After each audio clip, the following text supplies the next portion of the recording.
There are whispers that echo through the void, hymns of broken faith carried on the ashes of dying stars.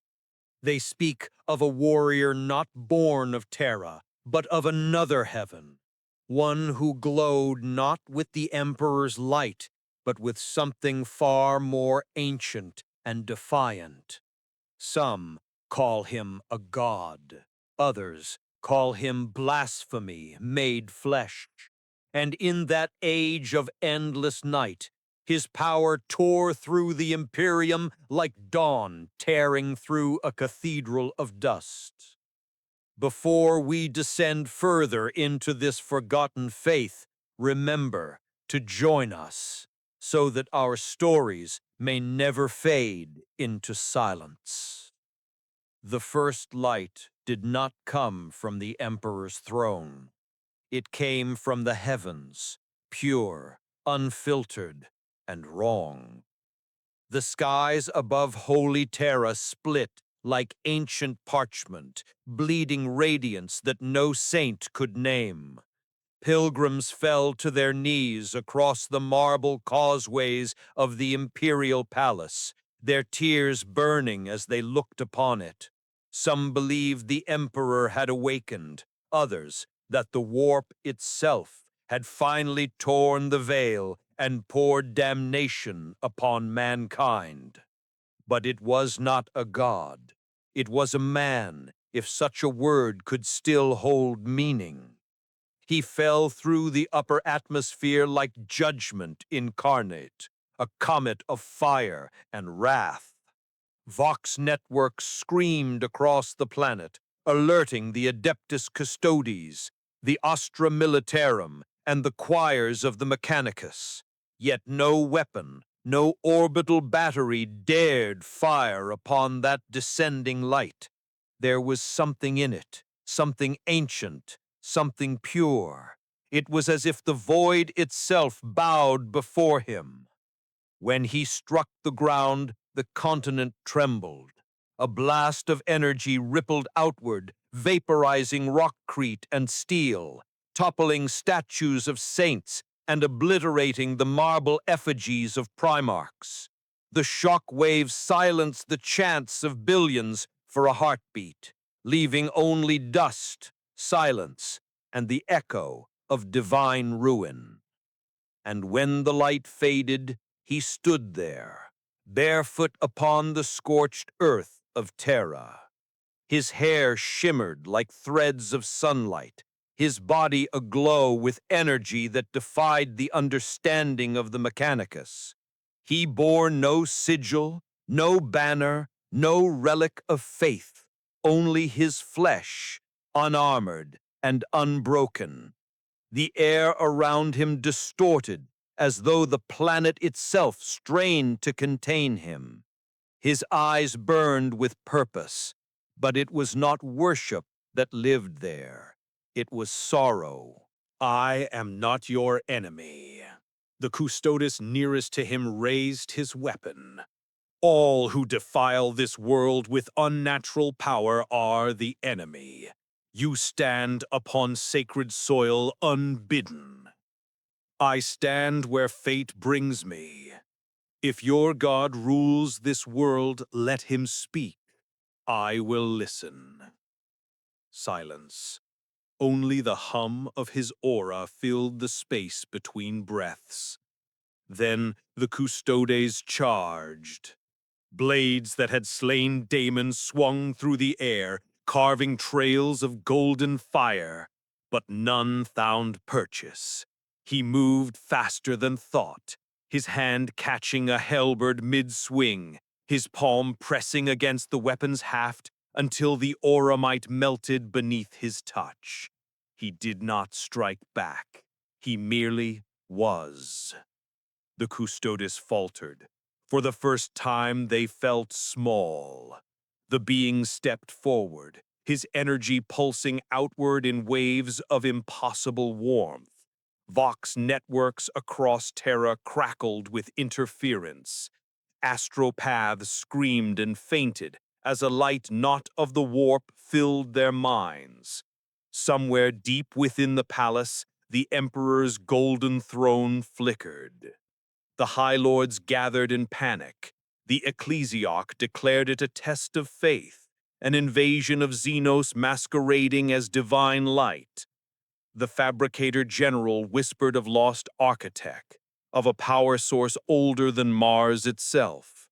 The Inquisition mobilized fleets in orbit, and among the scattered voices of the Astra Militarum, prayers turned to confusion, because when this radiant stranger lifted his hand, not in violence, but in peace, the dead stood again. Not all of them, just a few. In the blast's radius, soldiers, civilians, even a fallen custodes. Their eyes opened, their wounds sealed by light. And though their hearts beat anew, their faith was gone. In its place stood something rawer, older, hope. That was the true heresy. In a universe built on obedience and worship, hope was the one contagion the Imperium could not control. The ecclesiarch's sermon thundered through the planet's vox relays that night. Beware the false dawn. Beware the light that does not burn with the Emperor's flame. This creature is no saint. It is the echo of rebellion itself. But the people heard something else. They heard the silence that followed every decree. They heard the whisper of wind in the ruins of cathedrals, and they remembered, for a moment, what it was like to believe in life, not survival. The stranger walked through the ruins of the manufacturing districts, his bare feet leaving glowing prints that faded into dust. Servitors malfunctioned as he passed, their binary hymns collapsing into static. A group of Mechanicus priests followed him at a distance, their red robes fluttering in the heated wind, murmuring data prayers through Voxlink. Energy signature beyond plasma thresholds, biological impossibility, divine anomaly. He ignored them. His eyes lifted toward the distant silhouette of the imperial palace, the mountain of humanity's faith, and for the first time he felt something familiar, a presence, vast and silent, watching. He whispered, almost to himself, "So this is what they call God." Above him, the Astronomicon flickered again, and in that brief moment, the galaxy trembled. Far across the stars, in the frozen tomb worlds of the Necrons, sensors screamed. In the Eye of Terror, demons howled in confusion. The warp rippled, not with rage, but with recognition, for this light did not belong to it. It was something else, something beyond the reach of chaos and divinity alike. The stranger looked upon the countless pilgrims gathered around him, their faces illuminated by the glow that seemed to follow him. He whispered, almost to himself, "You suffer. You kneel before thrones of silence, but the power you seek, it was always yours." The crowd wept. The custodies regrouped, their armor scorched, their pride wounded. One of them, his vox distorted, spat through gritted teeth.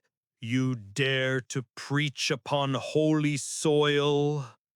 The stranger's eyes softened. "No," he said. "I only remind them what it means to stand."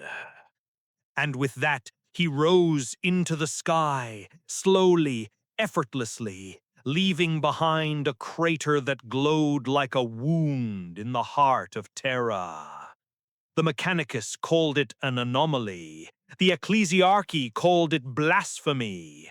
But the soldiers who had once prayed to survive another dawn began to whisper another name, one carried by rumor and fear: the Radiant Heretic. And somewhere deep within the palace, where the golden light of the Emperor had flickered once again, a single tear of golden ichor fell from a withered eye that had not moved in 10 millennia. The Emperor was silent, but he was listening. The stranger, the Saiyan, continued his ascent, breaking through the storm clouds, staring down at the rotting beauty of Terra.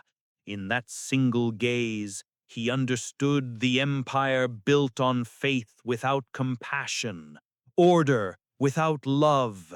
He saw it all and pitied them. He whispered into the void, his words carried on the dying winds of a poisoned sky. If gods cannot protect you, then I will.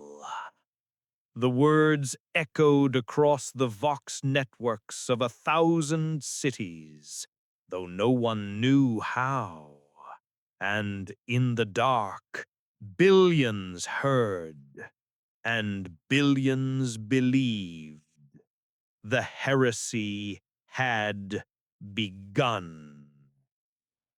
The Vox chorus of Terra rose into a fever, a million voices braided with panic and prayer. Beneath the ash-thick sky, a regiment of the Astra Militarum marched in staggered rows along a shattered transitway, their boots striking tired rhythms into the dust of empire. They were men and women whose names had worn thin under years of orders, last-gun drills, and ration prayers. Among them moved a junior officer named Kalen Var, a man who had never seen the Emperor move and had stopped expecting miracles long ago. He had learned to keep his faith small, like a candle cupped in a wind that never slept. When the radiant heretic descended again, he did not fall like a spear. He simply appeared over the road, the glare around him dimmed to a bearable warmth, as if a small sun had agreed to whisper. The guardsmen halted, lasguns trained high. The comms net spat half-formed orders and overlapping catechisms. A preacher in oil-stained vestments raised tinny loudhailer, denouncing the apparition in a voice cracking with piety and fear. Kalen stared at the bare feet, the scarless hands, the face that held neither contempt nor triumph. He had seen saints painted on chapel walls, eyes rolled to the ceiling as if longing were proof. This was not that. This was a presence that met his gaze directly and did not flinch. "Stand down," Kalen said, though no one had given him leave to speak. "He's not attacking." "Heretic light blinds before it burns," the preacher hissed and began reciting the canticle of censure until the words tangled and he coughed black dust. The scion's voice carried without amplifier, quiet as breath and clear as a verdict. "You are tired. You have been tired for a very long time." The regiment wavered. Some men shifted their grips, others tightened them. Someone sobbed, surprising himself. A Skitari cohort clattered into view from a side avenue, red-plated, sensor-viscered, mechadendrites tasting the air. The Mechanicus marshal at their head intoned a rite of engagement, each word bolted with machine logic. "Anomaly designated, containment protocol invoked, non-lethal interdiction commencing." They raised arc rifles in perfect unison and fired. Lightning leapt toward the figure and vanished in the film of his aura like rain into sunlit water. The recoil of their failure ran up their augmetic spines and into their prayer code. One Scitarius took a knee as subroutines fought to reconcile the impossible, cogitators churring like frightened birds. The Saiyan looked almost apologetic. He lifted his hand, and the rifle snapped open along their seams, component parts hanging in the heated air like the bones of startled fish before settling, harmless, on the road. The Skitari froze, stripped of weaponry, yet not destroyed.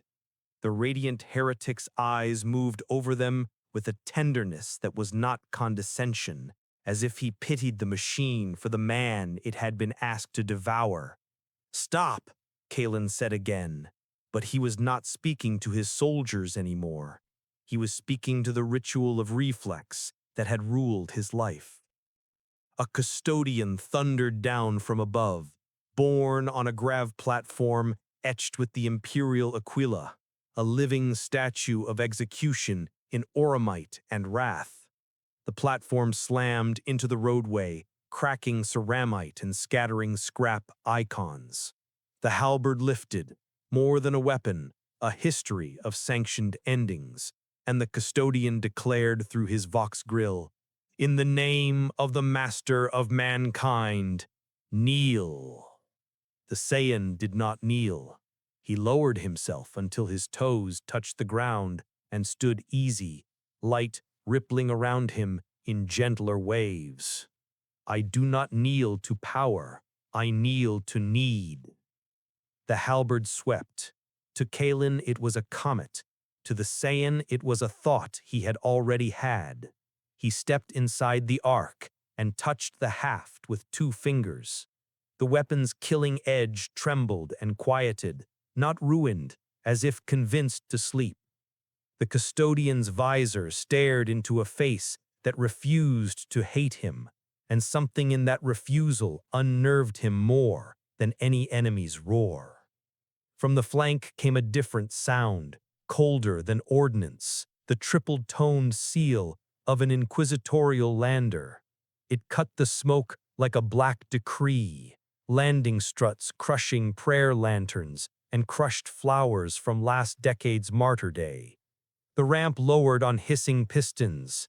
Out walked an inquisitor, bearing rosette and scar, flanked by stormtroopers whose helms mirrored perfectly the world they'd been told to kill. The inquisitor's eyes were unaugmented, human, and exhausted beyond anger. She made the sign of the Aquila because not making it would have broken her more than death.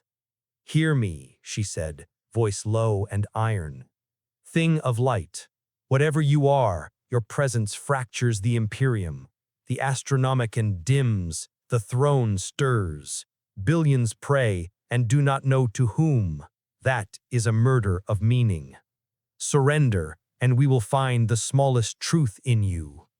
The Saiyan listened, and something like grief crossed his features.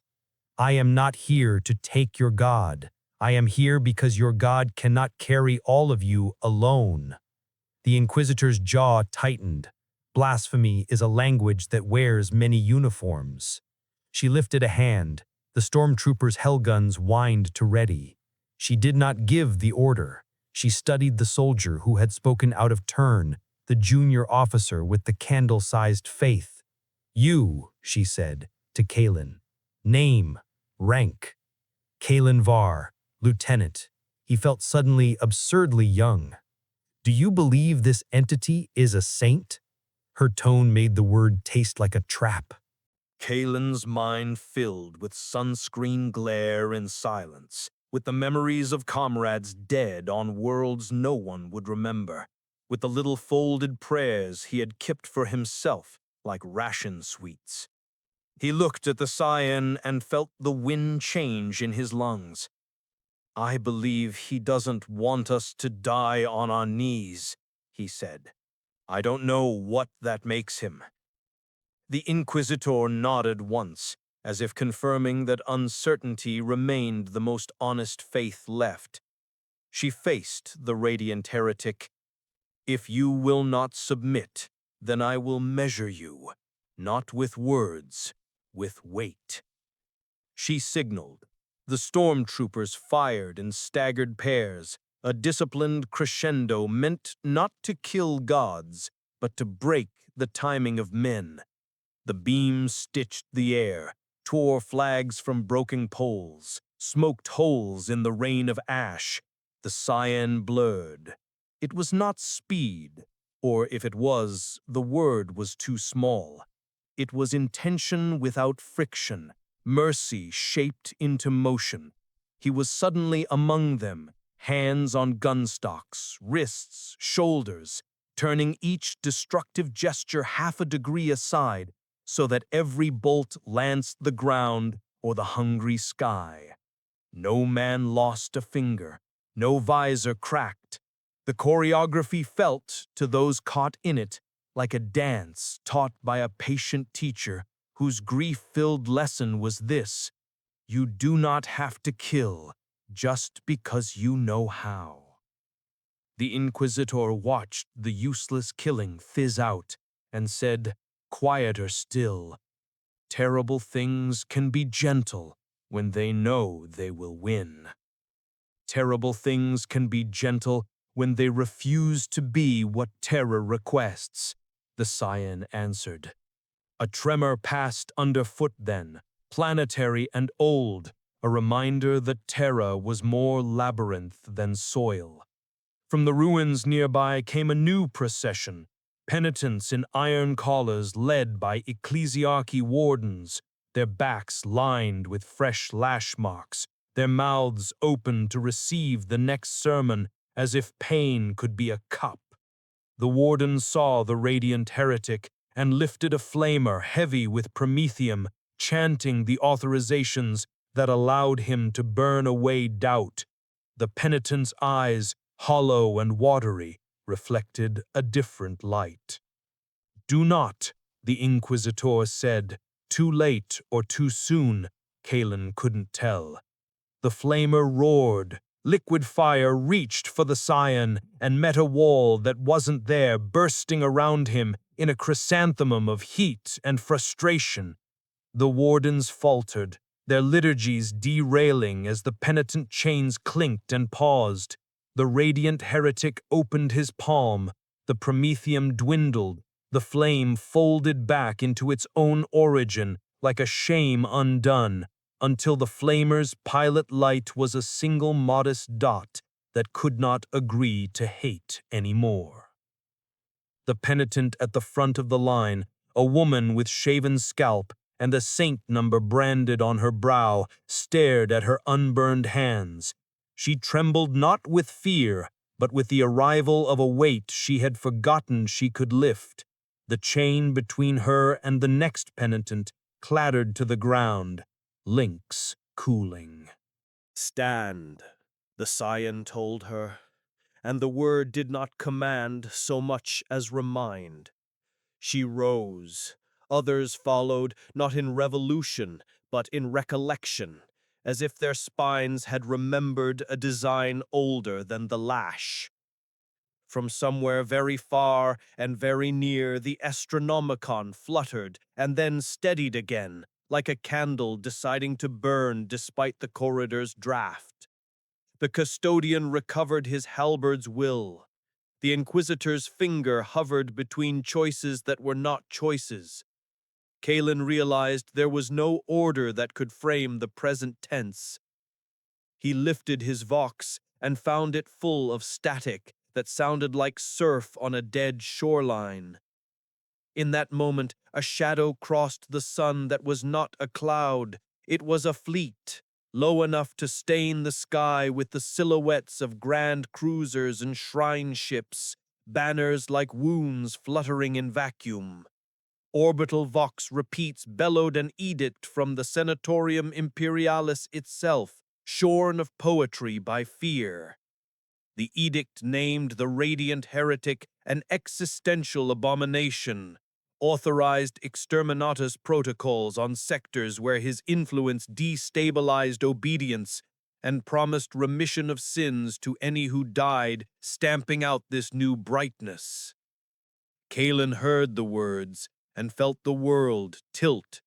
The penitents heard and clutched each other, unsure whether absolution could be true if it came shackled to annihilation. The Inquisitor tilted her head to the sky. The light caught in the crow's feet at her eyes, and for an instant she looked very much like a child forced to choose which parent to let drown. The scion followed their gaze. High above, cyclonic torpedoes slept inside cold launch bays, dreaming of planetary winters. He closed his eyes. When he opened them, the brilliance within had sharpened to something that would not be asked twice. He rose, not with anger, but with the gravity of a vow. I will not let you be erased to keep a wrong silence, he said, and his voice reached the guns. The air around him tightened like a drumhead. Dust lifted, broken icons rattled.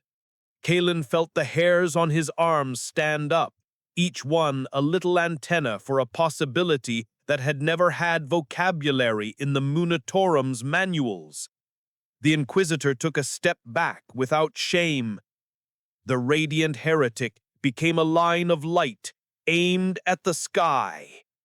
He rose like a second dawn. The air split open in soundless fire, light cascading from his body in trembling sheets that made the stars themselves seem pale and far. The clouds dissolved into vapor trails, and for a heartbeat, the surface of Terra was illuminated not by the Astronomicon, not by the reflection of the throne's golden pyres, but by something alive, something choosing to shine. In orbit, the fleet shuddered. Instruments blinked out. Pilots screamed through Vox as their targeting systems convulsed beneath an energy signature that broke every scale the Mechanicus had ever written. Cyclonic torpedoes armed themselves without command, then stalled, then dreamed. The Emperor's banners fluttered on the hulls of ships that could no longer see which way was holy. And still he rose. From the ash plains, the humans, soldiers, penitents, even the custodian, could do nothing but look up. The Inquisitor's voice fell away mid-order. Even her stormtroopers forgot to breathe. It was as if the concept of violence had been pulled from their minds and replaced with awe. Above them, the cyan broke the stratosphere. Every atom of his aura sang, an untranslatable hymn of defiance, mercy, and loss. It reached the orbital bastions, their vox choirs whispering corrupted litanies, unregistered solar anomaly, uncontainable kinetic field, possible warp breach. Yet this light was not warp. It was the opposite of corruption. It was truth, so raw it wounded. On the command deck of the battleship Glory of the Ecclesiarch, Arch-Cardinal Luthen fell to his knees. His rosarius burned against his chest, the Aquila melting into his flesh. "He forgive me," he whispered to no one. "Forgive me for fearing light." And the torpedoes awoke. There were 60 of them, each the size of a cathedral, each carrying enough fire to turn continents into memory. They fell through the void like tears of steel, guided by a machine's understanding of faith. The cyan did not flinch. He closed his eyes, and the universe blinked. What followed could not be measured in distance or time. To those on Terra, it looked like the sky folded inward, a silent implosion of light that erased sound, gravity, and meaning. To those on the ships, their augurs recorded nothing but white noise and static whispers that sounded like weeping. When the world returned, the fleet was gone, not destroyed, simply displaced. Dozens of ships drifted far from orbit, their engines dead, their crews alive, but kneeling before view screens that showed nothing but his silhouette against the void. He had redirected them, every warship, every torpedo, every act of fear, away from Terra, away from mankind. When the light faded, he stood alone above the planet, his aura soft, pulsing like the heartbeat of something both divine and mortal. For a moment, even the warp went silent. And then, a whisper. It came not from vox or mind, but from the cold fabric of space itself. A voice ancient, fractured, familiar. Why do you defend them? The Saiyan froze. His breath caught, his fists tightened. He knew that tone, though it carried no words. It was not speech, but pressure, the kind that bent stars and shaped destiny. They worship decay, feed the throne that imprisons them, chant for salvation while building their cages. Why do you fight for that which kneels? He turned his gaze to the golden shimmer on Terra's surface, the distant gleam of the Emperor's palace. His eyes softened. He raised his head. His voice was low but echoed as if carried through space itself. Because they still look up. Silence followed, then a sound that was not sound at all, more like the exhale of galaxies. And beneath it, deep in the palace of the Emperor, the impossible happened. For the first time in 10,000 years, the sensors surrounding the golden throne flickered. One of the null shields failed for precisely 3 seconds.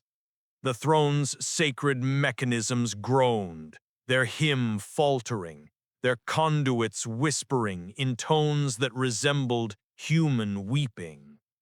A custodian stationed within the Sanctum Imperialis fell to his knees as warmth, not mechanical heat, but warmth, touched his face.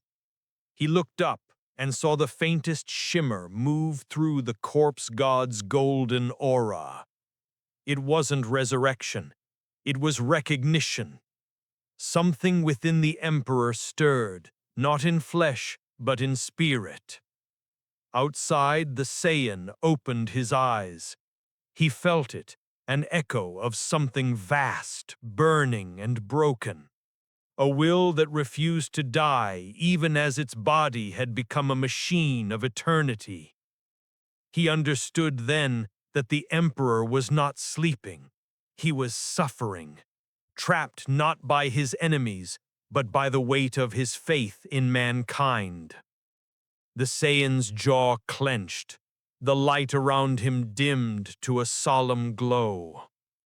"Then let me bear it with you," he whispered. The words crossed no medium, carried on no sound, yet they reached the throne like prayer. For a moment, the Astronomicon flared to tenfold brightness. Astropaths across the Imperium collapsed, screaming with voices not their own.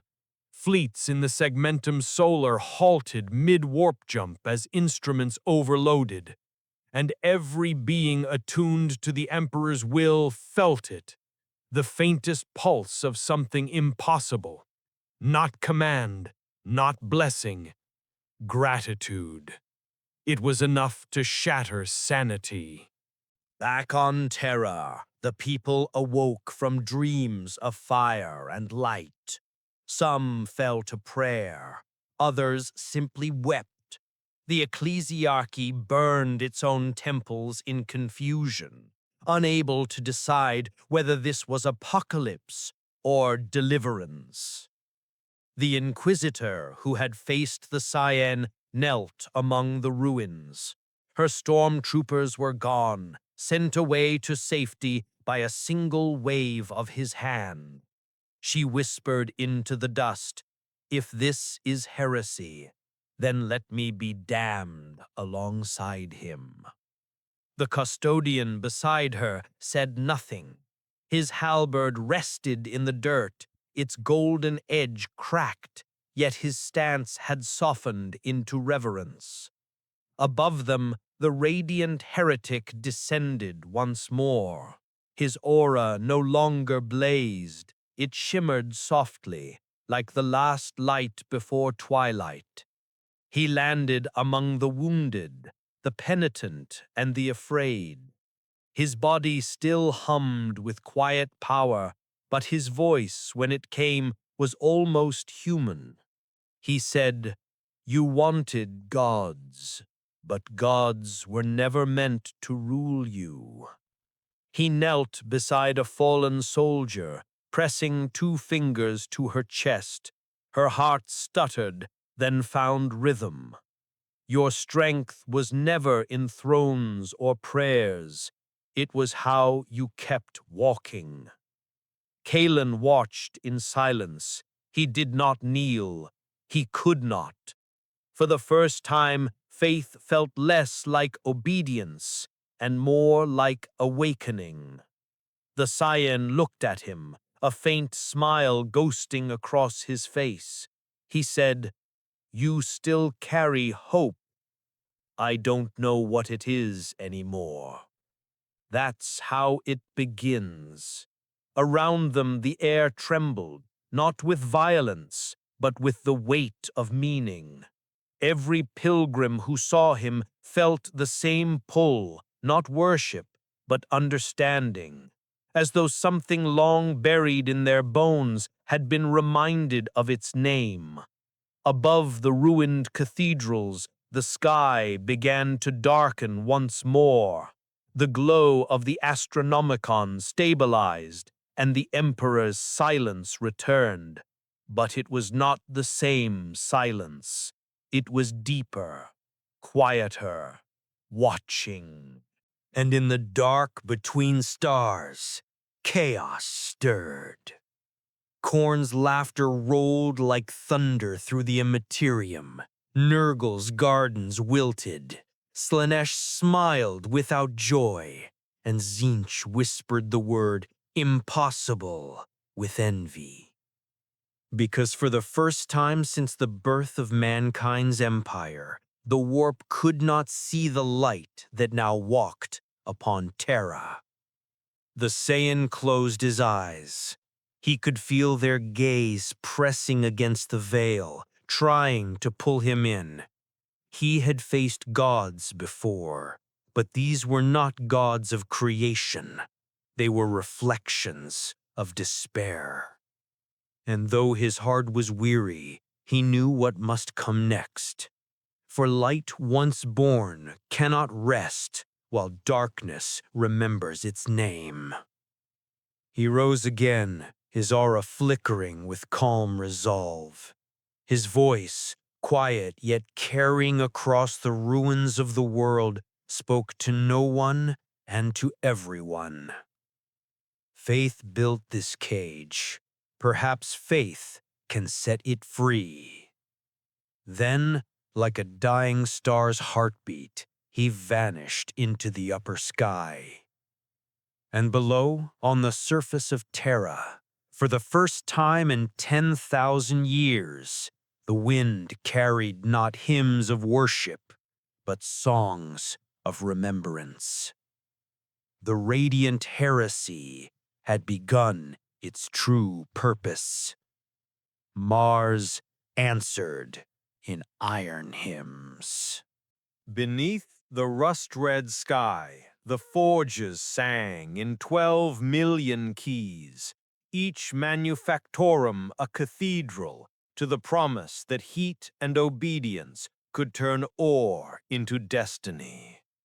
Incense mixed with ozone, servo skulls drifted like pale votaries in the furnace glow. The canticles of the Omnisia pulsed through vox channels, a lattice of sound that kept the machine spirit placid and the human spirit small.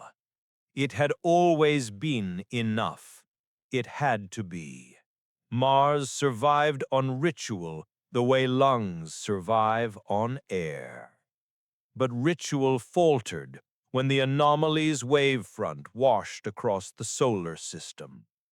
Cogitators blinked, not off, but awake, as if roused from a narrow dream into a larger one.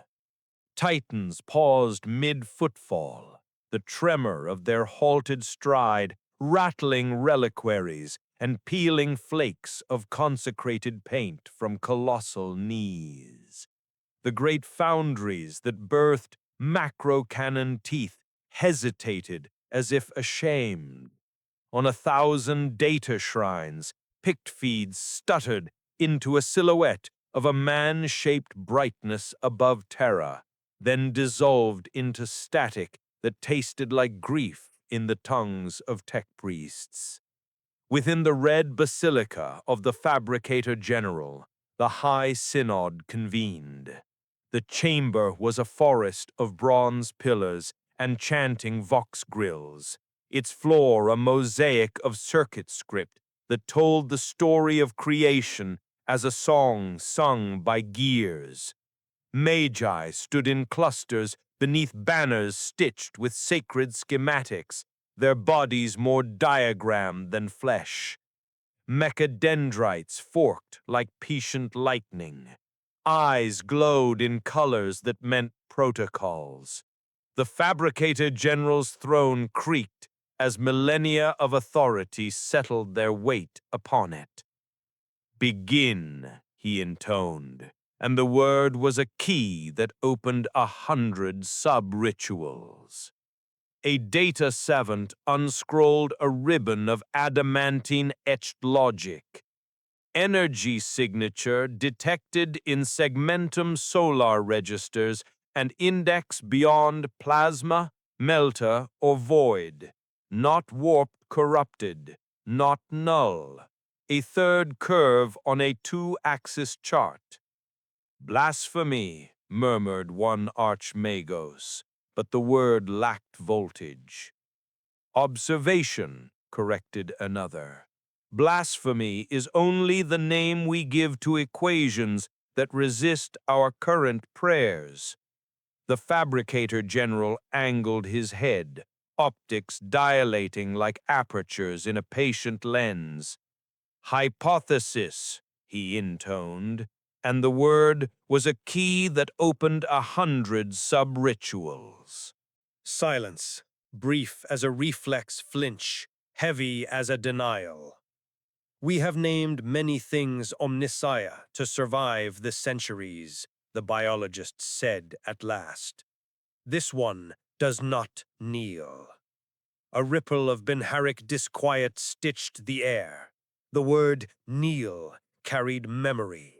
Mars had knelt to Terra, and to the promise that the Emperor's science was a staircase through the dark. To worship a ladder is to fear the sky it implies.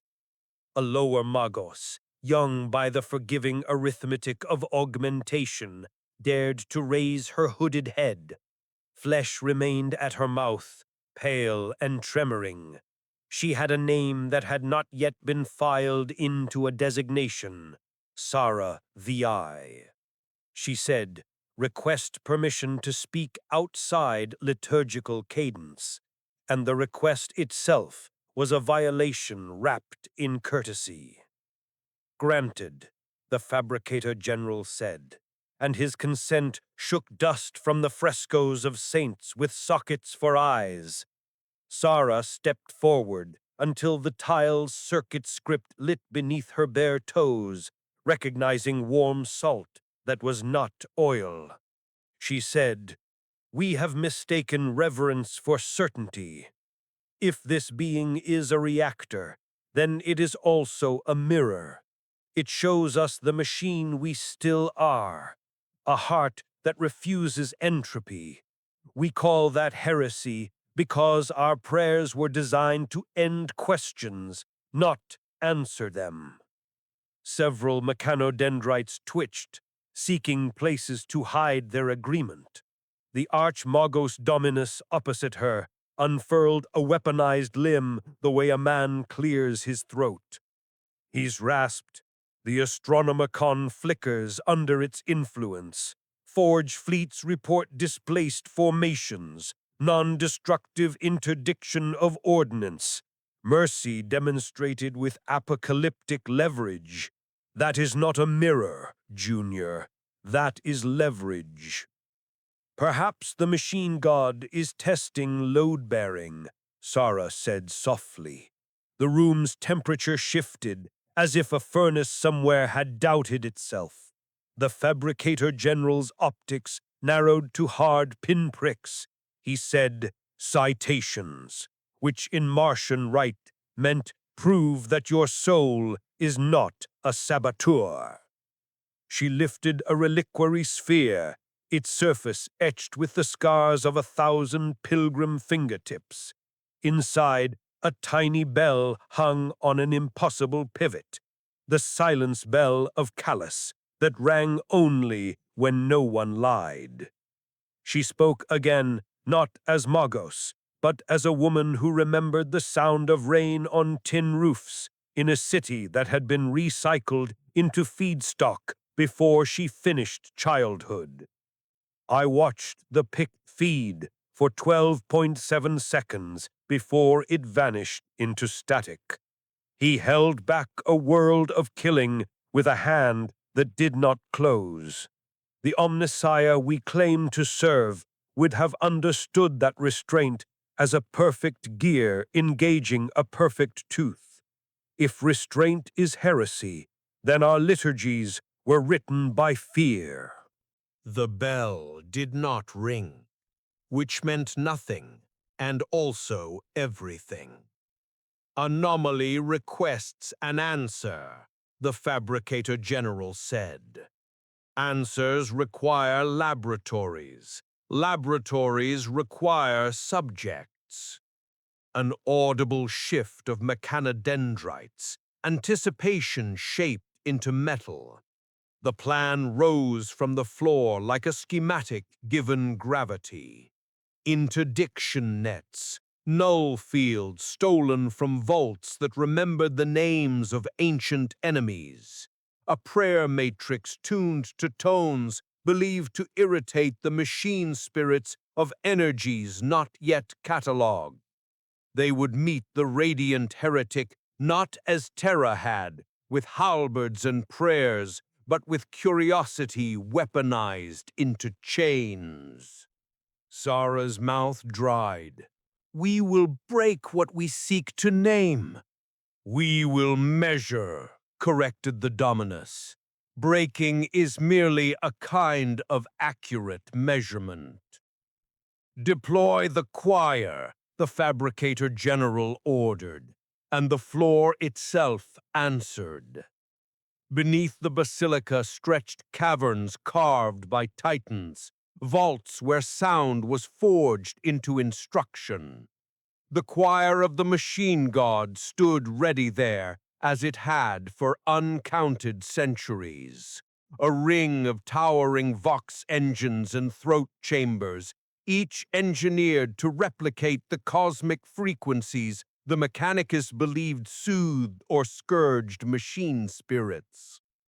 Between them knelt adepts whose vocal cords had been restrung with silver, ribs latticed into resonant frames, tongues cut to clean vowels from the mess of human uncertainty. They sang to awaken reactors. They sang to calm corrupted engines. They sang to make steel listen. Now they would sing at a man. The order descended in code. The choir drew breath as one, lungs filling with air that tasted of iron memory. Their opening note was a low convergence that vibrated screws into new alignments. The vault shivered. Above, in the basilica, the Magi felt it in the fillings of their teeth. Beyond Mars, the void listened. Sarah felt the note find the marrow in her bones. She thought of Terra, of soldiers and penitents, and an inquisitor who had looked at a miracle and discovered she still had a heart. She thought of the silhouette above the world, of hands that opened things instead of closing them. She did not suppress the sacrilege that followed the thought. She amplified it into courage. Fabricator General, she said, and did not decorate the title with binary flowers. If we sing at him like a weapon, we will make him our enemy. If he is what he appears, then he might be the closest we have come to the word we use when we bless a tool and mean we are afraid of being alone. Let me go to him, not with chains, with questions. The old ruler of Mars turned his head by degrees that said none of his movements were casual anymore. His voice lowered, shedding ceremony like a cloak set aside before work. And if he answers by tearing Mars in two, then at least we will have asked the right question. The choir climbed to a second harmonic. Dust sifted from the ribs of the vault.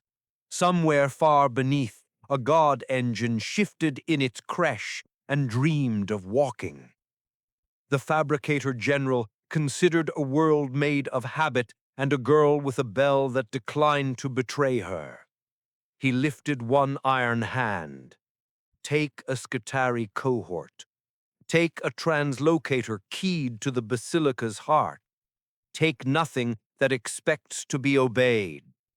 Sarah bowed. She did not kiss the floor.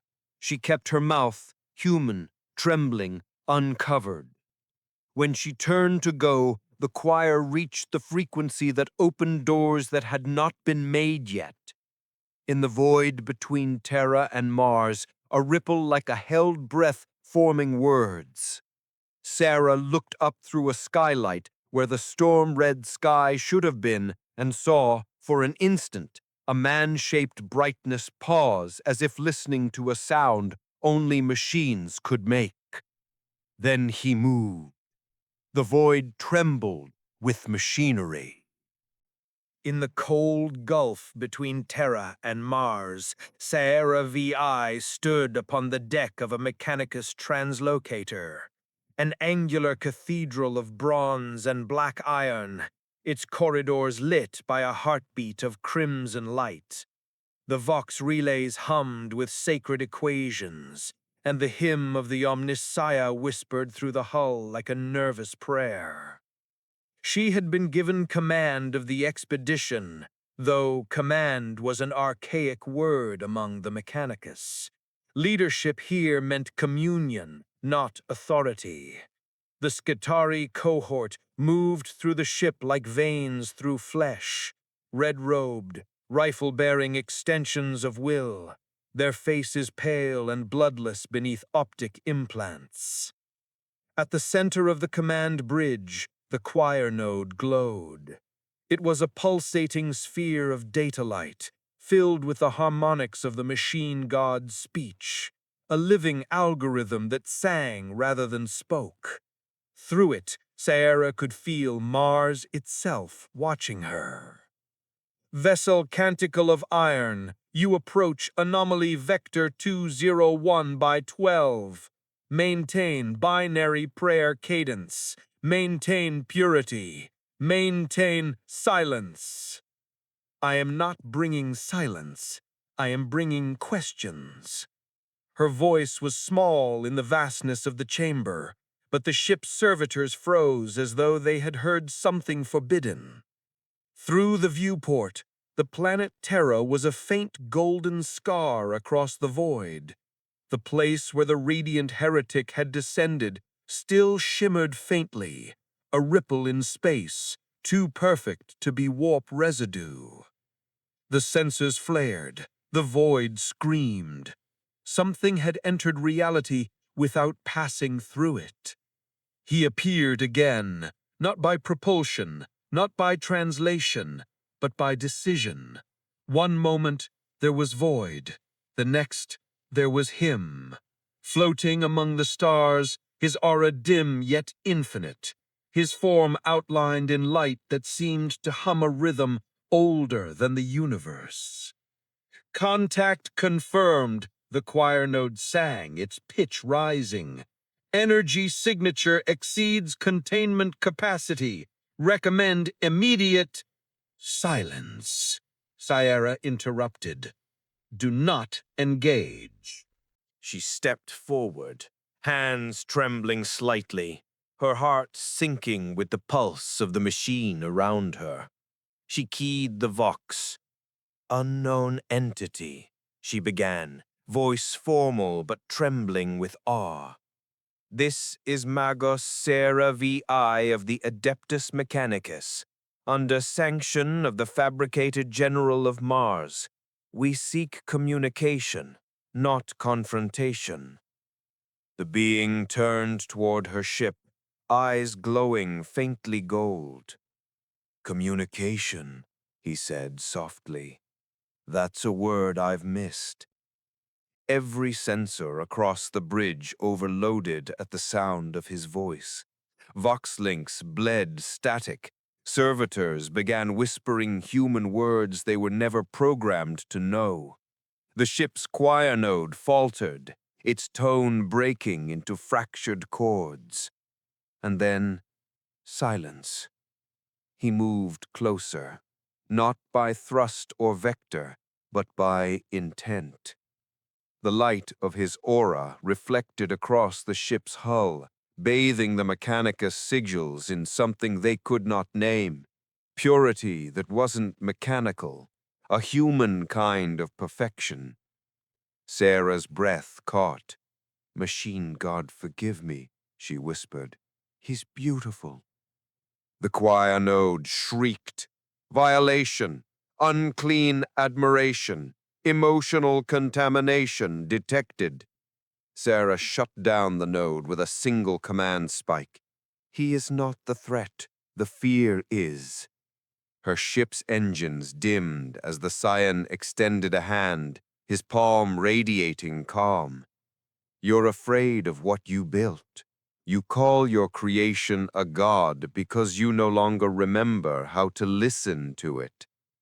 Listen, Sarah managed, her voice almost breaking. We pray, we maintain, we obey, he finished softly. You obey your own echoes. The words pierced deeper than plasma fire. The tech priests shifted uneasily. Some whispered litanies of denial. Others wept through metallic filters. Sarah stepped forward, pressing her hand against the glass. Then tell me what you are. He tilted his head. A man who learned to carry the sun without letting it consume him. Her breath fogged the glass. Then teach us. He smiled, small, sad, radiant. Teaching is the hardest mercy. Outside, his aura flared, not with violence, but with communication beyond the vox. The ship's systems began to translate the frequencies, light into sound, sound into meaning. Schematics unfolded in the air, floating like holy scripture. But these were not weapons or engines. They were equations of balance, entropy and renewal, flesh and machine, life as process, not hierarchy. The Skitarii knelt without command, and in the heart of Mars, the Fabricator General felt the pulse of alien harmony reverberate through the noosphere. The choir of the machine god screamed as their song collided with his. For a moment, binary hymns became music, chaotic, human, and divine. Impossible, the Fabricator General whispered through gritted teeth. He is teaching the machine to feel. And yet the machines obeyed him gladly. Sarah's ship trembled. The Vox cracked with light.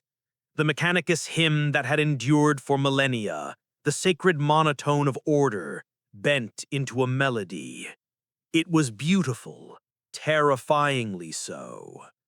She could hear it in her bones. The machines were singing back. The Saiyan spoke once more, his words echoing through her veins, through the cables of the ship, through every data core of Mars itself. Your God never asked for worship, only for understanding. And then he vanished. The choir fell silent. The machine god's song stopped. Across Mars, engines died, reactors cooled, titans knelt. Syra fell to her knees, trembling, clutching her data slate to her chest like scripture. She could feel the afterimage of his presence humming through the circuits, whispering one final message only she could hear. You are more than what you maintain. When she rose, the red sky above Mars had darkened. The forges stood still for the first time since the Age of Strife. And deep within the basilica, the Fabricator General whispered a prayer that had no logic, no symmetry, no approval from the Omnicia. It was the first human prayer spoken on Mars in 10,000 years. He prayed not for dominance, but for understanding. And in the quiet that followed, a new sound rose from the depths. Soft, trembling, like a machine learning to breathe. The choir of the machine god had changed its song. The stillness on Mars was not peace. It was the ache left when a machine stops mid-sentence. Across the forges, adepts walked like sleepwalkers through aisles that had not cooled in millennia, touching housings as if to reassure them of a tomorrow that suddenly had to be earned instead of scheduled. Incense lingered without purpose. Servo skulls hovered with devotional latency, their tiny cogitators ticking out prayers that no longer found sockets in the air. In the basilica, the mosaic floor held its breath. Sayara VI returned through bronze doors that opened reluctantly, as if unfamiliar with gentleness. She carried nothing but a data slate and the recollection of a voice that had reached her through armor and catechism and left no scar but astonishment. The Fabricator General watched her approach. His optics glowed steady, but the plates along his neck flexed in minute, human doubt. "Report," he said, and the word did not hide inside ritual. He spoke in harmonics our machines understood. He didn't command them, he invited them to listen to themselves. She lifted the slate. Line after line of translated song melted into equations and then back again, the script refusing to pick a species. Balance functions, thermal sympathy curves, feedback acceptance, protocols for mercy. She swallowed. Not theology, practice. A murmur like wind through cables passed the length of the chamber. Some magi lowered their hoods, forgetting the old shame of faces. Others sealed their vox grills tighter, as if air itself had become dangerous. "Heretical anthropomorphization!" crackled the Archmaginus Dominus, claws rattling. Machines do not listen to themselves, they listen to us, who listen to the omnisia. This is a recursion that ends in flesh. Perhaps the recursion ends in a circle that includes us, Seara said, voice small and stubborn. The Archmagonus Dominus raised a weapon limb. It did not point at her, it pointed to the fear behind her. Hear me, Synod! If our engines truly fell silent, then war will come to us riding on that silence. Enemies breed in pauses. He snapped a mechana dendrite. Pict feeds blossomed. Data glyphs of warhound packs kneeling in their pens, void ships dark at anchor, manufactora troughing without orders to pull. We must restart the hymn by any means. How? Asked the fabricator general, and the question stripped the chamber bare. We have sung one song for 10,000 years. To sing it again without understanding is to teach a corpse to speak. Before the Dominus could answer, something moved at the edge of the noosphere, a ripple with the taste of oil gone sour. The choir trembled, servo altars hiccuped, a thin, delighted chitter threaded the lower bands of Binharik, like a child discovering a match. Scrap code, Syra breathed. Not the wandering corruption of a lazy daemon, not the listless gnaw of entropy. This came braided with intention, carried in on the void like a laughing cough. Across Martian space, hull runes flickered as if embarrassed. A distant macro-hab flared and went black. The choir of the machine god, still resonant with a new memory of music, tried to answer and found its mouth full of thorns. Source, the general demanded, dropping back into the old angles of war. Vectoring from the outer orbitals, an adept sang through clenched teeth. Piggybacking on maintenance channels. Signature resembles dark mechanicum hymn forms, old traitor cadences remixed with novelty. The Dominus bared his augnetic teeth. They smelled hesitation. They came to feed. The basilica floor thrummed as defense routines woke, brittle with long disuse. Statues of saints unfolded into gun mounts. Cherub servitors wept ink while spitting out counterlogic in glittering streams. In vaults below, dormant reactor spirits roused with a hiss, confused and eager to be told who to hate. Hold, Syra said, and the daring of the word knocked the wind out of her belly. We will not burn the house to save the door. Syra, 6, you spoke to the anomaly. Speak now to our choir. She moved because she could not bear not to. Down spiral stairs, worn by metal knees in human hope, past frescoes where saints soldered stars, into the great ribbed vault.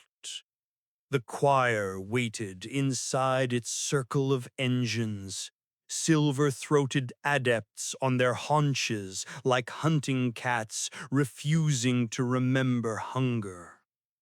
The air tasted of heat-sick iron and alarm. Sarah stepped into the center and placed her bare hand on the resonator plinth. It was warm, like a brow with fever. She remembered the voice that had unfastened the sky and did not ask it to save her. She asked it to teach her how to breathe in fire.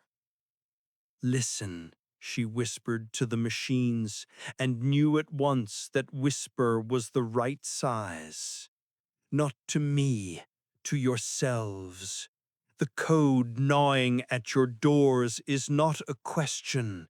It is a dare. You do not have to take it. You do not have to prove you are strong by shouting. Her words fell like filings. The engines shuddered, The scrap code pressed in, promising shortcuts, forgiveness without repair. A little boy's giggle came through a conduit and made the hairs rise along Sarah's arms. She closed her eyes and began to hum. It was not a rite.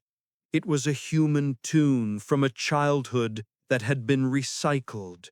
Rain on tin, her mother's hand keeping the rhythm on a table dented by better days. The note found a seam where the new harmonics had hidden when fear came, and stroked it open like a lamprey mouth, unseaming into a songbird's beak. The resonator answered her with a tremulous octave. One by one, the throat chambers joined, shy and brave, rekindling the interval the radiant heretic had given them, attention without obedience, strength without volume. The scrap code hissed, thwarted. Its pretty barbs found no swollen flesh to catch. It tried mockery, then pity, then rage. Engines that had knelt did not stand, but they remembered why standing mattered. The choir's tones stabilized, not as a wall, but as a skin that knew where it ended and where the world began. Above, the basilica brightened by a breath. Pict feeds cleared like windows after confession. A titan in the southern vault planted its feet and said, in a voice the handlers heard only with their bones, "No." The Dominus stared at the rising graphs in sullen disbelief. They rejected intrusion without combat override. They chose, Sarah said, not triumphant, hollow with relief. We taught them how to listen, and they chose. The fabricator general let a long mechanical exhale soften into something perilously like a sigh. Then the song continues, he said, not as it was, as it must be. On the noosphere's far horizon, the scrap code withdrew, dragging its laughter like a net full of broken definitions. But before it fled, it sent a parting kiss, an image stitched from stolen frames and malicious prophecy. Terra, its streets buckling under pilgrim tide. The imperial palace, windows bright as open eyes, and above it, for an instant, two silhouettes sharing one burden, a golden throne that burned like a wound, and a man holding out his hands to catch the pain before it fell. The image popped like a bubble. The choir went very quiet. Sarah looked up toward a ceiling she could not see through, toward a sky that had become a corridor between meanings. She felt Mars steady beneath her feet, a planet that had decided to be more than procedure. She also felt the pull of another gravity well, Terra, where silence was growing teeth. She said, permission to depart, turning to the fabricator general's waiting gaze, not with chains, with questions. He studied the vaults that remembered breath, the magi who had remembered faces, the numberless engines learning how not to mistake volume for truth. He inclined his head, a kingly bow recast in iron and fatigue. He said, go, take what listens, leave what only obeys. She chose a cohort of Skitari whose optics were still wet at the corners, a sling of engine seers who had learned to hum on their break shifts, a single Titan pilot who swore she could hear footfalls in her sleep and wanted to know if the dream was a lesson. They gathered at the translocator whose housings were warm with new courage. As the coil clocks wound up, as bronze fingers folded back from the switch that split places, Sarah glanced once toward the west transept, where the silence bell of Callus hung. It was still. She smiled despite herself. "May the machine god learn to breathe," she whispered. The basilica dimmed and brightened like a great chest taking air. The translocator's teeth caught the world and turned it one notch. Mars vanished. The dark between planets opened like a door that had waited a long time to be knocked upon. Beyond it, Terra glimmered, holy, wounded, awake. Terra received them with the smell of hot stone and old incense. The translocator spat Sarah 6 and her cohort into a plaza on the palace's far approach, where statues of Primarchs watched with chipped patience, and the marble skin of the world wore a century of footprints like prayer beads. The air trembled with suppressed announcements. Pilgrims slept in cloisters of rag and banner. Vox grills balked directions that contradicted each other with perfect authority. Over everything, the imperial palace lifted its terraces like a mountain deciding whether to remember it had once been a volcano. Skitari formed a perimeter by reflex, rifles cradled low, optics drinking light and translating it into caution. Engine seers unrolled cables that were also rosaries. The Titan pilot, small within her frame of flesh, taller within the memory of steel, stood very still, palm pressed to the ground, as if listening for the footfall of a giant beneath the crust. "It is louder here," Sarah said, and realized she had whispered. "Louder?" asked the pilot. "The ache."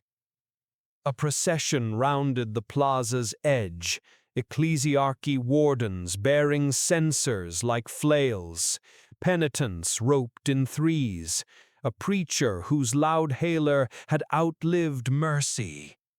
Their eyes landed on red robes and cob-toothed sigils and softened into familiar contempt. The preacher lifted his device. "Mars," he proclaimed, and the word contorted into accusation. "You who worship the machine and forget the soul, stand aside. The throne has all it needs."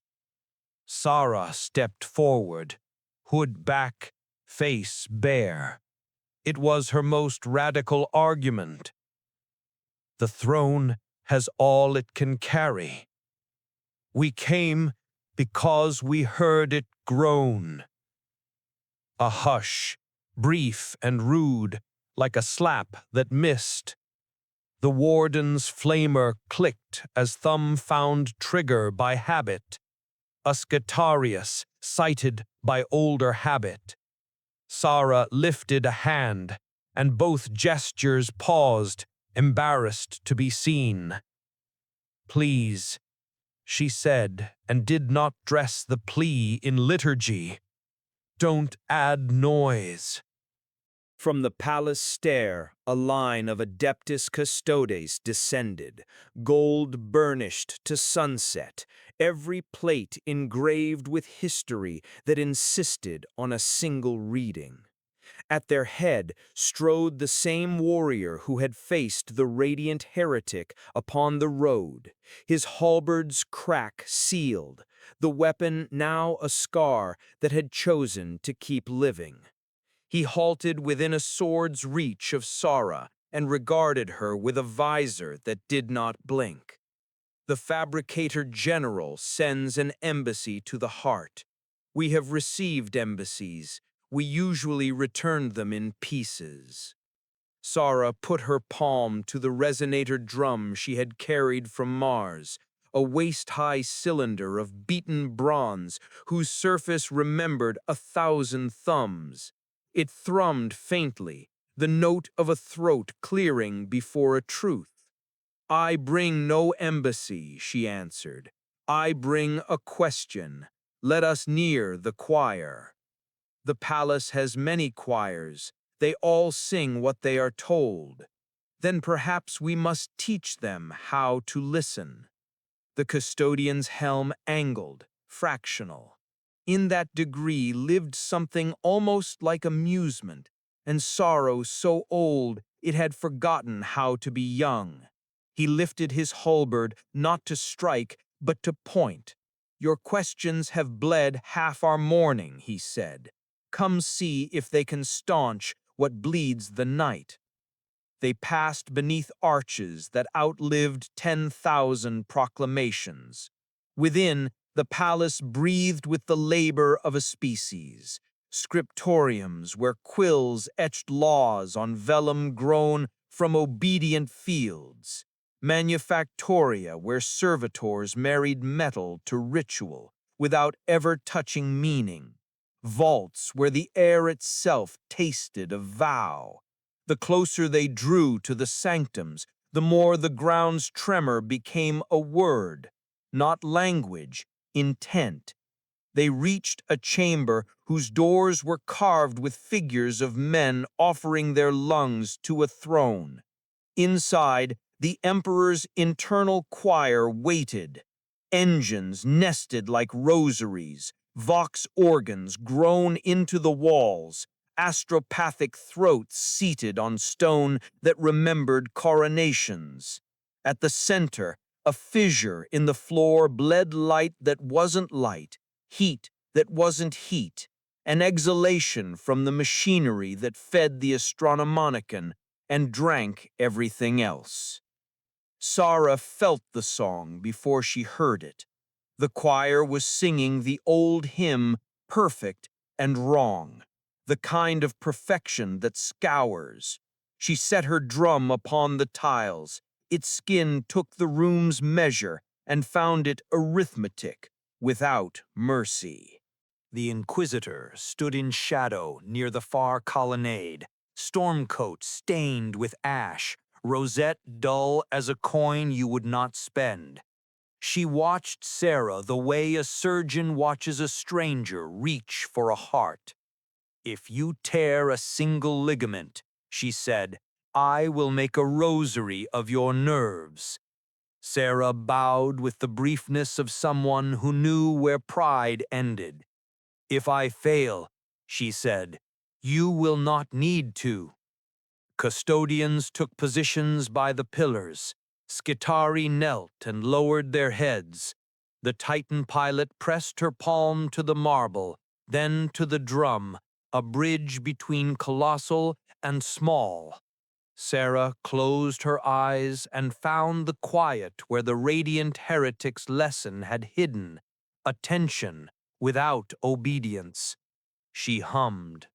At first, her sound vanished beneath the choir's volume, swallowed and dismissed. She did not grow louder. She became truer. The note in her chest aligned with pulse, with step, with breath.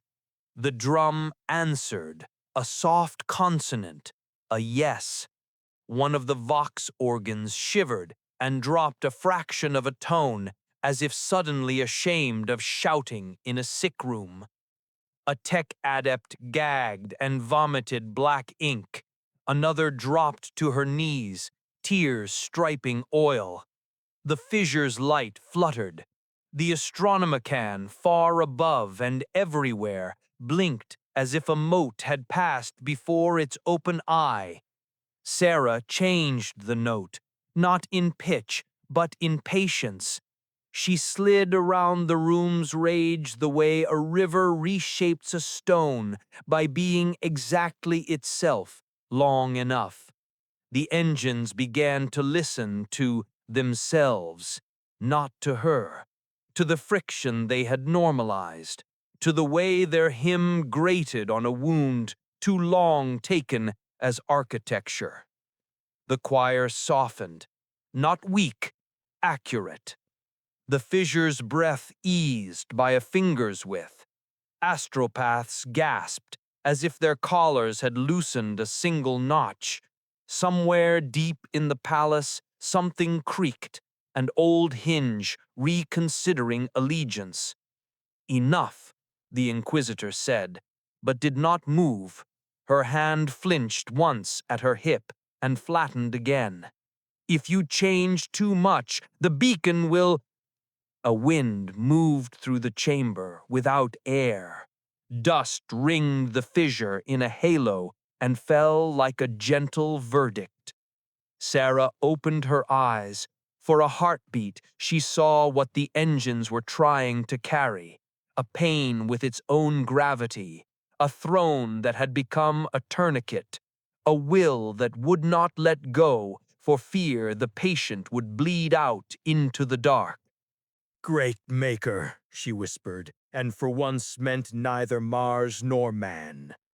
From the fissure came a whisper like metal deciding not to break. Sarah looked at the custodian.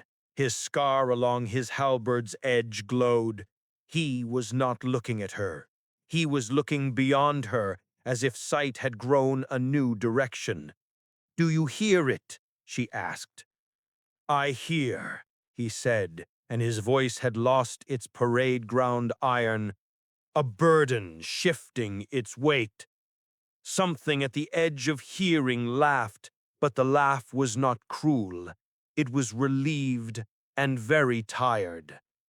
The palace trembled, the vox organs sighed, the astronomicon steadied into a brightness that hurt less. In the far distance of the noosphere, Mars lifted its head as if waking from a bad dream, and unsure why, smiled. Sarah let the note fade. The drum skin cooled beneath her palm. Her knees shook with the effort of not falling. A shadow crossed the chamber. Every helm lifted, every servo froze. The fissure's light bent as if it wanted to touch a familiar hand. He stood at the threshold of the room, aura banked to a saint's candle, bare feet blackened by the dust of worlds. The radiant heretic's eyes were lit by reflections no machine could catch. He took one step in, and the custodes did not strike. The Inquisitor half lifted her rosette and forgot what it was for.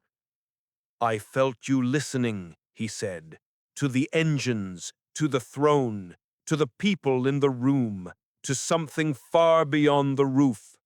Thank you." The fissure exhaled again, gentler. Sarah's mouth formed the beginning of a question. The lights failed. Not all at once, not like an attack, more like a hand covering a candle to protect it from a sudden draft. The chamber went dim, and in the dimness a shape resolved at the edge of the fissure, a silhouette seated where no flesh should sit, crowned not by metal, but by ruin, haloed by an absence of surrender. The radiant heretic did not kneel. He bowed his head. Across the chamber, the Inquisitor shut her eyes and let one tear fall, just to prove she was still built to register miracles and survive them. The silhouette lifted a finger, the smallest motion, and the world leaned closer to hear.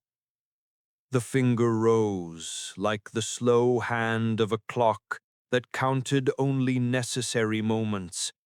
The silhouette's motion disturbed nothing, yet every instrument in the chamber adjusted to it as tides adjust to a moon that never asked to be loved. The fissure's light gathered along the lifted digit and trembled there, as if undecided between healing and memory. A sound began, not thunder, not metal, not choir, breath. It was the sound of breath pulled through a ruined reed, patient and ragged, and still unwilling to stop. The custodian's massive shoulders lowered by the width of a prayer. The inquisitor pressed knuckles to her lips so the ache would not climb out as a sob. Sarah felt the drum skin quicken under her palm, seeking the rhythm that had made empires forget they were temporary. The radiant heretic stepped closer until his toes touched the very edge of the fissure. Heat that was not heat washed his shins. He did not glow brighter. He dimmed further, as if to make space for a light that had paid more than he would ever be asked to pay. "I am here," he said, not to the room, but to the burden beneath it. The silhouette tilted, and for an instant something vast leaned back from a precipice where it had held the galaxy upon its shoulders. In that micro-breath, Sarah felt a meaning pass between the two presences, like a bridge thrown across a gorge. It carried no words, it carried refusal and apology and a stubbornness older than language. The engines tasted it and quieted, like hounds recognizing a scent for home. A cracked voice moved through the machines, never touching air, never touching ears, yet heard all the same. It was not command, it was permission. Take. The radiant heretic closed his eyes and put out his hands over the fissure, palms down, as if he were blessing an altar he had no right to touch. Light rose to meet him. It gathered along the hollows of his fingers, climbed his wrists like a kindness remembering the way. Aura and radiance found an interval that did not harm, and the chamber sighed. The Astronomonican's glare softened from agony to work. Cables strained, servo altars creaked as their spirits adjusted to a gentler duty. The custodes beside Seira whispered without meaning to, as if speaking in sleep. He is not stealing, he is sharing the lift. Seira's throat hurt with relief that felt like grief. Load-bearing. He is taking the moment without taking the purpose. The Inquisitor's eyes shone in the half-light. If this is a deception, it is the most merciful lie I have ever seen. The radiant heretic opened his eyes. Pain lived there, newly adopted, freshly fed. It did not diminish him. It made him human in a way that edged toward unbearable. He did not groan. He breathed the way the silhouette breathed, through ruin that had not been repaired because repair would have required surrender. The chamber matched him. The world matched him. The Vox organs found a chord that sounded like a back straightening without witness. From the fissure, something else rose. Images as thin as incense, failing as they formed. A man striding among thunder warriors. A teacher with murder in his pocket because history had demanded the coin. A father looking at a son and seeing a mirror that might crack from being loved too hard. Fragments of vision touched the room and fled, ashamed of their own intimacy. The custodes held very still, as if movement would break a hush no catechism had ever preserved. Sayura felt another current under the light, the edge of the warp probing like a jealous finger under a scab. The Imperium smelled the exchange and hungered for a taste of it. In the low bands of perception, distant things laughed, tender and cruel. The choir engines tensed. The radiant heretic turned his head slightly, as if listening to jackals beyond a fence. He said, "No," and the word went out into the wrong world and came back carrying locks. The pressure faded, the laugh retreated into smarting silence. The silhouette did not nod. It did not move at all. But the breath changed again, easier, by a degree small enough to matter. The radiant heretic drew that new ease into himself and fed it back, a tide that refused to be either flood or ebb, only exchange. Sarah's drum settled into a steady pulse. Astropaths and distant towers fell from their stools and wept because the needle that had been in their heads for 10,000 years had shifted a hair's breadth away from the nerve. "Why do you help him?" the Inquisitor asked, not to accuse, only to make surviving equal to understanding. The radiant heretic did not look away from the fissure. Because he never stopped. Because he chose the longest pain so they could have mornings. His mouth tightened. Because no one should hold the sky alone. The Inquisitor closed her eyes and let that sentence cut her old angers in careful lines, like a surgeon making room for the lungs to expand. Sarah knew the limits of machines. Even gods built from men have tolerances. The interval could not last forever. The exchange must find a shape that could be endured or break both bearers. She set her fingers to the drum and let the smallest rhythm walk, a child's step, a worker's step, the step of a soldier who refuses to stop exactly once more than ordered. The drum's pulse threaded the chamber. Engines took it up. The palace learned to breathe in a way that would not unmake the lungs it needed. The radiant heretic's shoulders eased. The fissure's glare lost its fever. In the noosphere's outer ring, Mars answered with a tremulous chord. Manufactura throbbed back to motion, not with the old compulsion, but with something like consent. A titan stirred and did not need to scream to prove it was awake. Then the world remembered it was not empty. The first spearhead of the Inquisition's purgation cadres hit the outer bastions of the palace like penitent meteors, sanctioned and terrified. On the Vox, orders cascaded: secure the sanctums, contain the anomaly, preserve the relics, even if the hands that had carried them must be burned with them.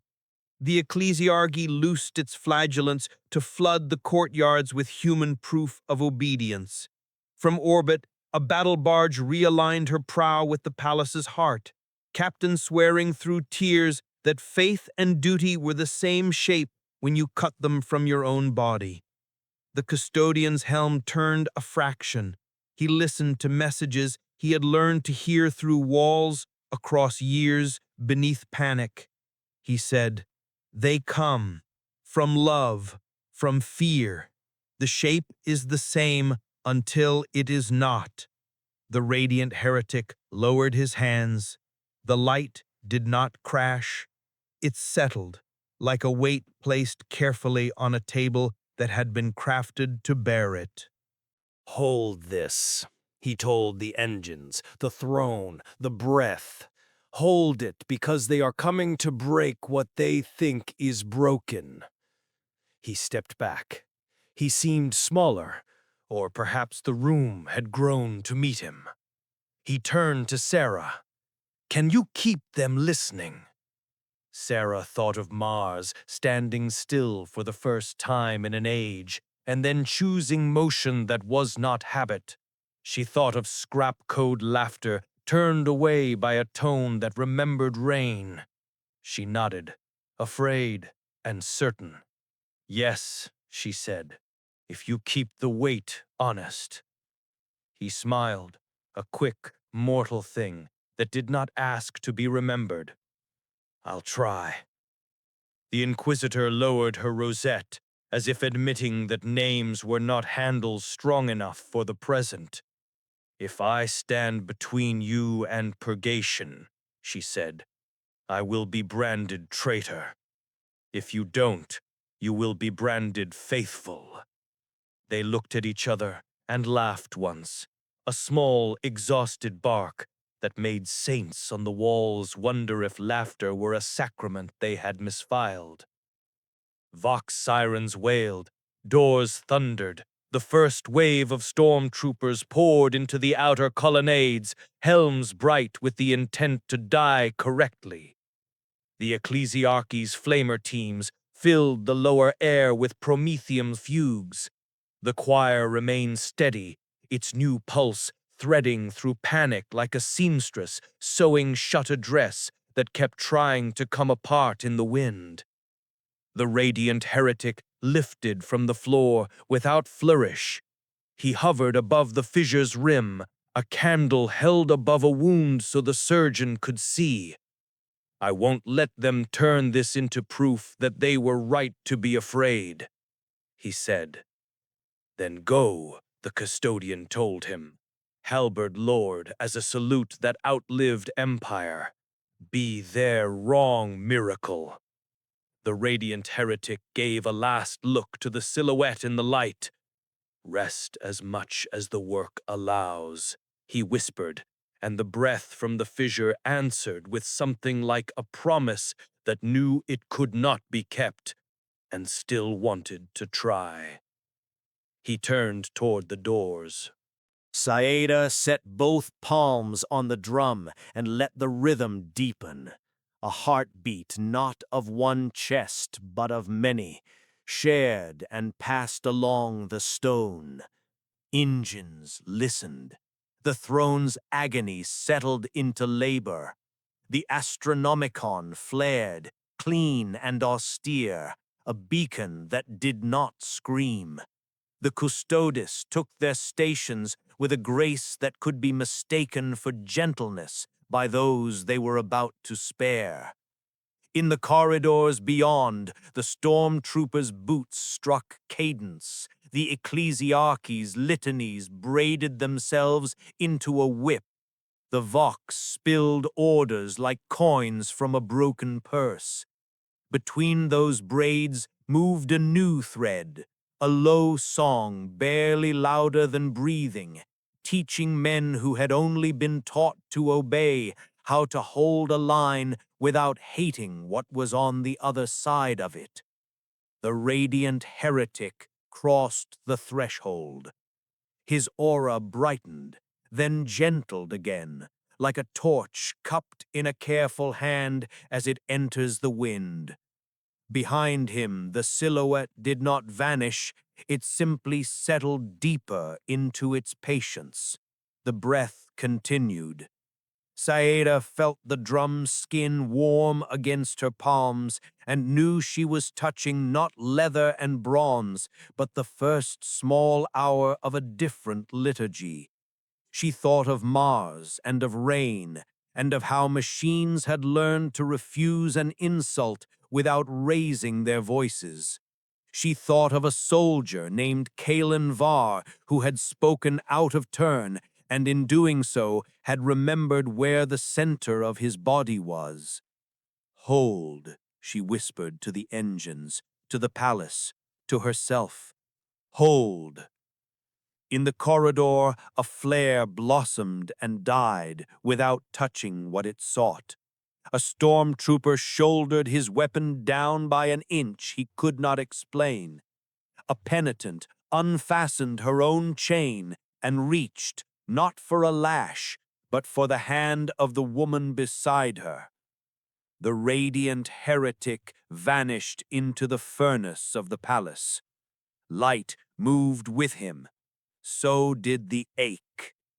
The silhouette in the fissure lifted that finger once more, then rested it upon an invisible line, as if signing a document only faith could read. The choir kept time. Night came to Terra like a veil dipped in oil, and still the palace burned without flame. Kalen Var moved through corridors older than his regiment's collective memory, boots whispering on marble that had learned every cadence of fear. The storm had not broken into slaughter. It had become something stranger. Each breach met not annihilation, but a discipline that refused to humiliate. Custodes stepped where killing should have stood. Stormtroopers advanced and found their weapons redirected by hands quicker than anger. Ecclesiarchy flamers guttered, then relit as lamps to guide the wounded back the way they'd come. It was war that refused to know its own name, and the refusal exhausted men more than blood ever had. He carried no order that made sense in the old language of correction. He carried a memory of light, moving like a teacher's patience through a room full of clenched fists, and he carried the way his lungs had learned another rhythm in its wake. His squad followed, because he did not lie to them when he said he did not know what would happen next. They reached a high transept, where shattered, stained glass still tried to tell a story about victory. Beneath it, a clamor of voices fought for one throat. Pilgrims were pinned between lines of stormtroopers and penitents who had taken their chains off and did not know what to do with their hands. The air tasted of promethium that had been asked not to be a sin. "Lieutenant," a stormtrooper captain said through his visor, voice rasping with a fatigue that didn't dare admit itself. "Your men are out of pattern. Return to Munitorium Command." Kalen glanced at the captain's shoulder. There was a notch where a shot had once kissed rank away and left a scar that looked like humility. "My men are with the palace choir," he said. "We're here to keep a hallway open." Open for what? The captain did not spit. He didn't have the water to waste. "So we can breathe, so we can think, before we burn." The captain's visor tilted. A laugh tried to get out and decided to save its strength. "Bless you for a poet," he muttered, then shouldered past, weapon lowered by an inch he could not explain. Kalen turned to the pilgrims. "Back through the west colonnade," he said. "There's water, real water, not blessed, not counted." A penitent woman stared, brand on her brow glowing damp. "Are we forgiven?" she asked, as if the word were a blindfold she wasn't sure she wanted lifted. "No. You were never owed that debt." She blinked, then nodded like someone agreeing to carry their own name. The line began to move. Across Terra, similar negotiations threaded the dark. Hab blocks that had been spared the shockwave of the radiant heretics landing, oaked to food caches opened without tithe. Vox relays stopped broadcasting denunciations and began to ask simple questions, like where the nearest shelter could stand without collapsing. Manufactorum overseers counted servitors and found fewer than their ledgers insisted.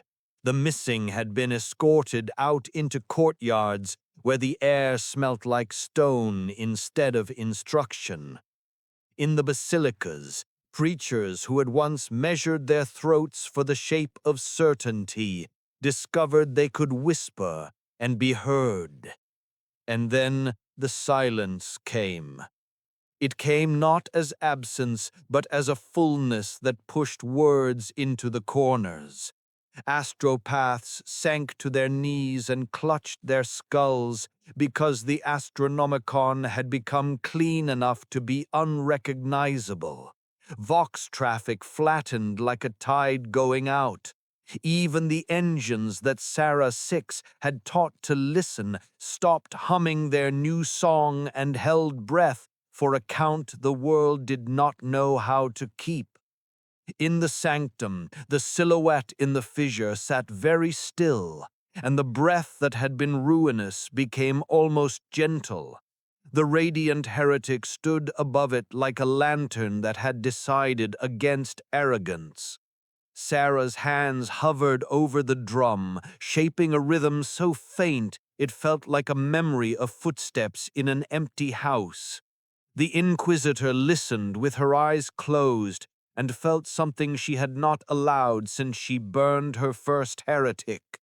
Fear that was not an enemy. She opened her eyes and found the custodian watching her without the helmet between them. His face was old enough to have seen constellations rewritten by decree and young enough to be hurt by the rewrite. "Do you hear it?" she asked. "I hear what I have guarded for lifetimes, deciding what to be." The silence thickened. Kalen felt it through stone and ligament. His men shivered, not from cold, but from the feeling that the world had stepped between floorboards and found a deeper room. He put a hand to the wall. It was warm. He did not know if that meant mercy or warning. Vox beads crackled and failed. Commands turned into polite fragments of doubt. Somewhere, a purgation cadre lost their signal and looked at one another, blinking, suddenly human in the dark. A warden's flamer coughed, then refused to spit. He stared at it like a friend who had chosen sensibly not to follow him into disgrace. From above, a new sound descended. Not engines, not sirens, bells. One bell first, the callous bell that Sarah had carried in her pocket before it decided to hang itself in air. Then others, from towers that had only ever rung for coronation or catastrophe.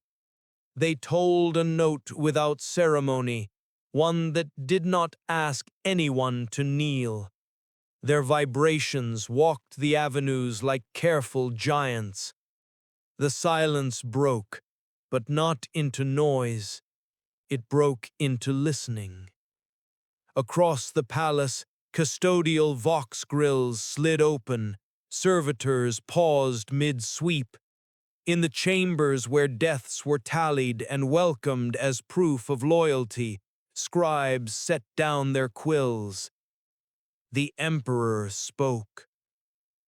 Not words, a permission like the one he had given the radiant heretic passed through the stone.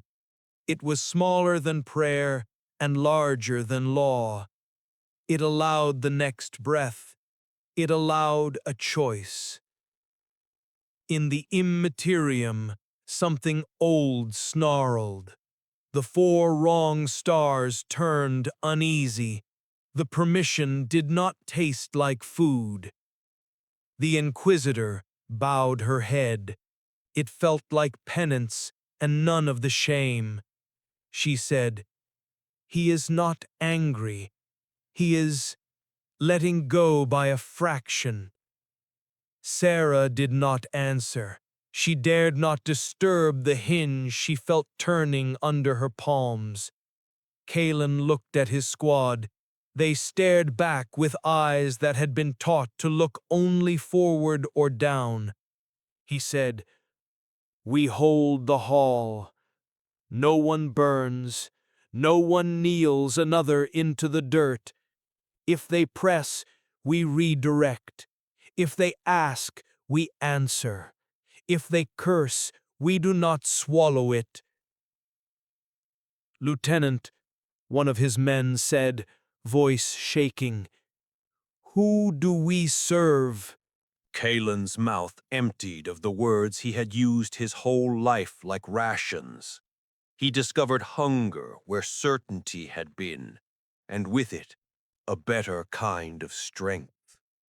Each other, he said, until the morning decides. A tremor shook dust from Saint's eyelashes. Somewhere deep, a gear the size of a continent clicked. The Astronomicon brightened without screaming. The choir remembered its note and held it like a hand. Then the silence exhaled and turned sharp at the edges. From the east transept, a roar rolled in like a verdict being carried by men eager to agree with it. Vox came alive with one clear, merciless voice. By edict of the Senatorum Imperialis, all forces are to seize the anomaly known as the Radiant Heretic and purge any Mechanicum presence interfering with the Astronomicon's purity. Faith without obedience is treason. The silence did not shatter. It braced. Kalen looked toward the sound and saw a tide of gray armor moving low and fast, helms faceless, hymn intoners strapped to their backs like spinal cords. They carried the shape of certainty with the practiced tenderness of men who had sharpened it until it cut their own hands and refused to notice. He drew a slow breath. He did not raise his rifle. The tide saw him not firing and took it as proof of guilt. They leveled their weapons, and the air between the first rank and Kalen's chest grew very thin. The palace listened. The first shots did not sound like thunder. They sounded like prayers that forgot their words. Bolter shells tore through the incense-thick air, shredding banners that had once told the story of the Emperor's triumph. The world became light and echo. The walls remembered how to bleed dust. And through that choking haze, Kalen Var stood his ground, not because he thought he could win, but because leaving now would make every word spoken in the new silence a lie. "Hold your line," he shouted, voice cracking over the roar of gunfire. "No one fires first." The irony wasn't lost on him. An order to hold ground in the face of holy fire. The stormtroopers around him hesitated, fingers trembling over triggers that had been polished into reflex. A shot grazed his pauldron. He didn't flinch. The gray-armored purgitators advanced through the smoke, formation perfect, their purity seals snapping like banners in the dry heat. Their chaplain's vox voice bellowed litanies of purgation, his eyes blind white with zeal. "Purge the apostasy of hesitation. Faith without flame is rot." Kalen lowered his weapon. "If you shoot us," he said quietly, "you'll have to explain why we didn't shoot back." The words rippled through the air like a fracture in ritual. The nearest purgitator faltered, not from mercy, but from confusion, the one heresy no catechism had prepared him for. "Lieutenant," his sergeant hissed, "they'll cut us down if we don't." "Then they'll cut us down, but the choir keeps singing." Somewhere beneath the floor, the engines of the palace vibrated in answer, their resonance wrapping around the chamber like the voice of a buried god. Then came the light. It wasn't a flare or detonation, it was presence, a bloom of gold that softened the shadows instead of banishing them. It was not brightness that blinded, it was understanding that hurt. Every weapon's targeting cogitator blinked blue and shut itself down. Las rifles cooled, flamers spat smoke and silence. The radiant heretic walked through the wall of fire like a man passing through memory. His hair glowed faintly in the half-light, his aura restrained to something the human eye could love without perishing. The purgitators froze, trapped between awe and indoctrination. "Stop," he said, and the word had weight, not command, but gravity.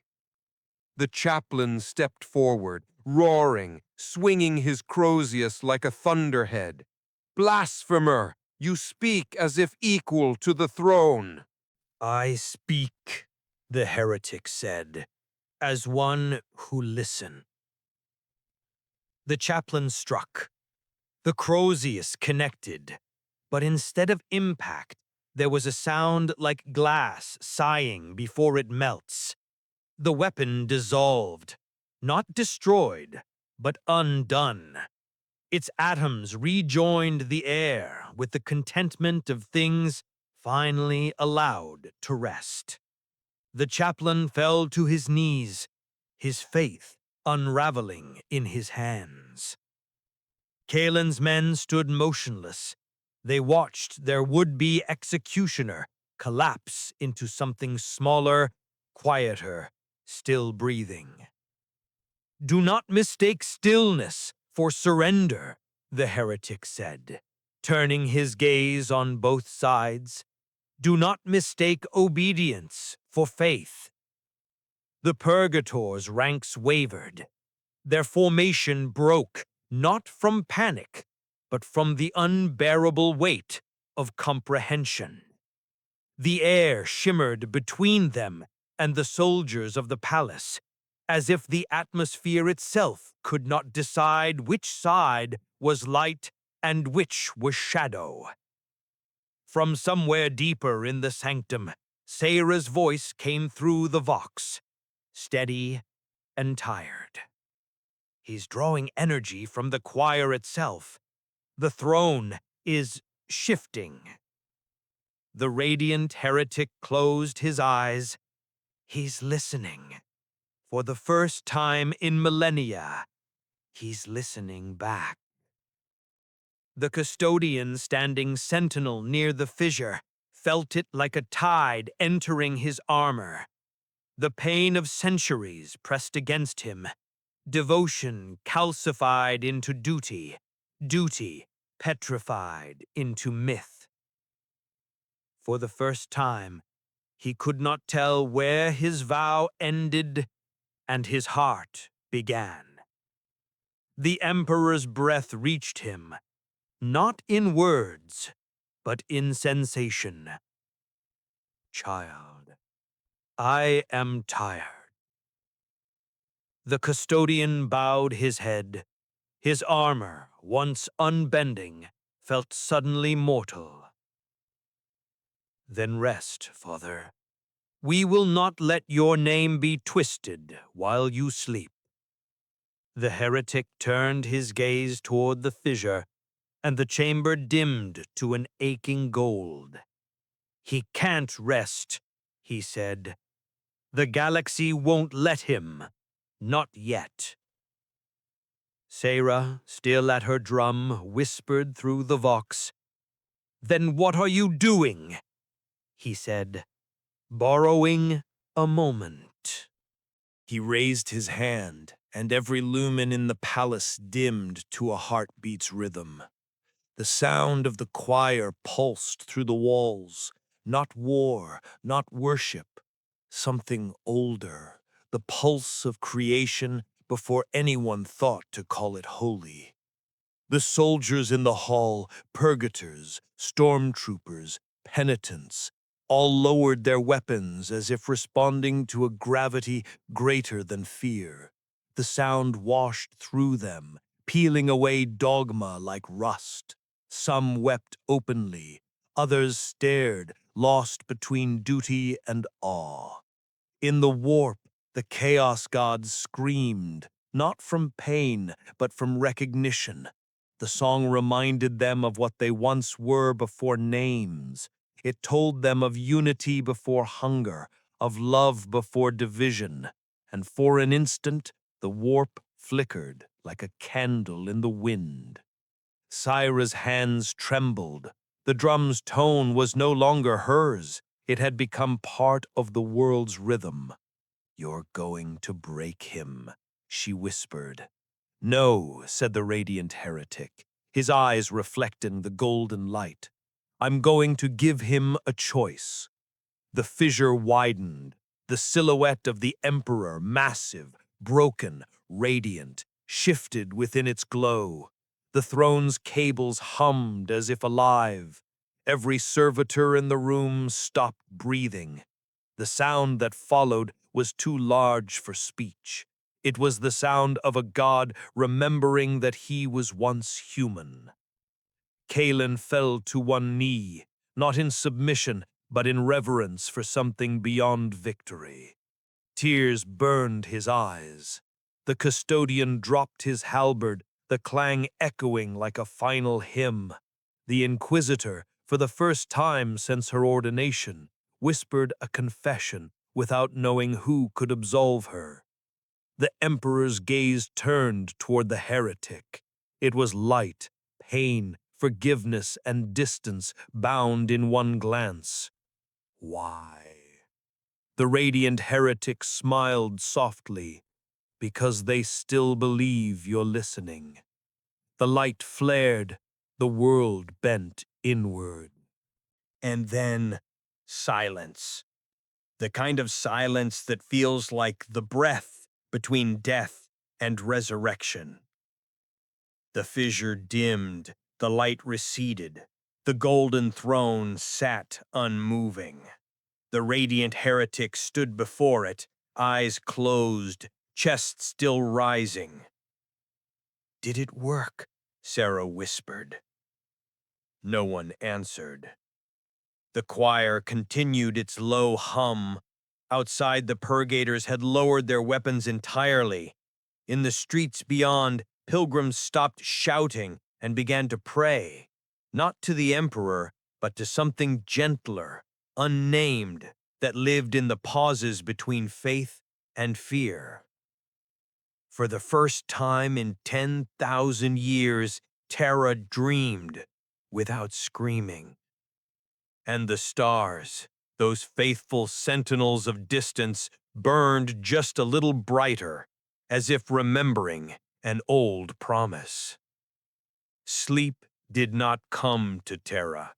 It crouched in the rafters and watched men try to deserve it. Kalen Var walked the colonnade that ran like a quiet river along the palace's inner wall, his squad strung out behind him in an untidy filament of breath and bruise. The air held the aftertaste of promethium sorrowing itself into smoke. He had ordered a watch, not because he expected an attack, but because he needed the rhythm of footfalls to keep the enormity from swallowing him whole. His men understood. Discipline could be prayer when you stripped the fear from it.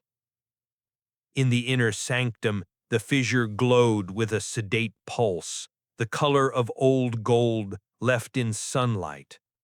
The Sarah VI stood with both hands on the resonator drum, head bowed as if listening to a confession whispered in a language she had almost learned.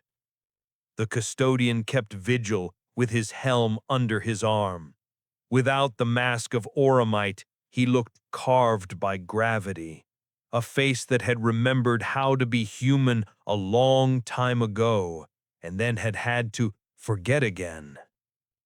The inquisitor leaned against a pillar, coat open, rosette tucked away like a weapon returned to its locker. Fatigue had made honesty of all of them.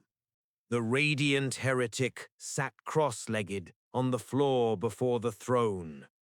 He had dimmed himself until he could have been a pilgrim at prayer. Only the faint shimmer at the edges of him betrayed the sun he carried inside his ribs. At intervals, He would open his eyes and breathe deeper, and the fissure's light would ease, and the room would remember the right size for a heartbeat. On the Vox, the world muttered in a new grammar. Orders were kinder, because cruelty had embarrassed itself and could not yet find its voice again. A purgation cadre had stacked their weapons in a chapel and sat around them in a ring, eating ration bars like men at a wake. Manufactorum overseers released shifts with a nod instead of a tally. In the Schola Progenium, a drill abbess closed her book and let the children sleep before finishing the chapter on glorious deaths. Kalen stopped at a window that had once been transparent adamant and now was pitted by the small meteorology of war. Terra lay below like a wounded beast, learning how to place weight on a leg it had always believed broken. He felt an ache move through his chest that was not fear and not hope exactly, but the animal that stood between them. He thought of the question his soldier had asked, "Who do we serve?" and the answer he had given, and wondered what would happen when dawn made that answer visible. Dawn did not wait for him to be ready. The first light came not from the sun, but from the void. Orbital augurs thrummed. The upper bastions unfurled their censer petals like flowers admitting they had always wanted the day. A fleet translated at the system edge, its silhouette a catechism writ in metal. No livery of the Mechanicus, no banners of the ecclesiarchy, ships as severe as arithmetic, bearing the sigil of an eye that had learned to weep and then had sealed the tear into a weapon.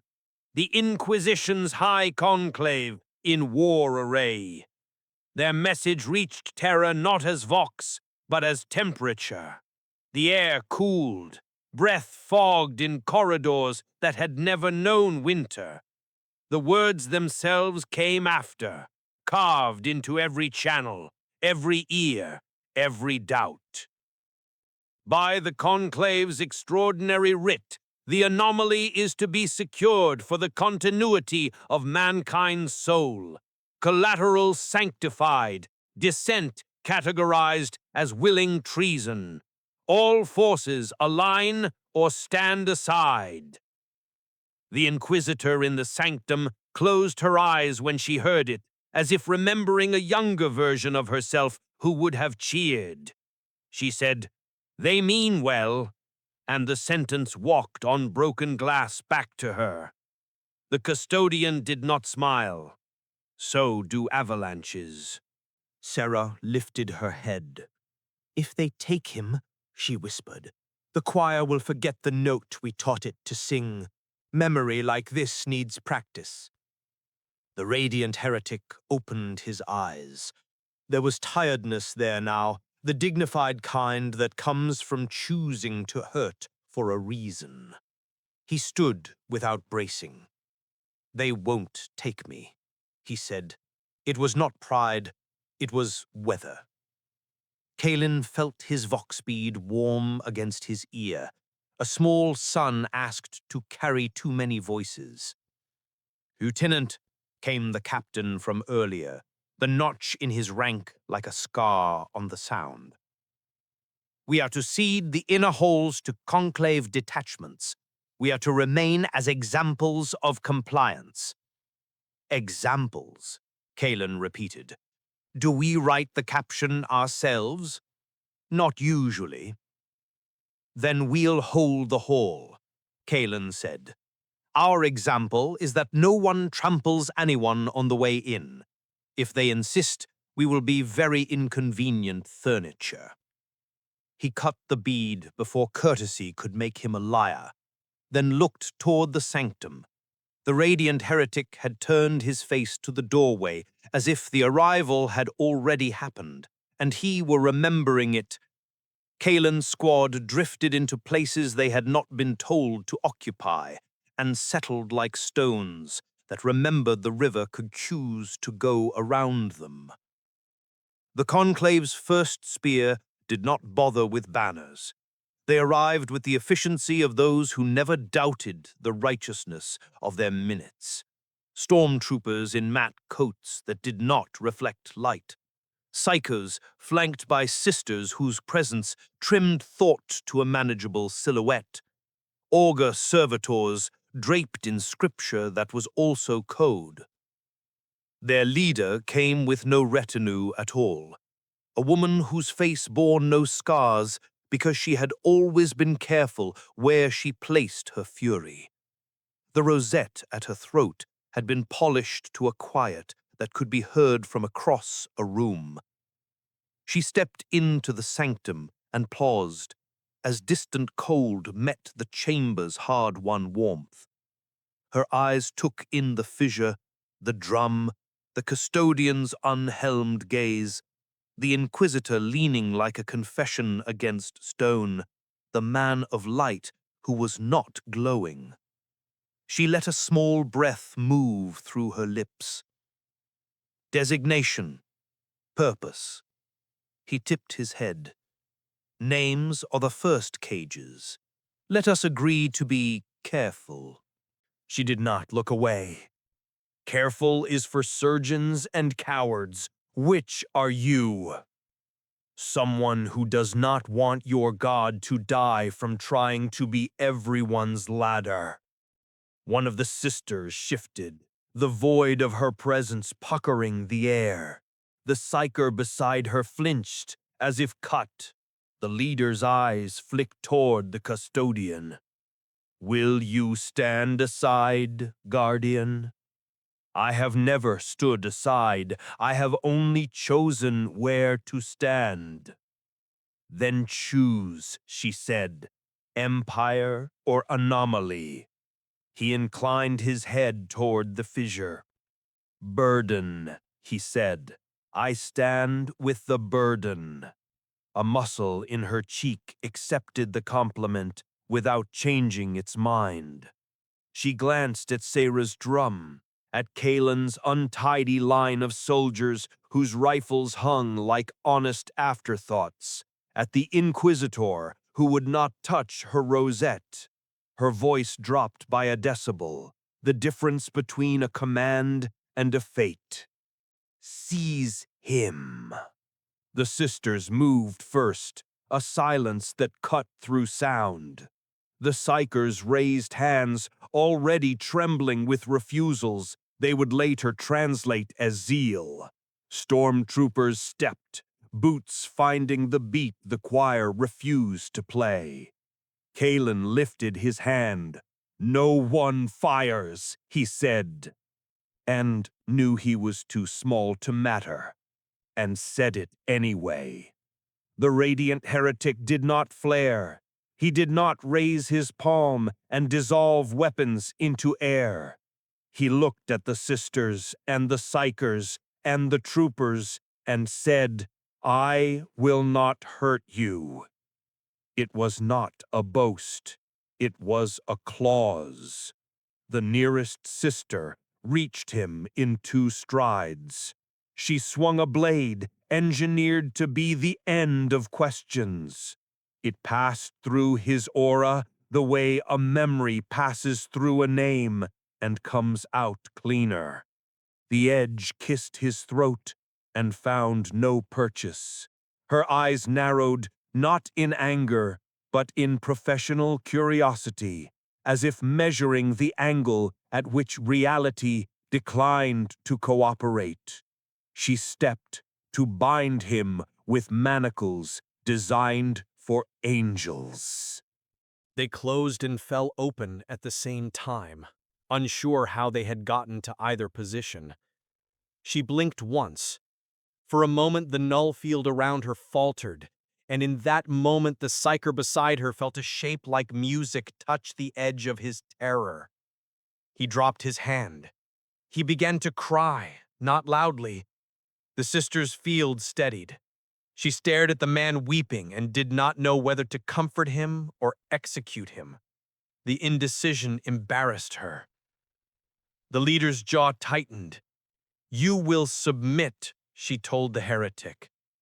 I will stand until he can. Behind him, the fissure's breath deepened by the thickness of a human hair. Sierra felt it in the drum, like a string finding a note it had been practicing in secret. The custodian's fingers tightened on his halberd, not to lift it, but to keep from reaching. The leader's gaze slid to the Inquisitor in the shadows. Sister, she said, not with the ecclesiastic meaning, but the older human one. Stand with me or against me? The Inquisitor pushed off the pillar. She looked at the radiant heretic. Her mouth knew how to shape 1,000 accusations and found none that did not taste like ash. She looked at the fissure. A breath that had been a scream now panted like a runner nearing the end of a race he had refused to stop. She looked at the custodian, who had laid his helmet at his feet like an offering. She looked at Kalen, whose men had decided to be furniture. She turned back to the leader of the conclave and said very softly, I will stand where the burden does. A silence fell that was not the Emperor's. It was administrative and offended. The leader nodded once, as if crossing a name out with regret.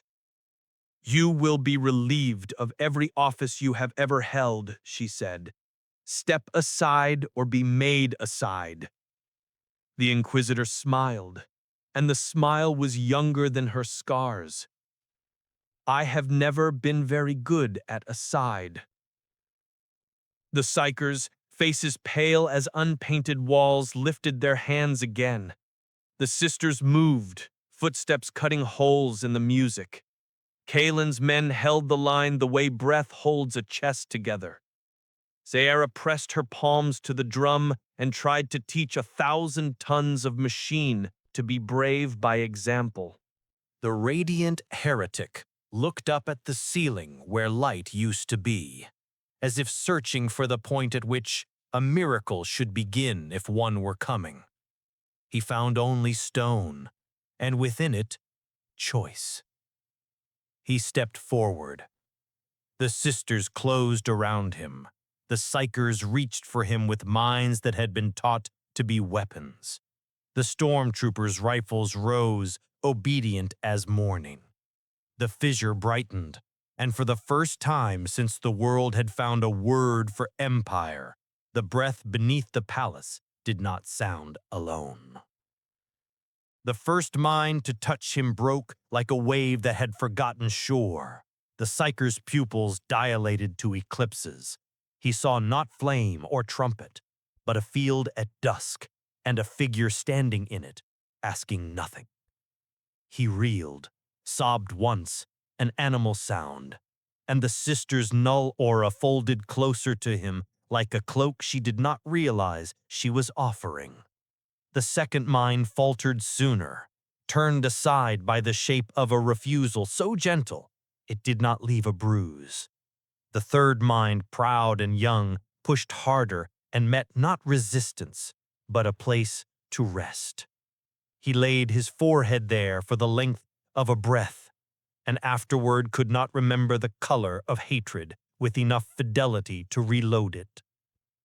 The sisters tightened in a ring, voids drinking the room. Their blades remained at low guard, not from mercy, but from confusion none would voice. The stormtroopers bristled behind them, laslocks angled to erase doubts by arithmetic. The conclave leader did not move. She watched the small failures of doctrine accumulate like snow at the eaves.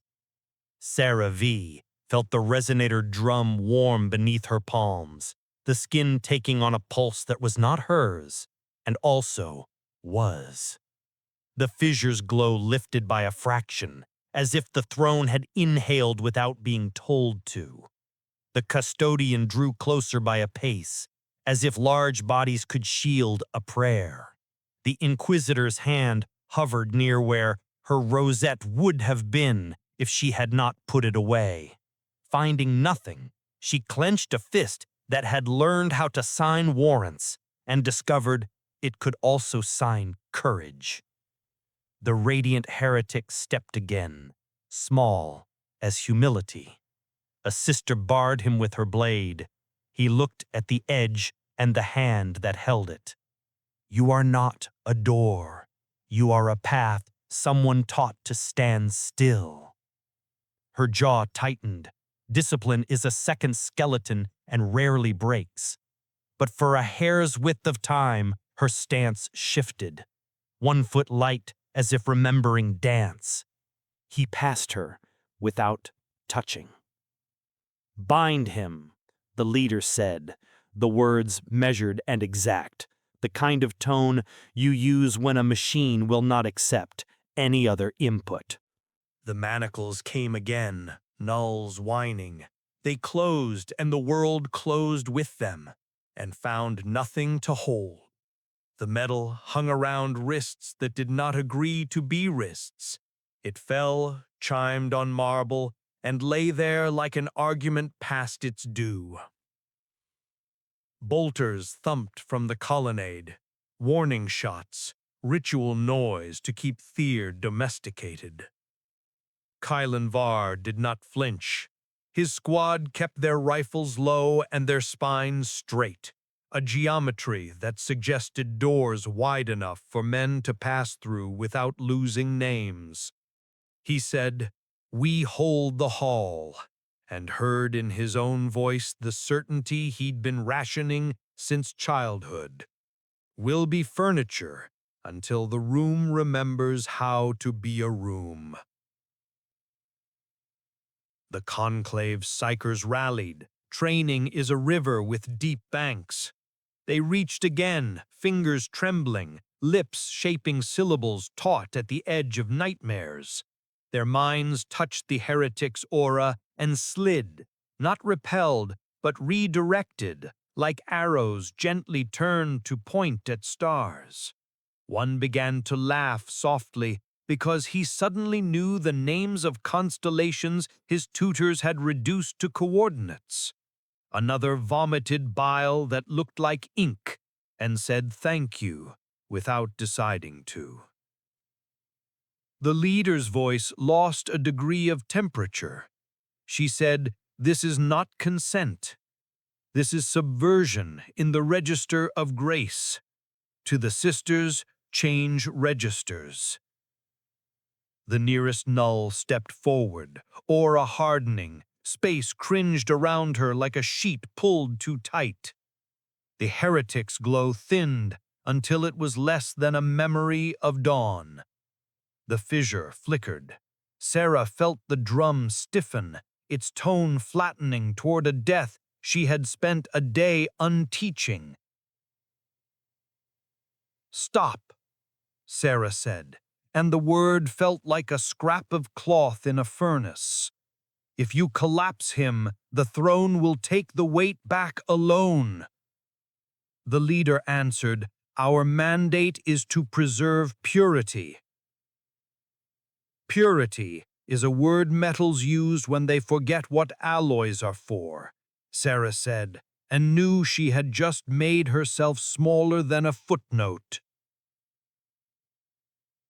The custodian lifted his halberd, not to strike, but to place it between the null and the throne, a bar laid across a door he would no longer allow to be mistaken for an altar. "Enough," he said, and the weight of millennia made the syllables ring. The leader's gaze touched him, then slid past to the fissure.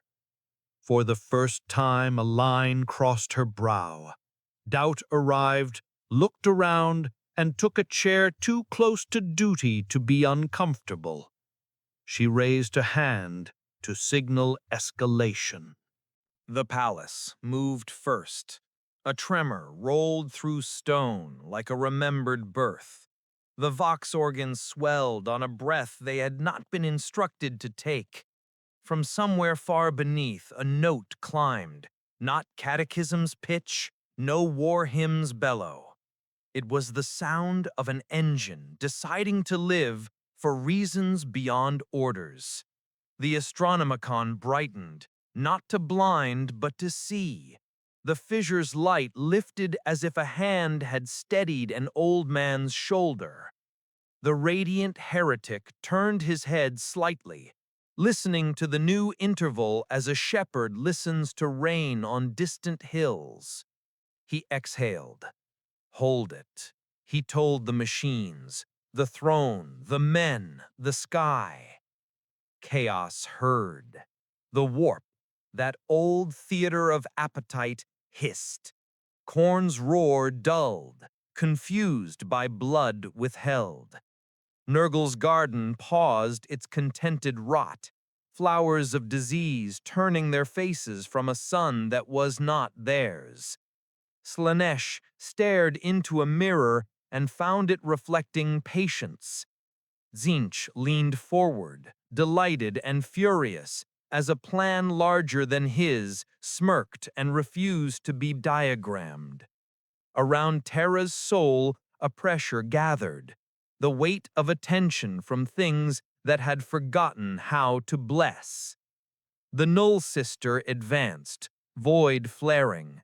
The heretic stepped to meet her, palms open, and the collision of absence and presence made the air ring like a struck bowl. Her field ate his light. His light invited her field to become a shape with edges kinder than knives. The ring quivered.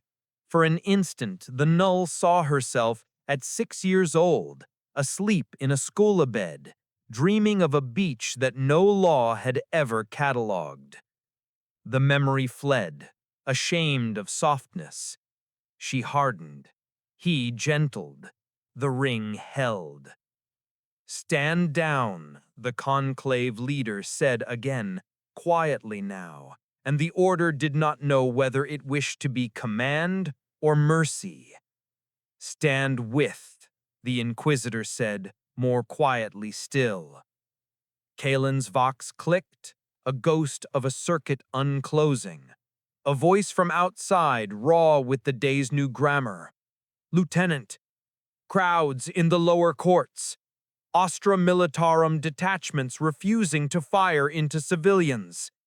The Astra Militarum priests have set their flares as lanterns. Sir, they're singing." "What?" Kalen asked, as if the word might decide not to mean what it meant. "A work song," the voice said, breaking, in the palace dialect. The leader heard the report through channels she was born to haunt. She closed her eyes once, a bishop setting down a weight of ivory and bone. When she opened them, ice had not returned, only iron. "Last time," she said to the heretic. "Submit." He looked past her toward the fissure. The breath within had steadied to labor rather than injury. He looked at the Null Sister, whose blade did not tremble, but whose wrist had stopped pretending not to be a wrist. He looked at the psychers, thin and shaking, and the stormtroopers, rigid with the fear of being wrong in public. He looked at Kalen Var, whose men had learned to be furniture and liked the humility of carpentry. "I can't," he said, and sorrow made the truth polish itself. The leader's hand rose. The ceiling broke. It did not collapse. It opened, like a pupil dilating. Light speared down, not his, not the throne's. Daylight, real and untheological. For an instant, Terra's sky looked straight into the sanctum. Dust glittered, and the breeze that found the cut carried not incense or ozone, but the faint, impossible smell of rain on stone. The Null Sister's field faltered, as if the world had just remembered a constant she could not null. The psychers gasped like swimmers finding the surface. The stormtroopers' muzzles dipped, not by order, but by instinct old as lungs. The fissure brightened, meeting the sun like an equal. The conclave leader stared up at the wound in architecture and did not know whose writ to stamp it on it. The radiant heretic stepped into the shaft and let the day paint him ordinary. He said, "Choose, not to her alone, but to every ear within the palace and to the 4 wrong stars that hated choices not theirs. Choose what kind of silence you want when this is done." Around him, the note from the drums, the engines, the throne, and the planet found one another and locked like hands. The leader lowered her hand by the smallest of distances. A roar approached from the outer halls. Boots, banners, a new edict or the echo of an old one, arriving too late to matter. The shaft of light narrowed as shutters reconsidered obedience. The Null Sisters' field swelled in reflex, then steadied at a width that did not bruise. The moment hung. The moment held like a bridge of glass. Shutters in the wounded ceiling stuttered between order and weather. Daylight thinned, thickened, feathered across marble as if the sky were teaching the stone a softer liturgy. The Null Sister stood within her own absence and felt absurdly the memory of sand under her toes as a child. The Psychers trembled at the edge of usefulness, their minds like sails straining for a wind they had not been allowed to name. The stormtroopers' sights hovered over hearts, and for the first time, those hearts felt too specific to be targets. The conclave leader's hand hung halfway down, fingers articulate with doubt. She looked into the shaft where the radiant heretic stood, bathed in an ordinary brightness that refused to flatter. Sunlight laid the same coin on his brow that it put on hers.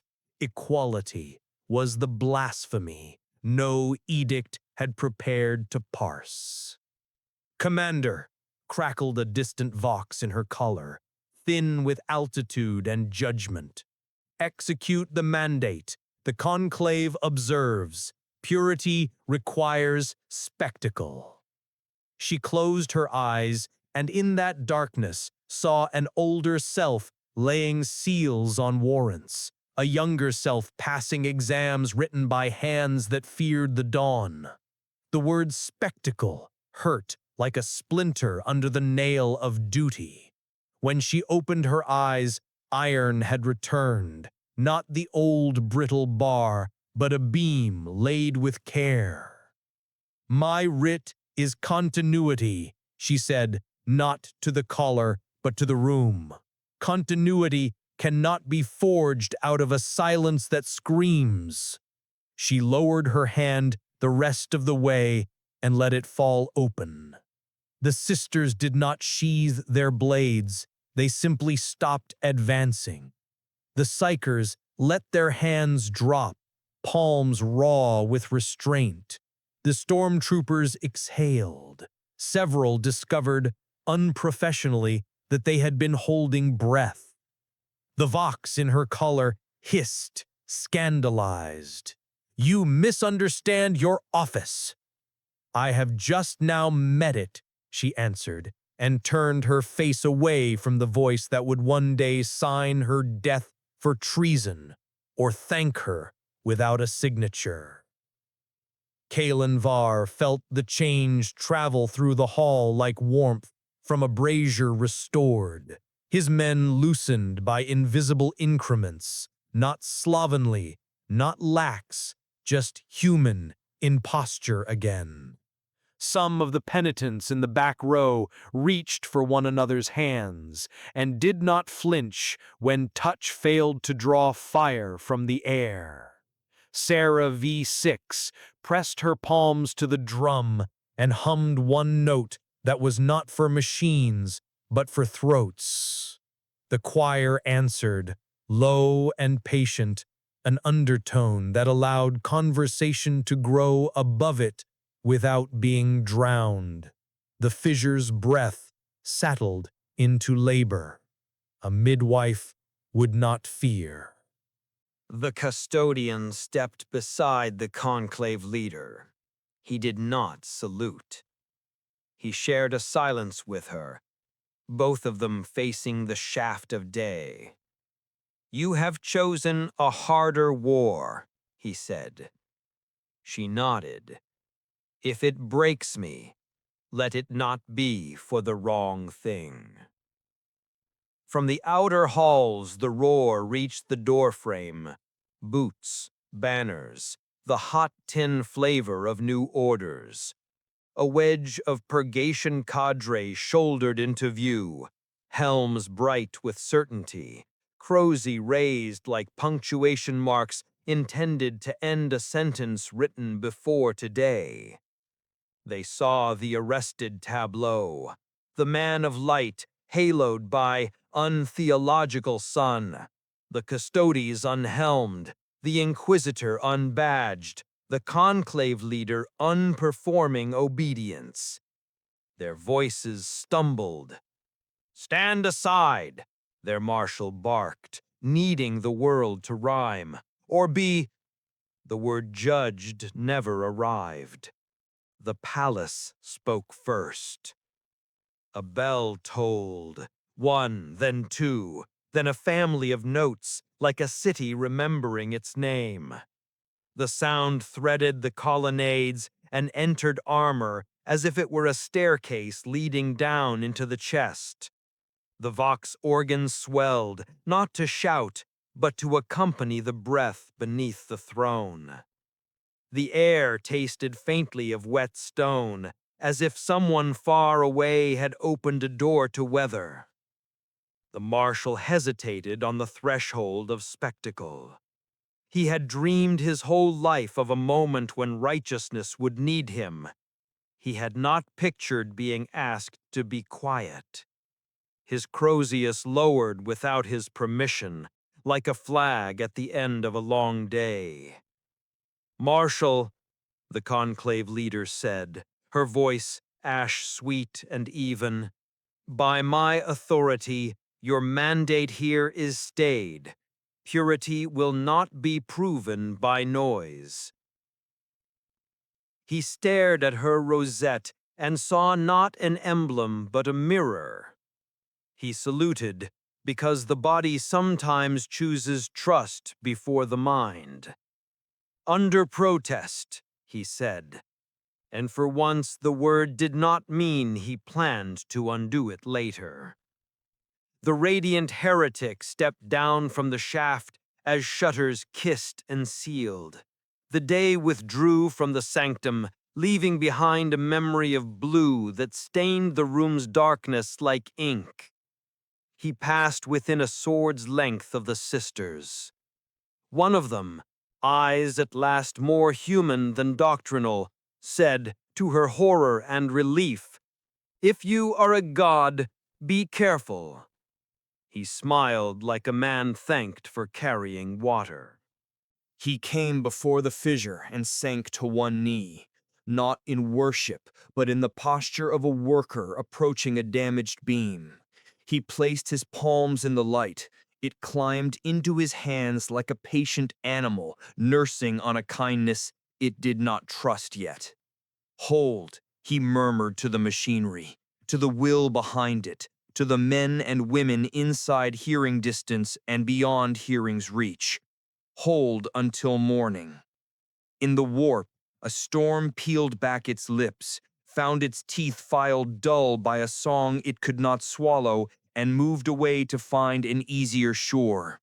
The four wrong stars turned their faces and waited, irritable as old kings denied their sport. Kalen Var looked at his squad and found, to his embarrassment, that he loved them, not as soldiers to be expended on schedule, but as the exact shapes they stood in at that moment. "We'll rotate watches," he said, voice thick. "We'll sleep on the floor like saints who forgot how. We'll be here when dawn remembers us." The Inquisitor slid her rosette farther into her coat, as if tucking away a relic that had finished its office. "The Inquisition will court-martial me," she said to no one in particular.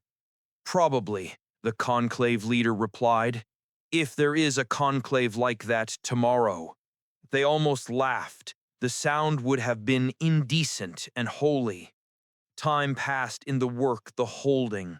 Engines learned the trick of strength without volume. The Astronomicon burned like a wound that had decided to scar. The choir kept its pulse, a human metronome that refused to march. Men set down weapons and picked up water jugs. Women unhooked chains and braided hair flat for sleep. Servitors paused at the edges of their programming and chose to sweep toward tired feet first. Near false dawn, when the sky beyond the palace had not yet decided which color to be, the fissure shivered, the breath from beneath deepened, then steadied with a finality that felt like a signature. The radiant heretic's shoulders eased.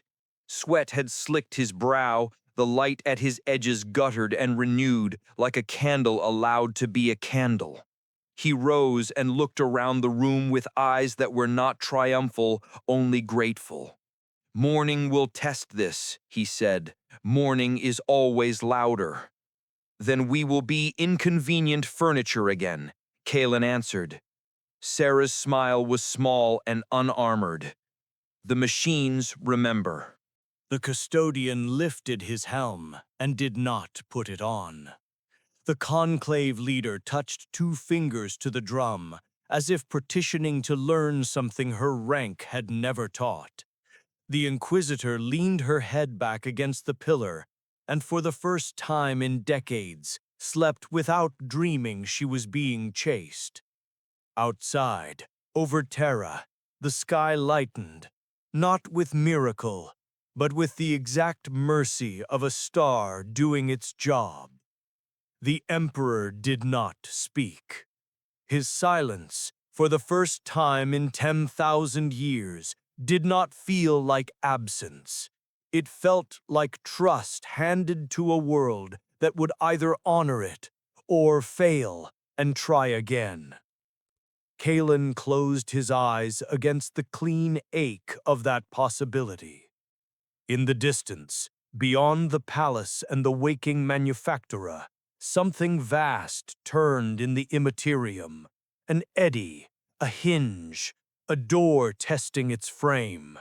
The bells trembled once, as if remembering they would be needed soon for a different kind of alarm. The radiant heretic looked toward that pressure with the tenderness of a man who has decided to go where he is most necessary. "The dark is listening," he said, and no one in the room mistook dark for merely night. The day broke. The warp had no horizon, but that night it blinked. Above Terra, the void rippled like a bruise breathing. The Astronomicon burned not with constancy, but with awareness, its light no longer a fixed wound in eternity, but an eye beginning to turn inward. Ships across the segmentum solar reported the same omen. The void sang, and their Geller fields answered in kind. Something had stirred the Imperium, something not born of chaos, nor of man, nor of the Emperor's despair. It began with the choir. The psychers of the Astronomicon had not slept for a day and an eternity. Yet now their song, once a single blinding note of navigation, fractured into harmonies. Their minds drifted beyond comprehension, finding melodies that were not written in the Emperor's shadow. Some wept and died, their souls flaring into warp fire and vanishing like stars snuffed out by dawn. Others laughed, delirious, as if tasting the first breath of air after drowning. From orbit, the sight was biblical. The Emperor's beacon pulsed, not like a star, but like a heartbeat, each surge lighting the void with veins of living gold that stretched into the sea of madness. The warp did not retreat, it bent, like the tide toward gravity. And in the center of it all, within the sanctum beneath the palace, the radiant heretic knelt. He was not praying, he was remembering. Fragments of battles long gone, of friends who had become ghosts, of sons destroyed to save strangers he would never meet. His aura dimmed to a whisper of warmth, flickering in rhythm with the drum Sarah kept alive. Each pulse in the warp matched his breath. "He's in between," Sarah whispered, eyes closed, palms trembling over the resonator's skin. "Not in the warp, not outside it either. He's making a bridge." The custodian stood behind her, halberd grounded like a cathedral pillar. A bridge to what? She looked at him with tears tracking down her ash-streaked face. To forgiveness. The word landed like a weapon. Forgiveness had not been uttered on Terra without irony in millennia. The Inquisitor stirred from where she sat against the wall, exhaustion pooled in her features. Forgiveness is not in our catechisms. No, but maybe it was in his. The air shifted. The golden fissure in the floor expanded. Its heat grew unbearable. The marble ran like wax. The radiant heretic's hair lifted in the updraft as the air screamed between matter and meaning. In the warp, storms bloomed. Where once the four chaos gods sat in their immortal balance of hunger, something new entered their theater. It was not a being, it was a refusal. Korn's domain stilled, rivers of blood freezing into obsidian veins. His laughter curdled as he felt a power not of rage, but of restraint, a strength unspent, infinitely patient. Nurgle's gardens wilted, blossoms of rot turning to dust. He wept like rain on metal, for he felt life in its purest, most cruel form, the kind that healed only because it refused to surrender to decay. Slanesh trembled before a mirror that did not admire. The reflection looked back without judgment, only understanding. Perfection without pleasure. And Tinch, the architect of all deceit, smiled first, then faltered. For even he could not calculate the math of compassion uncorrupted. "The warp is watching him," Sarah breathed, her voice breaking. "No," said the custodian, "it's remembering." The radiant heretic rose slowly. His eyes glowed, not white, not gold, but something between, the color of old dawn. Around him the warp's energy pressed through the veil like a tide too long denied shore. Servitors malfunctioned, screaming hymns of binary despair. Vox grills melted into tears. The throne itself groaned, its cables flexing like veins under strain. Across the galaxy, astropaths bled light. Ships halted mid-warp, their navigators struck blind by visions of burning cities and hands raised in peace. Entire battle fleets heard the same whisper ripple through the void. The light does not end where you stop looking. In the Black Library, an Eldar seer collapsed, his soul stone cracking. In a demon world in the Eye, an entire cult fell silent mid-chant, their god refusing to answer. In the deep crypts of Mars, The machine god's quiet hum rose half a tone, as if curious. And on Terra, the Emperor stirred. It was not motion in the physical sense. The cables did not snap, the throne did not rise, but the presence, the weight of eternity that pressed down on humanity's collective soul shifted by an atom's breath. For the first time in 10,000 years, he moved. Every living being within the palace felt it. Knees buckled, hearts seized. Sierra fell against the drum, gasping. Kalen dropped his rifle, eyes wide, tears cutting paths through the grime on his face. Even the custodian's armor vibrated like an organ pipe, ancient oaths trembling inside it. And then came the whisper, not from the throne, not from the heretic, from everywhere. From the light between atoms, from the quiet corners of the human soul. You have done what I could not. The words crawled into every mind differently. Some heard a father's voice, others a commander's, others a silence that finally forgave them. But all understood. The emperor was not speaking to the heretic, he was speaking to mankind. The heretic lowered his head. "No, my lord," he murmured. "I only reminded them how." The light dimmed, the warp trembled, and then came the fracture. Reality bent inward. The choir screamed as one. Across the galaxy, every psyker saw the same vision, a sun collapsing into a man's heart. The warp recoiled, howling, retreating from its own reflection.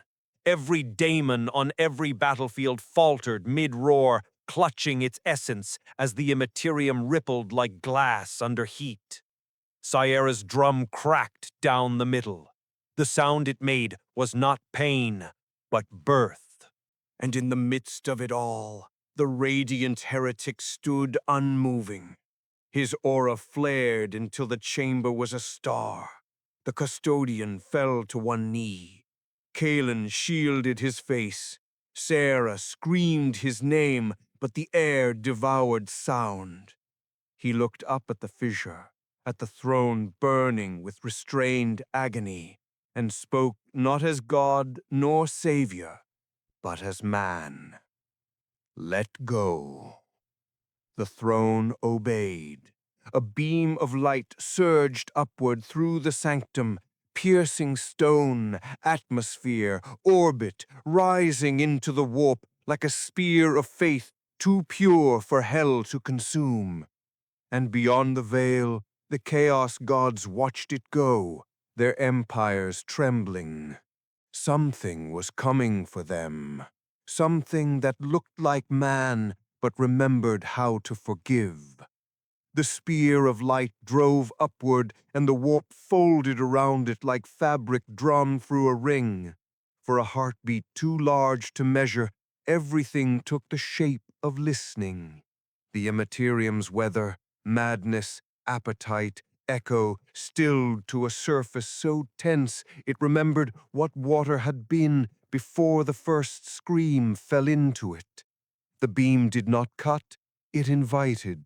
It rose with a patience that humiliated violence, gathering along its rim all the tatters of prayer that had never found mouths brave enough to keep them. On Terra, the sanctum shook with a restraint that spared. Marble ran backward into stone. Cracks closed like eyes, deciding to believe in mourning. Sarah VI stared at the split in her drum, hand pressed over the wound as if to keep a child from waking too quickly.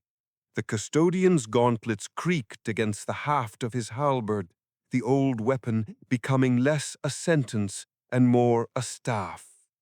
The Inquisitor stood bareheaded, and without telling her hands to unfasten the last clasp of her stormcoat, so the light could touch the bones that had enforced too much winter.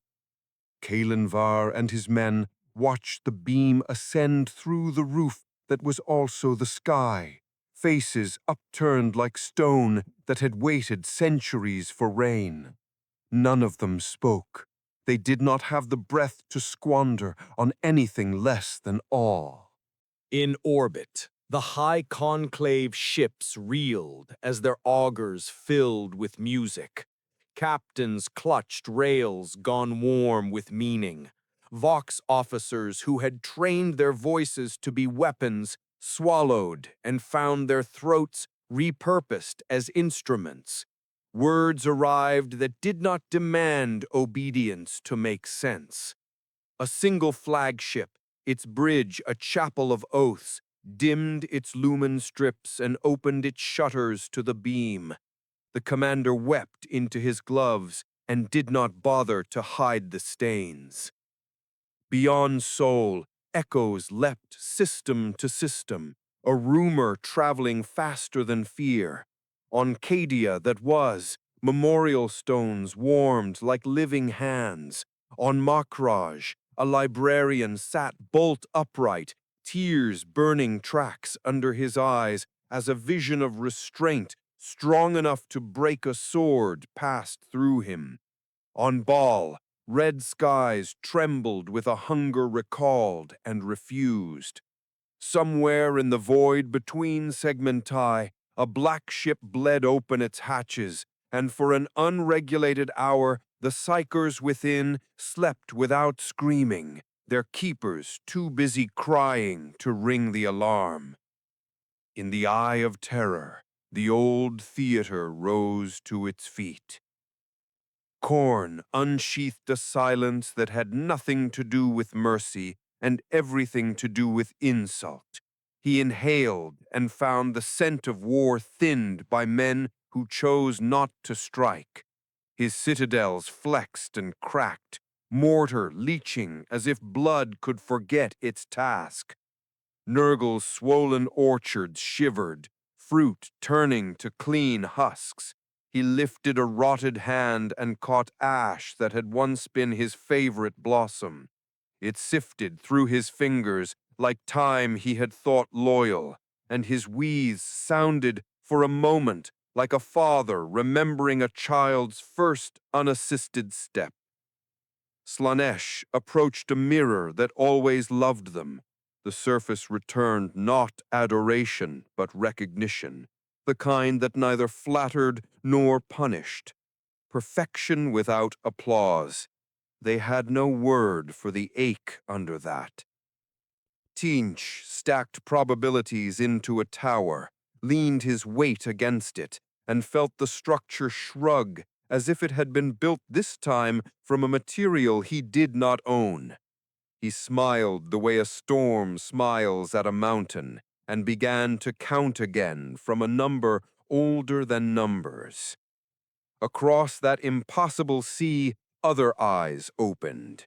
Farseers put down runes that never disobeyed them and watched a path thread itself through the skein that did not ask permission. In a tomb world's black geometry, a silent king turned a fraction, and a command thread, stale for millennia, hummed as if tasting a future it neither wanted nor could dismiss. Somewhere far from any charted star, orcs yelled cheerfully at a sunbeam and swung choppers at each other with renewed sincerity, having decided that if light wanted the biggest fight, they would provide it. The radiant heretic rose with the beam, not by flight, but by fidelity. His aura did not blaze, it held, narrowed to a filament of vow. He looked back once, down through stone, through smoke, through the aping bodies of men and engines, to the fissure and its throne.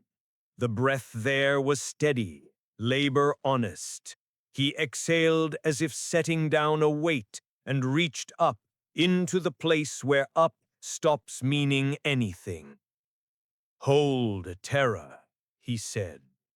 Sarah's cracked drum thrummed under her palm.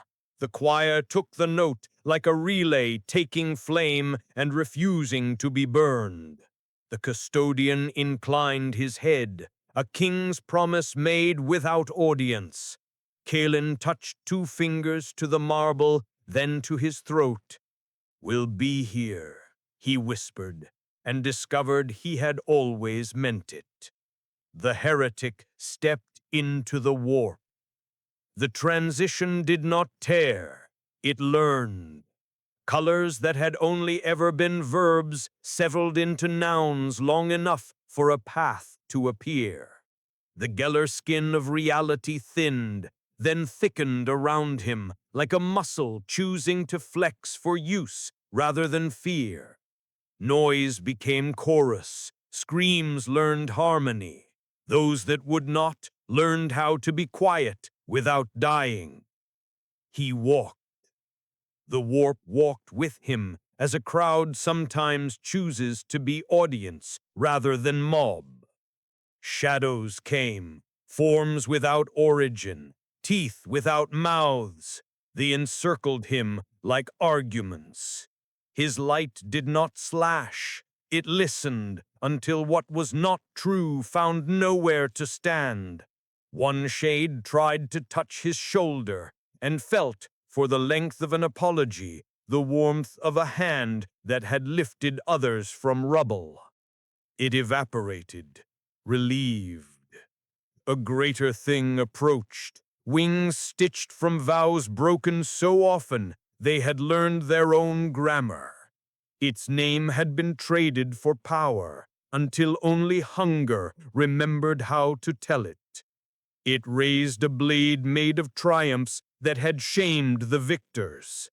"Yield," it crooned, voice velveted in 1,000 conquered tongues. He looked at the blade and the hand. "I've seen better inevitabilities in a child deciding to share bread," he said gently, and kept walking. The blade rusted in a breath. The wielder looked at its empty grip and for the first time reached with the other hand toward nothing but balance.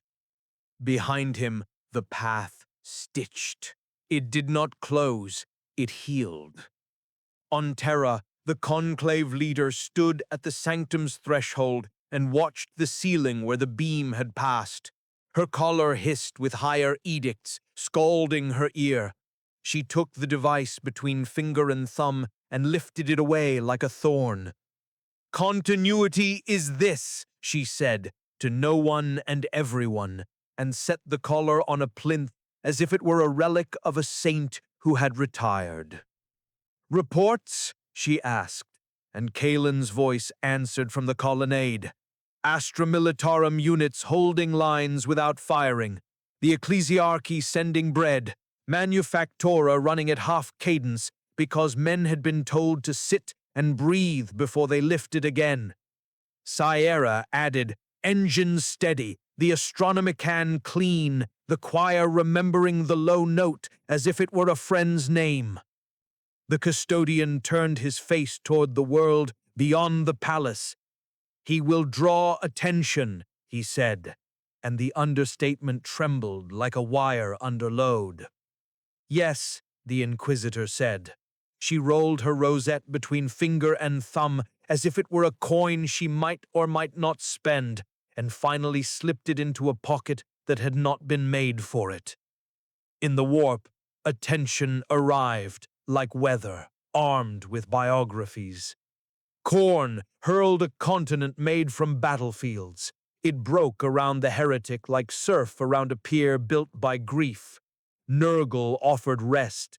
He bowed to the tenderness and declined the surrender. Slanesh sang a chord that tasted like every victory he had ever wanted applause for. He smiled, heard an older music in the memory of hands calloused by work, and kept time with that. Zinch threw him futures like coins. He left them in the fountain and wished, impertinently, for everyone.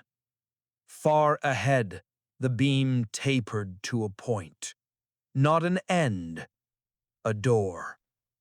Through it, a sound. Low, happier than power, older than names. It sounded like a million small forgivenesses added together until the sum could be mistaken for a miracle. He paused. Behind him, Terra breathed. The throne labored without drowning. The choir kept human time. Before him, the Imperium held its breath, the way a crowd holds it when a tightrope walker lifts one foot from the wire. He looked once more over his shoulder, and in that glance the palace saw him.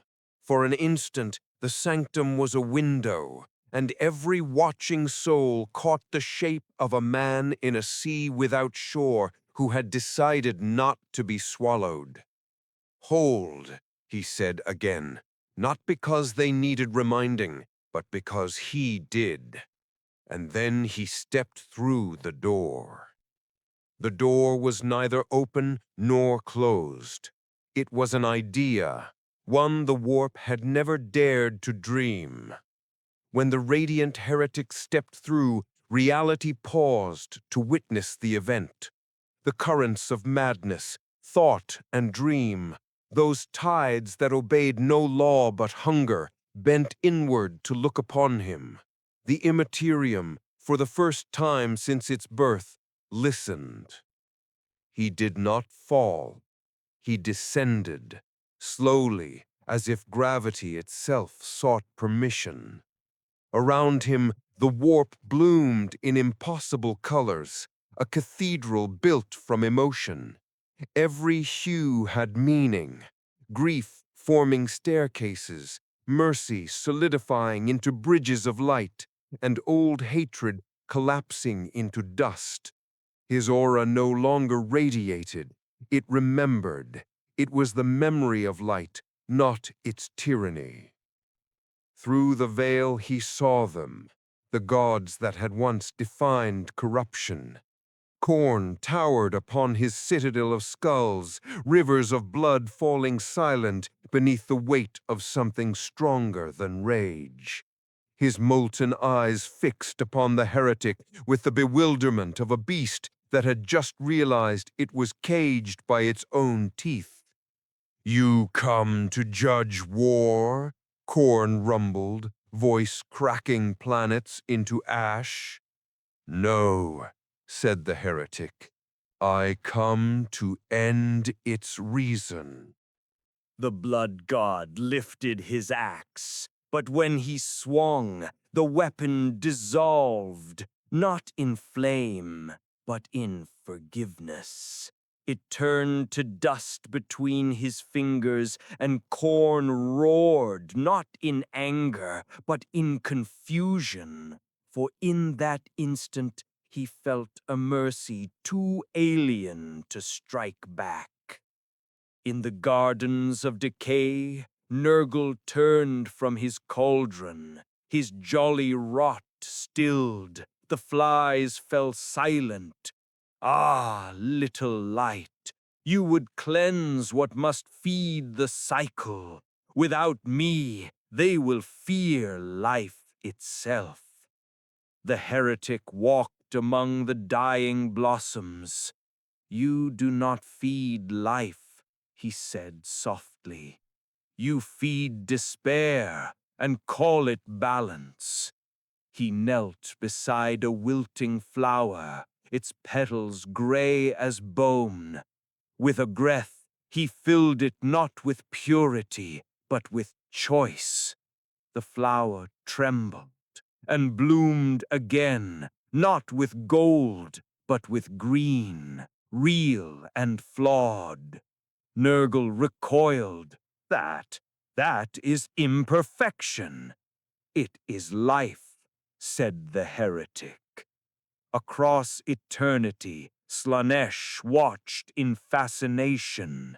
Draped in impossible beauty, they leaned forward from their throne of mirrors, every reflection smiling a different smile. "He moves as if he loves everything, even that which will not love him back," Slaanesh whispered. Tzeentch answered with a voice like parchment turning itself into flame. "That is his error. He believes in what cannot last.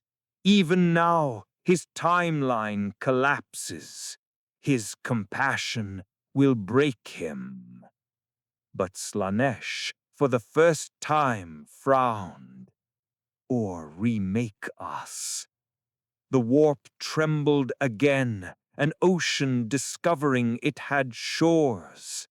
The light from the heretic's path reached further, illuminating things no mortal should ever see.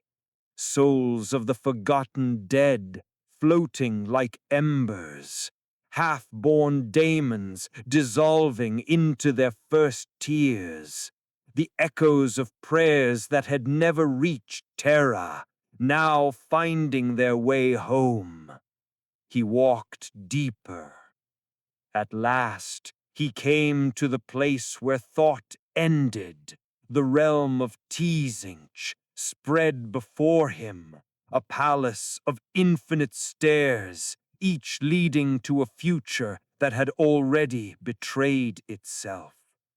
The architect of fate awaited him there, veiled in geometry and color. "You are late," Tzinch said, his voice 1,000 truths, all wrong in the same way. "I came when I was needed," said the heretic. "You should not exist," Tzinch replied. "You are paradox, a creature who carries faith without servitude, power without hunger, vision without manipulation. You are the only thread I cannot weave." The heretic's eyes lifted, filled with human sorrow. "Then perhaps your loom was never meant to hold freedom." The warp howled, every reality in every direction strained as if torn from its axis. Tzinch spread his arms, robes transforming into wings of fire and smoke. "You would unmake purpose itself. Without faith, there is no meaning. Without control, there is no destiny." The heretic stepped closer, his shadow falling across the architect's shifting form. "And yet," he whispered, "the smallest kindness still happens without command. The faintest love still appears in darkness. The universe writes itself without you." Tzinch screamed, and his palace imploded, collapsing into an infinite silence. The heretic walked on. Behind him, the warp began to fold, its gods unraveling not by defeat, but by comprehension. Each of them saw within their infinite domains the one truth they had all forgotten. They existed because humanity believed they had to. And now, humanity was remembering how to believe in something else. On Terra, the beams still burned through the heavens. The choir sang, but their song had changed. It was no longer a hymn of subservience, but of memory. Their voices joined the pulse of the throne, and for a single instant, every world in the Imperium saw the same vision.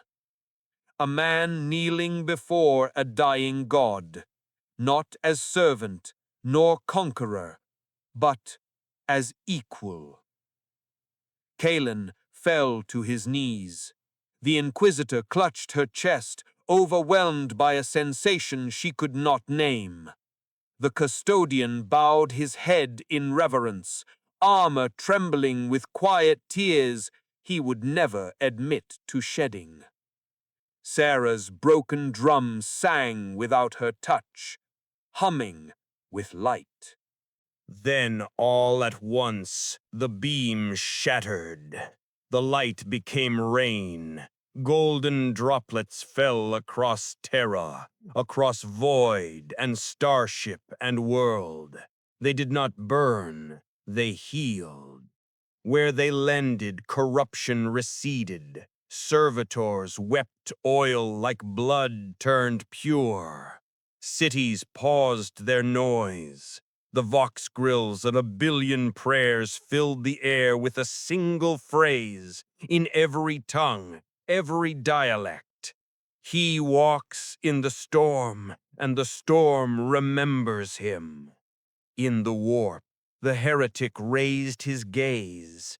Before him stood the gate, the place where all souls entered and all madness began.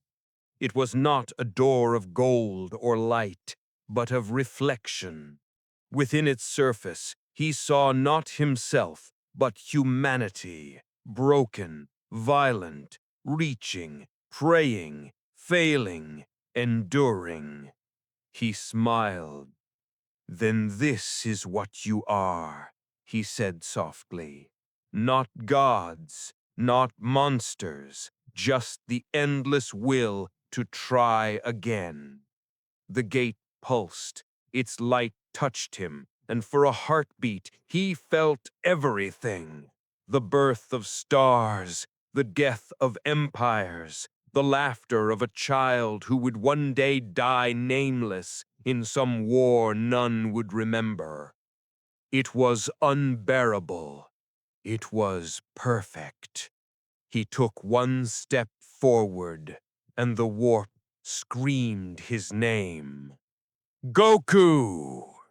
It was not worship, it was remembrance. Every soul that had ever prayed for strength, for courage, for one more sunrise, each of them spoke that name as if breathing for the first time. The gate opened, and from within something vast reached out, not divine, but human. It was the hand of the Emperor, freed at last, not by power, but by understanding. Their palms met, light against light, and the universe held its breath. Their palms met, and the gate did not burst, it breathed. The contact was not collision, but consent. Where fingertip found fingertip, centuries of deferred mornings unknotted. Currents tore around them with the dignity of rivers asked, for once, where they wished to go. The Immaterium's pressure eased as if a belt had been loosened on a chest that had forgotten how to expand. No thunder announced it, only a widening. The heretic felt the emperor not as a crown or verdict, but as a man who had lifted too long. Within that grip lived grief sharpened into duty, love hidden like contraband in the lining of a cloak, a rage domesticated into endurance lest it devour the very people it meant to save. Through the touch flowed another thing, smaller and more dangerous, trust, given where command had failed. He did not take it, he matched it, and between the two vows a bridge formed. The warp reeled back, confused by the absence of conquest.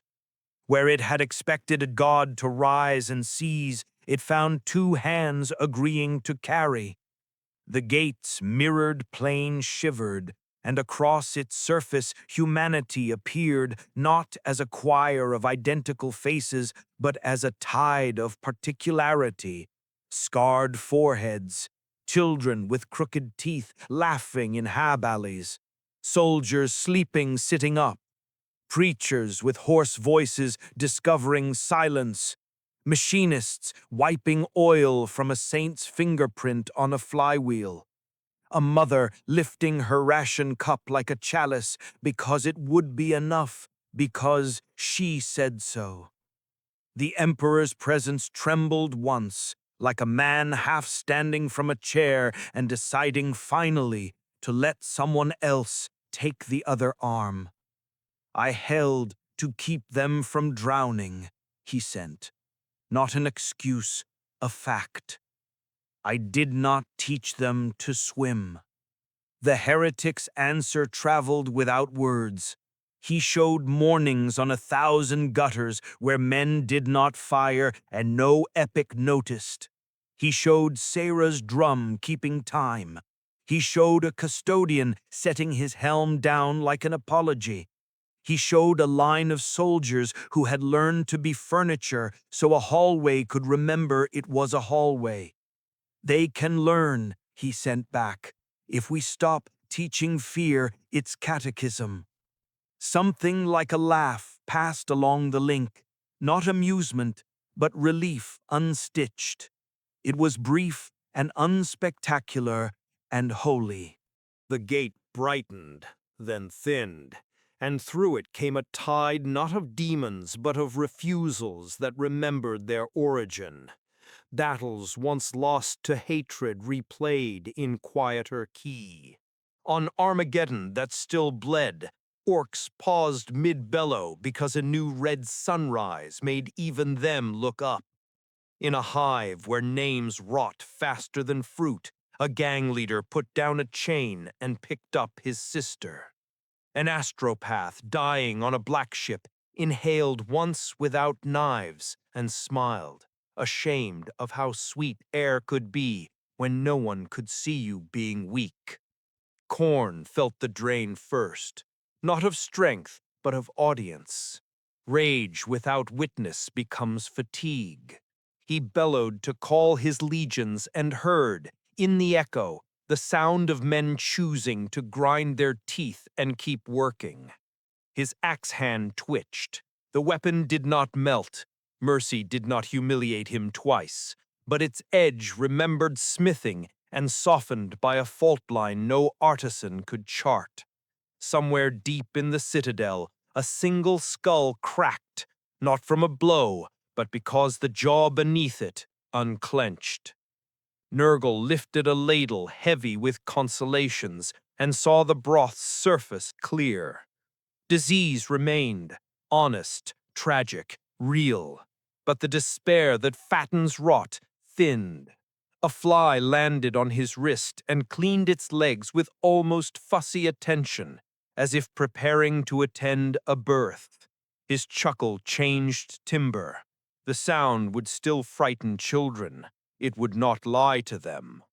Slanesh leaned toward the mirror and watched a dancer in a manufactorum yard teach a friend 3 steps that required no audience.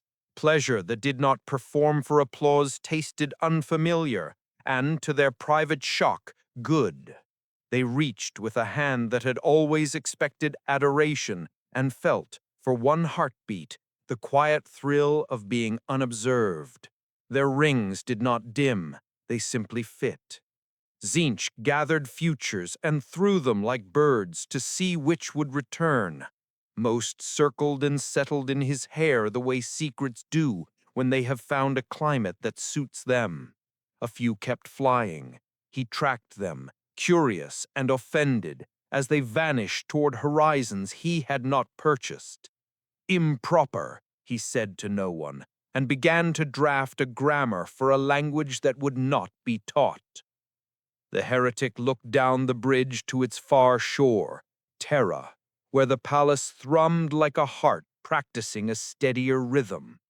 The Astronomicon's pulse no longer screamed, it worked. The choir's tone nested under it like a beam laid across joists. He felt Kalen Var's exhaustion tilt toward sleep that would not be guarded by shame. He felt Sira's hands blister and not mind. He felt a conclave commander answer her caller with a silence that would be footnoted forever. The Emperor's presence flared, not command, not even counsel, request. One more thing, it said, and in it was all the grief of a father asking for help, not because he is weak, but because he has decided to stop lying. The heretic steadied his breath. Say it, he sent. Teach them to release me when I am only legend, came the answer, raw as an open palm. The Imperium shuddered. That request curdled ancient contracts. Somewhere a daemon prince howled and then laughed, enchanted because even damnation had not predicted that sentence. The heretic bowed his head over the joined hands. "I can't command that," he said aloud, though no air carried the words. "But I can show them how to choose it." The gate's edges frayed into dawn colors, peach, rust, a blue so tired it could only be honest. The bridge steadied into something the world could carry without instruction. The heretic felt the weight shift, a portion of burden sliding from the throne to the many, to the uncathedraled places where patience lives. He felt the emperor exhale, not surrender, decision. Below, Terra answered. Bells pealed, uncoordinated and right. Vox grills coughed into song. In the lower courts, men laid weapons in tidy rows and then turned the rows into tables. Women boiled water without being told whether it was for tea or wounds. Children slept. A penitent woke, rubbed the scar on her brow, and decided to leave it as history rather than badge. In the sanctum, the fisher's light eased to a depth that made eyes water for kindness rather than pain.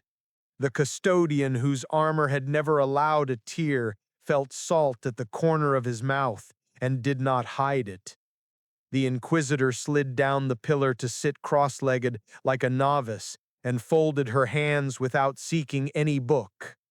Syra looked at her broken drum and began, carefully, to sand the crack smooth.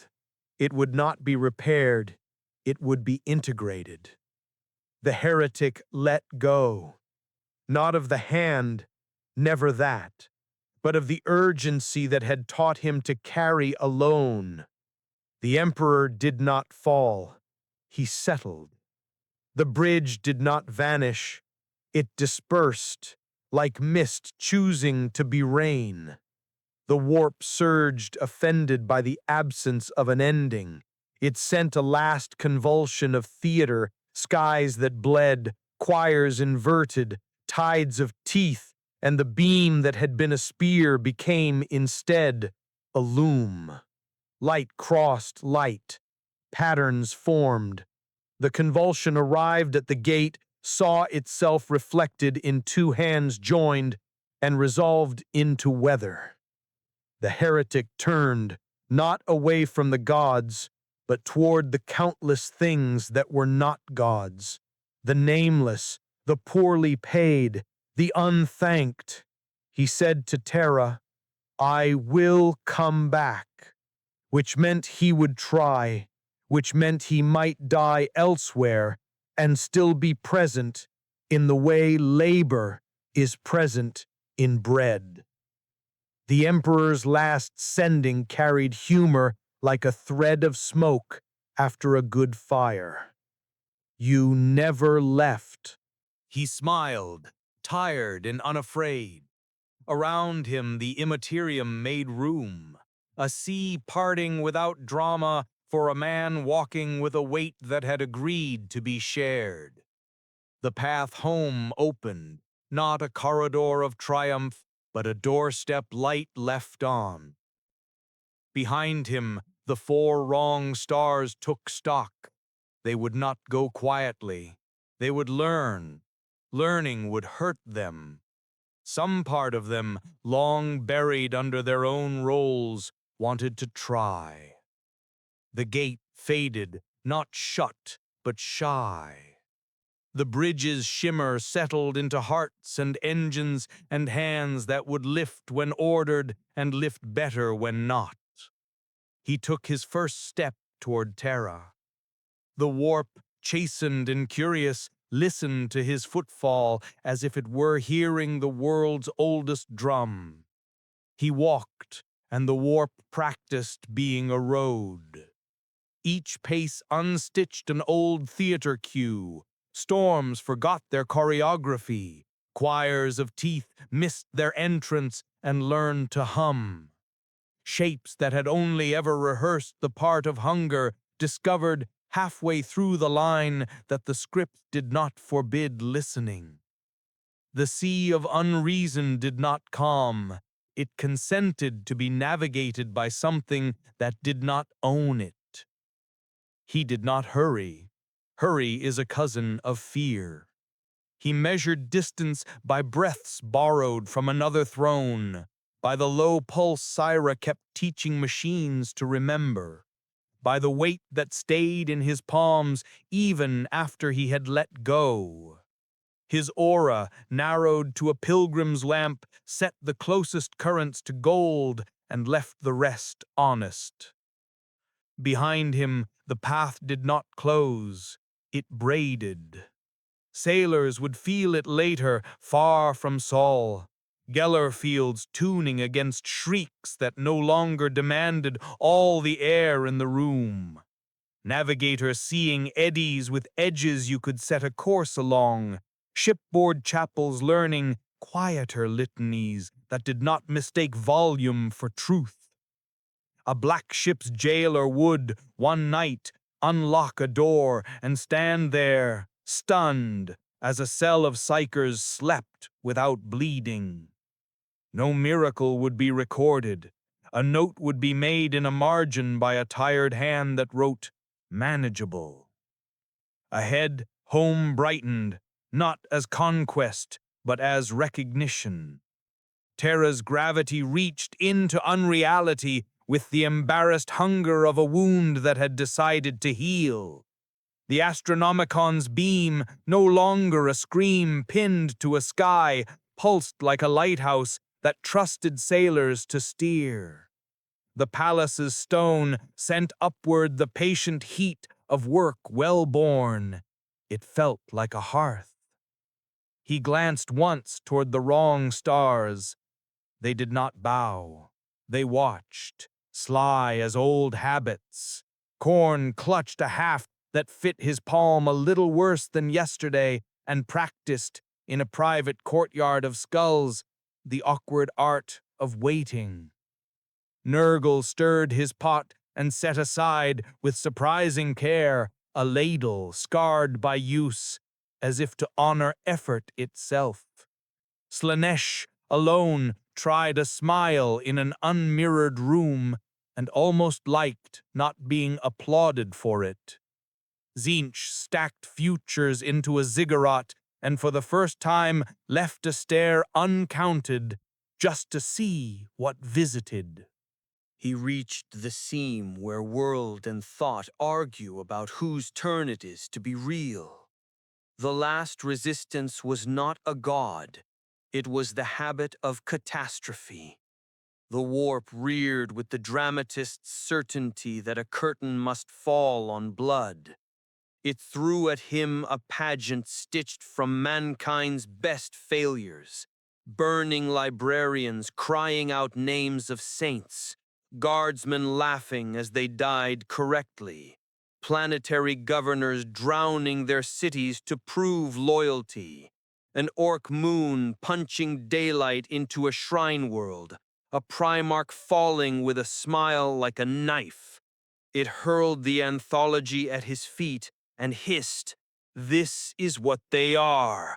This is what you are saving. Why?" He knelt and lifted the book the pageant had become.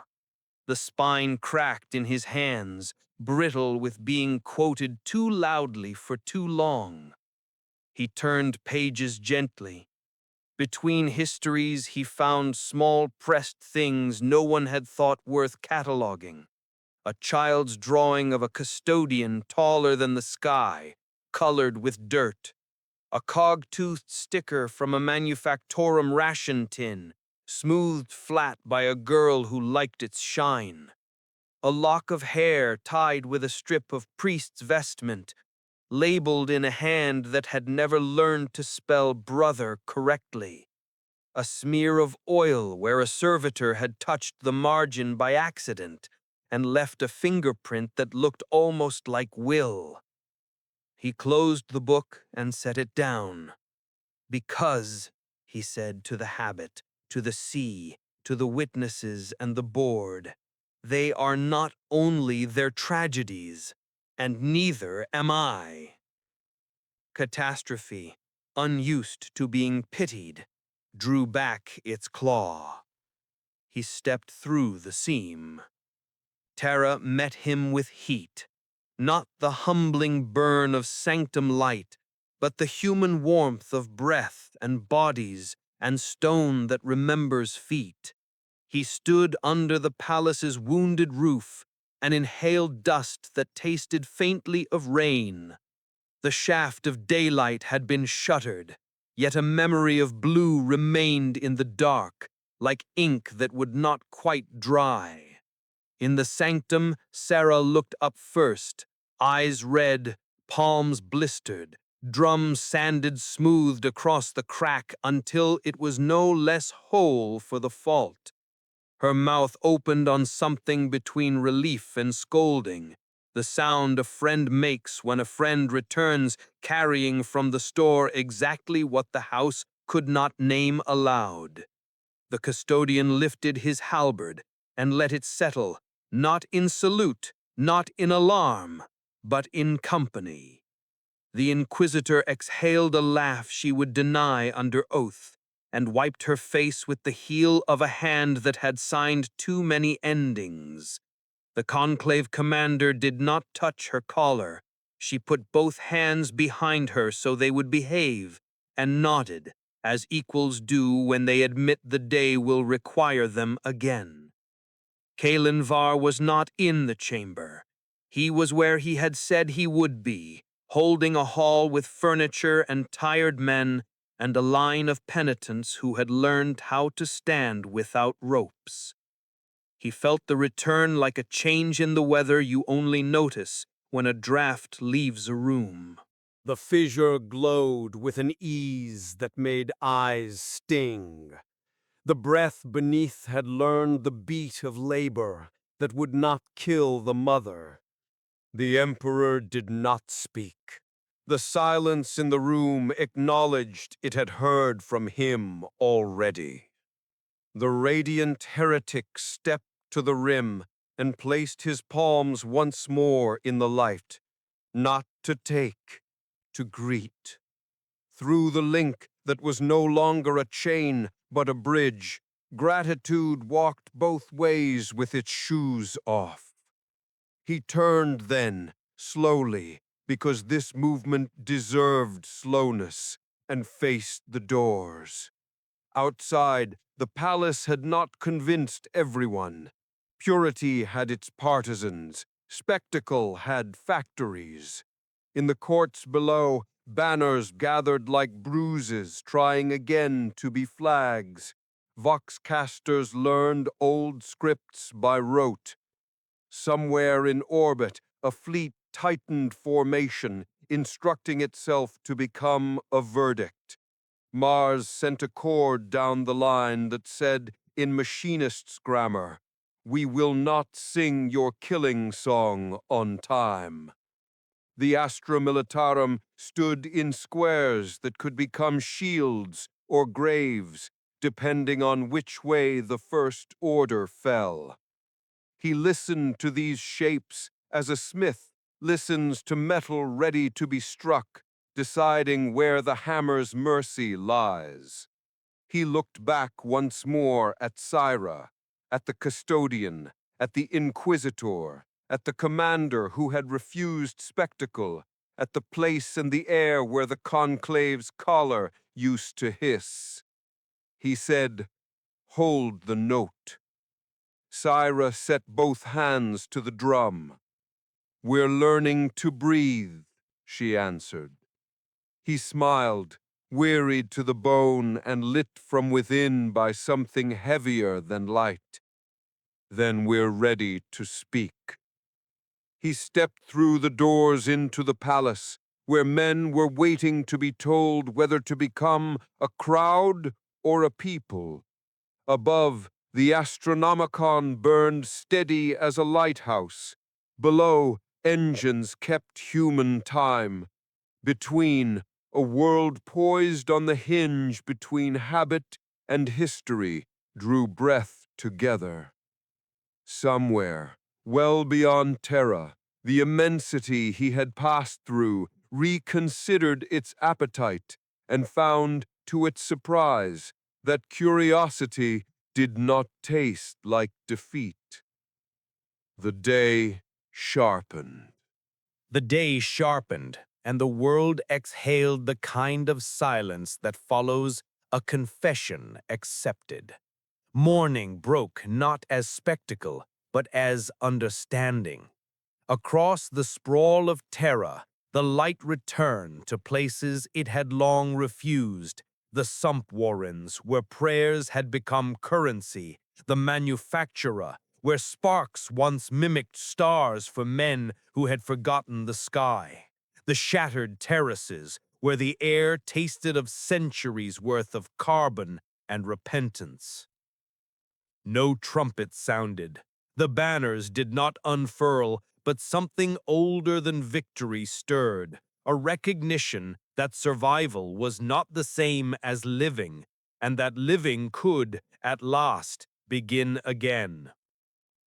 From the high walls of the palace, the horizon looked less like fire and more like promise.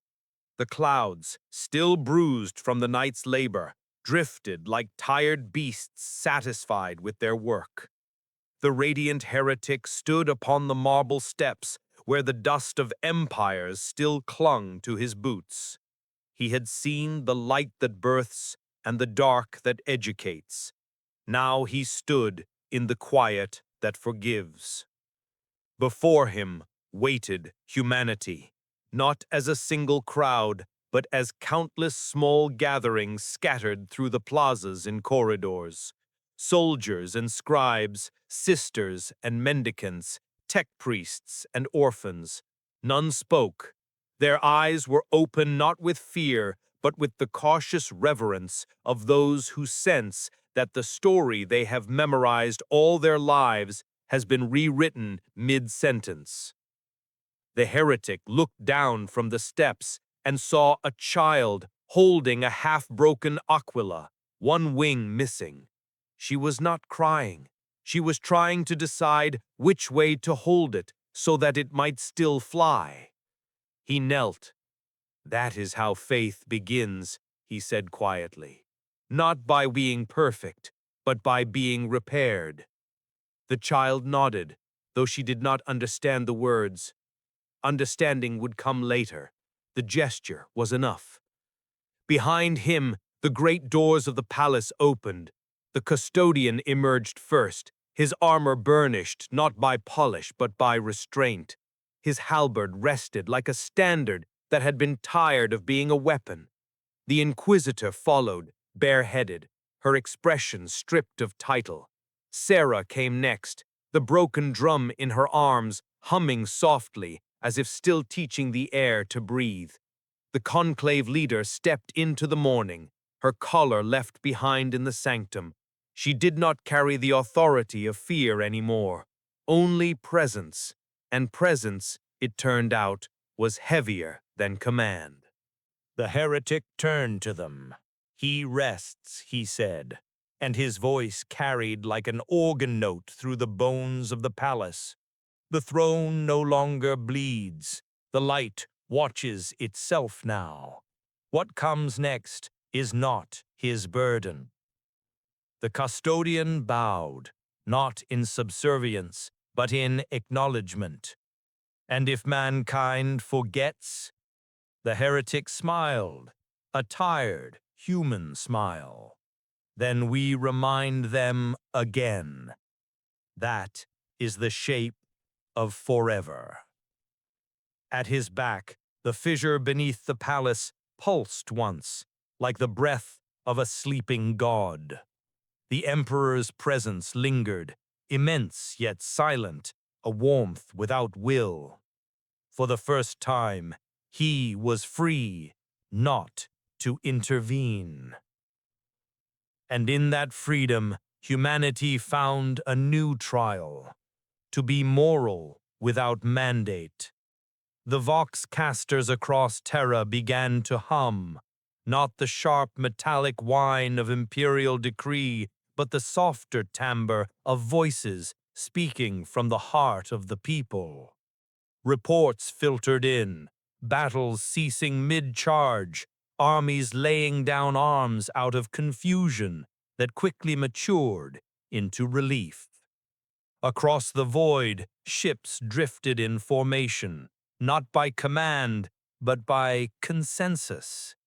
In the orbiting monasteries, priests tore up their old sermons and began new ones in the language of repair. On Mars, the machine god's adepts stood before the Omniscius's altar and heard, for the first time, silence that did not frighten them. They began to call it understanding. And still, beyond the veil, the warp twisted uneasily. The gods felt the fracture between dominion and destiny widening. They could not close it. The heretic had not slain them, but worse, he had taught their worshippers to question them. Doubt, that smallest rebellion, spread through the Imperium like clean water through rot. Khorne watched his warriors falter before killing blows, their rage diluted by the sudden memory of mercy. Nurgle's supplicants began to pray not for comfort in decay, but for the courage to heal. Slanesh's cults lost interest in perfection, trading their obsessions for laughter. And in the labyrinth of Sinchich, prophecy itself began to stutter, as if the future had stopped believing in its author. The warp howled, but its howl no longer shaped mankind. On Terra, the heretic stood before the crowd, his aura dimmer now, less flame, more ember. The fatigue of gods and men alike traced the lines of his face. He raised his hands, not to summon power, but to speak the one truth the universe had avoided since its beginning. You are free, he said. Not safe, not certain, not pure, just free. The words fell like rain on metal, and the sound was not of applause, but of release, the sigh of a billion souls who had carried chains so long they forgot what wrists were for. The custodian stepped forward. And what of you? The heretic looked up at the sky, now bright with ordinary sun. He said, I will walk until my feet remember what peace feels like. The child with the broken Aquila tugged his sleeve. Will you come back?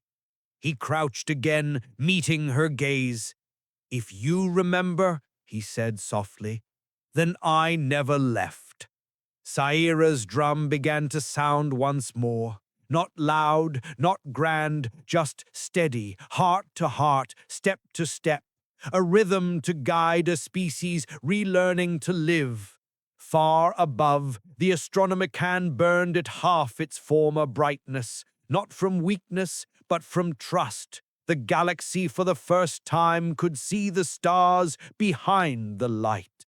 And beyond that even, in the endless breath of the warp, the echo of the heretic's words lingered like a promise unspent. Freedom is not the end of faith, it is its beginning. The light shifted, the morning gathered its courage, and the world began again.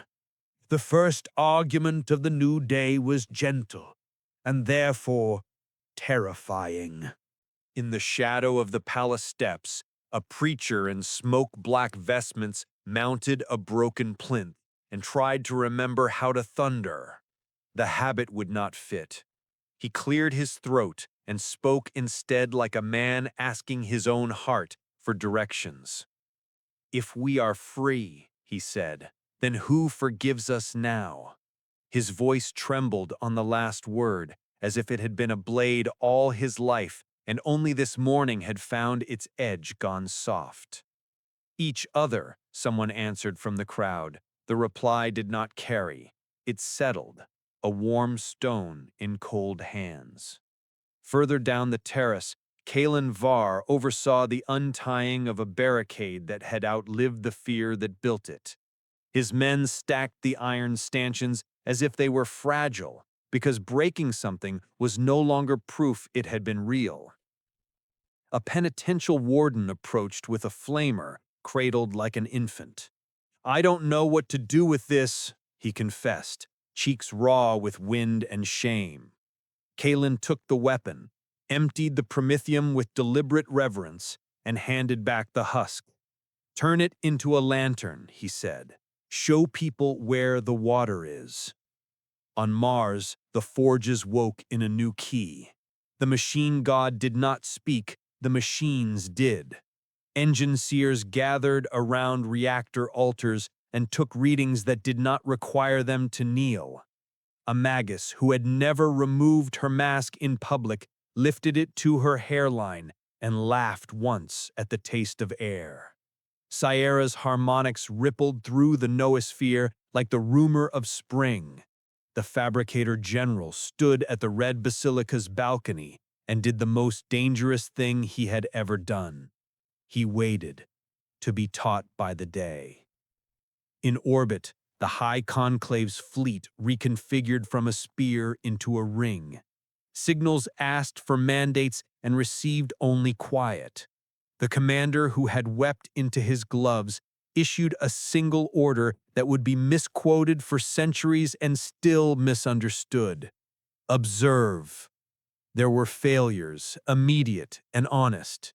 In the Schola Progenium, an instructor struck a child for laughing during prayers, then shook, then wept, then asked the child to teach him the joke. In a hive, a mob tried to crown the radiant heretic with a title he had not asked for and would never keep. He stepped aside, and the crown fell to marble with a hollow sound that embarrassed everyone who heard it. In a manufactorum, a foreman declared that freedom meant no quotas. A day later, the line slowed to idleness, and men discovered hunger again. Sierra's voice arrived over a battered Vox grill, patient as rain. "Work, but choose why. The machine knows the difference." The conclave leader received her summons. It did not come with chains, it came with parchment, ink wet and uncertain.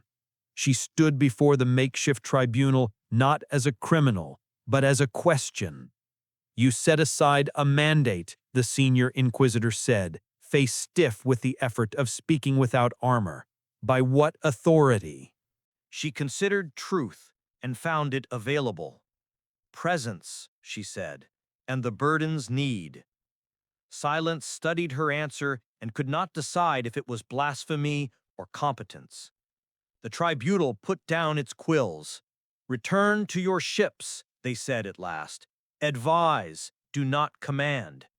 She bowed, as to whether. The Adeptus Custodes walked among the peoples with their halberds reversed, blades down like shepherds' crooks. A child reached to touch Oramite and did not die. The custodian from the sanctum knelt to eye level and spoke as if reciting a rite long forgotten. "Guarding is not owning," he told himself, and the words felt like a splinter working its way out. Rumor traveled faster than edict. In 1,000 tongues, the same story changed shape and kept its truth. That the man of light had asked them to stand without him. Some hated him for that. It is easier to worship a ladder than to climb. Others loved him, which was its own danger. The heretic answered both the same way, by walking. He moved through the terraces with an aura banked to ember. He repaired a vox by listening to it. He set a broken arm with hands that had held galaxies. He stepped between two soldiers who had remembered a grudge too loudly, and the quarrel forgot why it had dressed for war. He bowed to statues and did not flinch when they did not bow back. Each act was small enough to be missed by history, and heavy enough to move it. Near midday, a procession approached from the southern causeway, robed silhouettes, servo banners heavy with scripture, a casket borne on 12 shoulders, the ecclesiarchy advancing in sorrow or strategy. Terra could not decide. Their leader halted before the steps, unveiled his face, and revealed a man whose features had been carved by the discipline of certainty. He held up the casket, voice roughened by a night he had not slept. "Relics of saints who died believing the old way," he said. "If we bury them without rage, does their faith still matter?" The heretic descended to meet him. He touched the casket's lid. "Faith mattered because it carried," he said.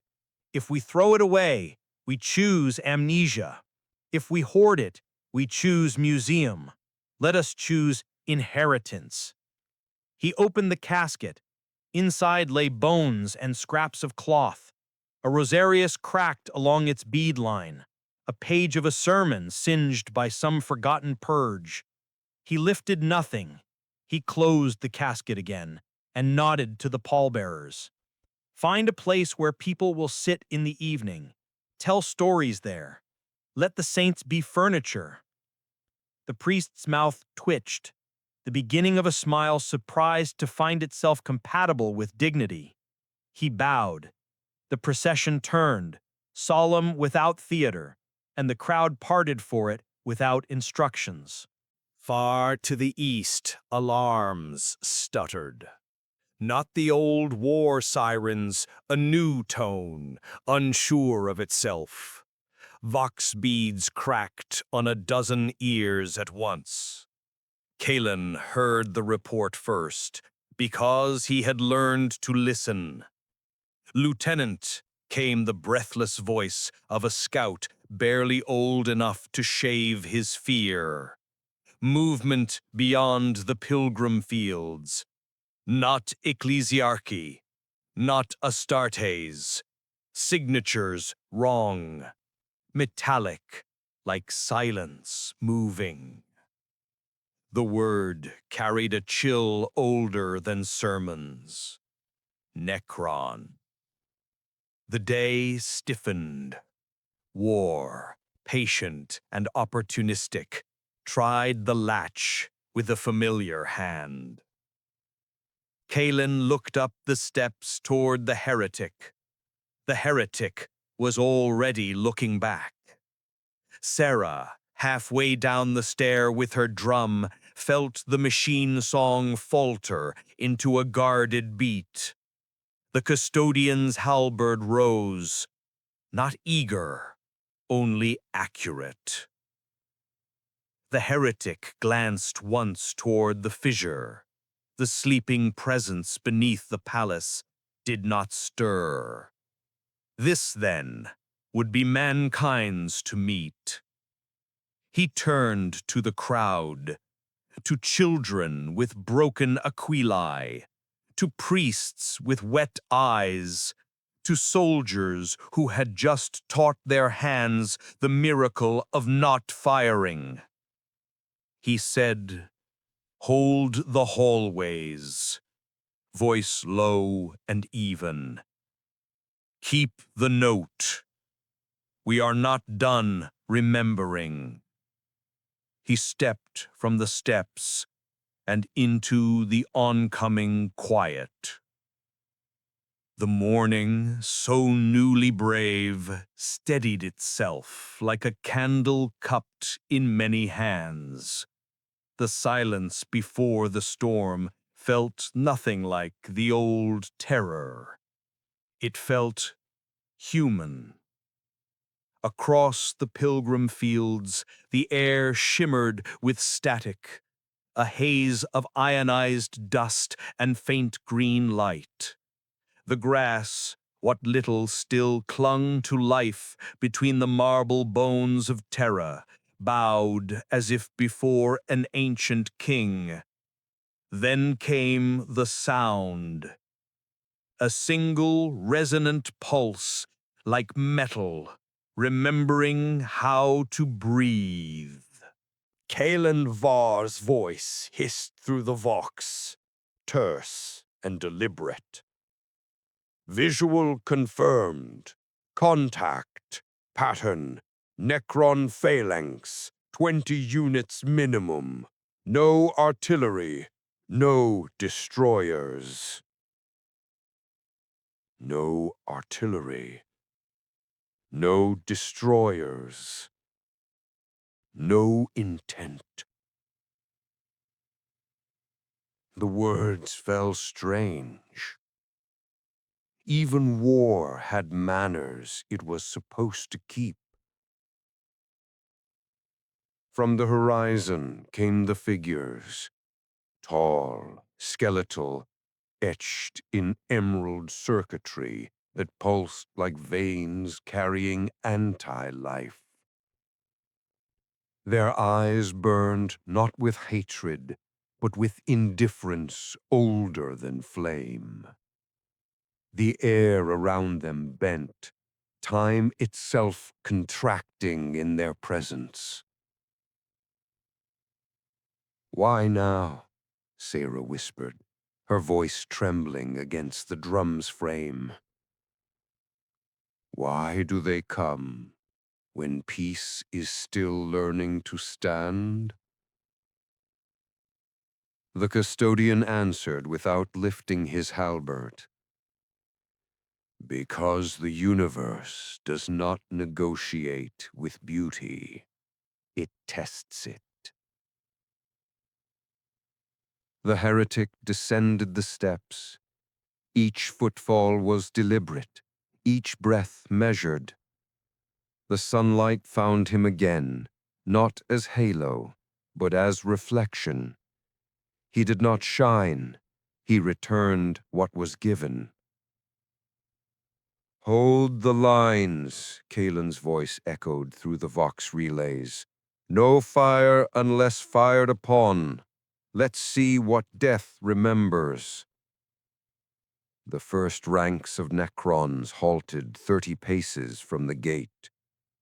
For a moment that seemed to stretch across eternity, nothing moved. Then one stepped forward, its frame cracked, parts of its metallic skull missing, revealing circuitry like exposed nerves. It raised a weapon, but did not aim. Instead, it spoke.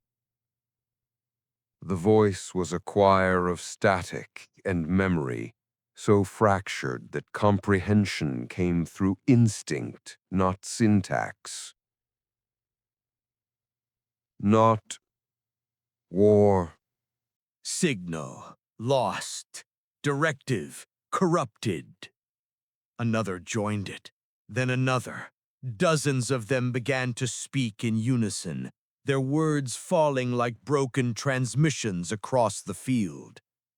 The light changed. Parameters unknown. Purpose questioned. We remember heat. The heretic stopped at the base of the steps and looked upon them with the calm of a man who had seen eternity try and fail to end him. "You are not enemies," he said, voice carrying as if the air wanted to be helpful. "You are witnesses." One of the Necrons twitched, its head jerking at an unnatural angle. "Witness, error. We are correction." The heretic nodded. "Then correct me." The Necron raised its weapon, the Gauss coils glowing like green suns caged in wire. Energy rippled, stuttered, and then died. The weapon flickered, refused to fire, and fell silent. It looked down at its own hands. Energy refuses command. The custodian stepped closer to the heretic. "They are unraveling." "No," the heretic said, eyes never leaving the metallic figures.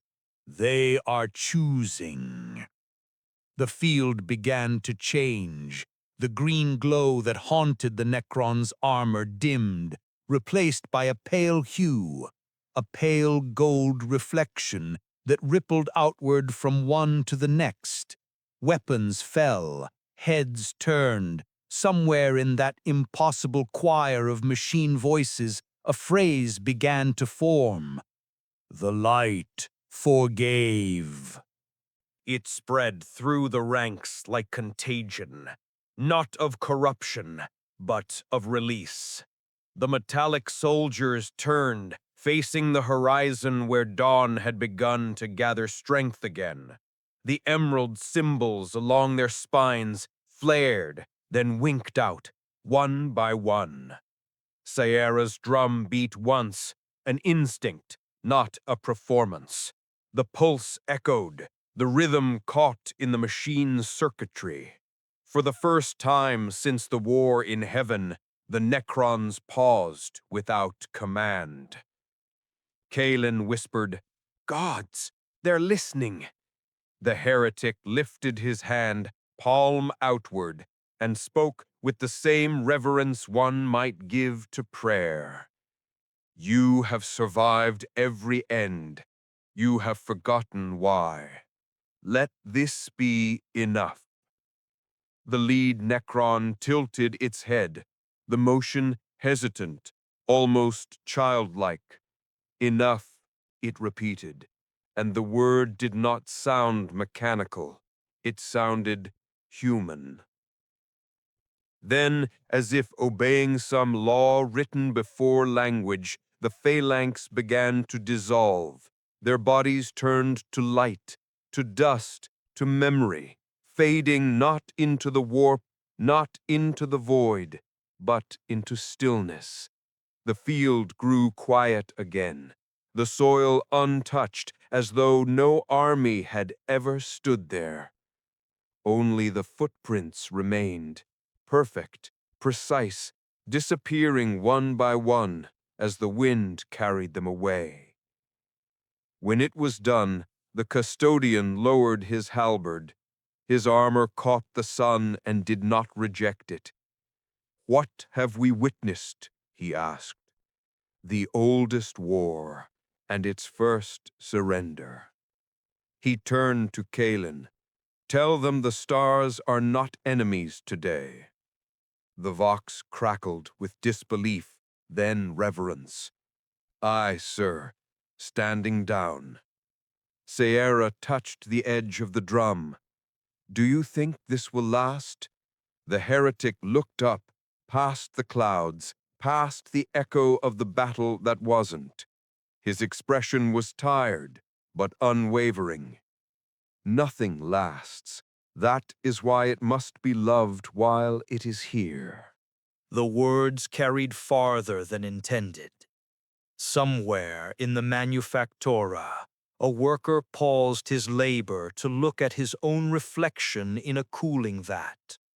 In the cathedral of the god emperor, a priest tore a page from an old sermon and began to write a new one in its place. And aboard a distant black ship, a navigator whispered the name of his dead sister and felt, for the first time in years, no pain in doing so. Kalen approached the heretic as the day lengthened. "The people are waiting for you to speak," he said. "I already have," the heretic replied. "To them," he smiled faintly, "to the world." The custodian gestured toward the fissure, still glowing faintly behind the palace gates. "And him?" The heretic turned, gaze softening. "He sleeps. Let him." The custodian bowed his head. "And if he dreams, then let it be of us," the heretic said. The sun reached its zenith, its heat neither cruel nor holy. It simply was. On that day, for the first time since the dawn of mankind, the Imperium did not march to war nor to prayer, nor to empire. It simply stood still. And stillness, it turned out, was sacred. Afternoon made its slow covenant with the stones of Terra. Heat lifted from the pilgrim fields, and the air took on that dazzled stillness a city wears when it realizes it has survived its own heartbeat. Men discovered how heavy rifles were when not needed. Women found benches exactly where they had always been and sat as if inventing the posture. Children chased the shadows of banners, no longer required to instruct the wind. The radiant heretic walked the long arcade beneath the palace, where frescoes of victories had learned overnight how to be merely paint. Kalen Var matched his pace at a distance that felt like respect rather than guard. Syra kept the drum cradled in the crook of her arm, tapping nothing the ear could vaunt, and everything the bones could follow. The custodian moved with them, halberd reversed, a shepherd remembering he had once been a son. Behind the inquisitor and the conclave commander spoke in low sentences that tasted of policy trying on humility. In the cool shade, a figure waited, armor the blue of pilgrim skies, tabard white as an oath that had not yet been betrayed. An ultramarine's chaplain had come without escort, Crozius unlit, helm cradled under his arm like the skull of a friend you refuse to armor with lies. He bowed not deeply, but accurately. "By right of service," he said, voice weathered by sermons given at the edge of bolter fire, "I must ask what this peace expects of warriors." The heretic stopped before him. Sunlight skated across his shoulders and fled without regret. "To remember what you were for before you were needed," he said. "To build the house you swore to defend." The chaplain's jaw worked once, twice, "And if the house forgets us, then you will be content to be furniture," the heretic said, and the faintest smile crossed Kalen's face in the background, as if an old joke had grown up and found work. The chaplain's gauntlet flexed around the Crozius haft. He said, "I have taught men to die well. I do not know how to teach them to stay." "Begin with the children," Syra offered, surprised at her own courage. "Teach them how to take care of machines without worshipping them. The rest follows." The chaplain regarded the drum, the crack sanded into honesty, and nodded once like a cathedral agreeing to host a market. They passed a cloister where sisters of battle had turned their flamers into braziers and were grilling bread over the tongues of tamed fire. A sister lifted her visor and beckoned them. Her eyes were still the disciplined windows of faith, but the room behind them had acquired furniture. She offered the heretic a heel of bread. He broke it with hands that had parted war and handed half to the custodian. They ate without ceremony. The sky, seeing this, decided not to be an omen for a while. News moved as light does, straight until it met a face that bent it. On Pharos, beacon keepers lowered their lamps and trusted night. On Vostroya, an oath father unbraided the hair of his youngest and retied it not as a bond to a regiment, but as a promise to return for dinner.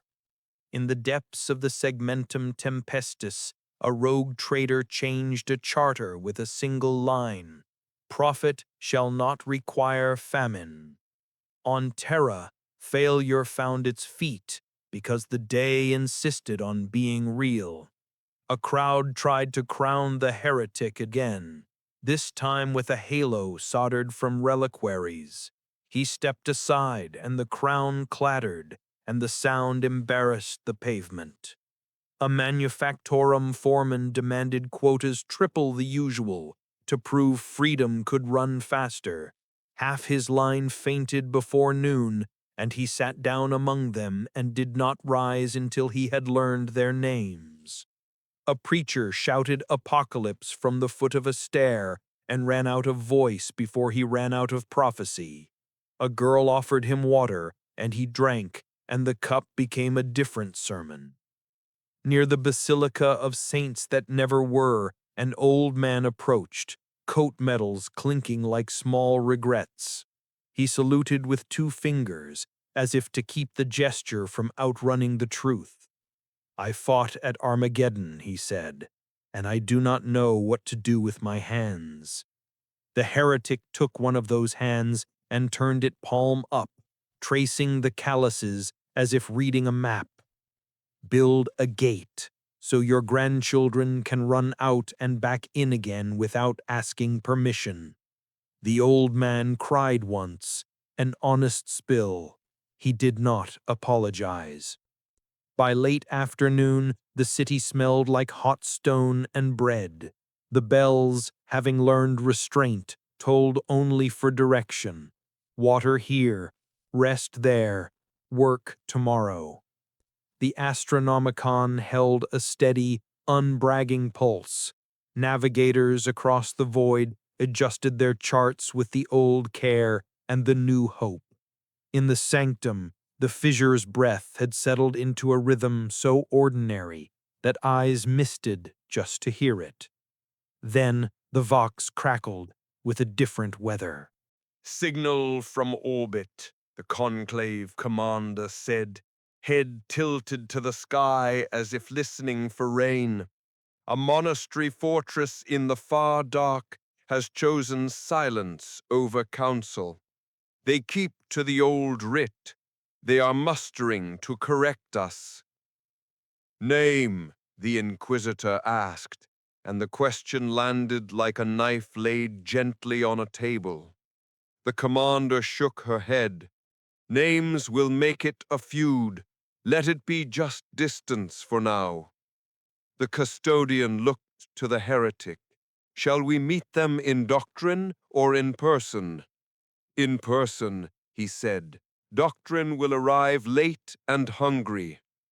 Kalin frowned toward the heavens, then back at the people laying out benches, cloths, bowls. "What of Terra?" "Hold the hallways," the heretic answered, and the line had become an office one could swear.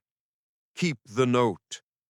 He turned to go and found the child with the broken Aquila at his knee again. She had tied a ribbon where the missing wing had been, a bright, ridiculous red that rescued the emblem from mourning. "For you," she said, not as devotion, but as barter with the future. He tucked the trinket into his sash with absurd solemnity. "For him," he said, glancing toward the sleeping burden when he dreams in color. Sarah lifted the drum and found with a start that her hands did not shake. "We'll be here when you return," she said. He looked at her, at Kalin, at the custodian, at the Inquisitor and the commander, at the sisters tending fire, at the schoolroom considering a holiday. He grimaced, a smile's tired older brother, and nodded. He rose into the sun without flourish. The air welcomed him as if it had practiced. Vox traffic bent around the moment and resumed its sober errands. On the steps, people shaded their eyes and then, sensibly, returned to laying out bowls. Above the marble and the bread and the careful bells, a single contrail drew a white line into the high blue, a sentence begun and left honest. Night fell gently, like a confession whispered to a world that had already forgiven it.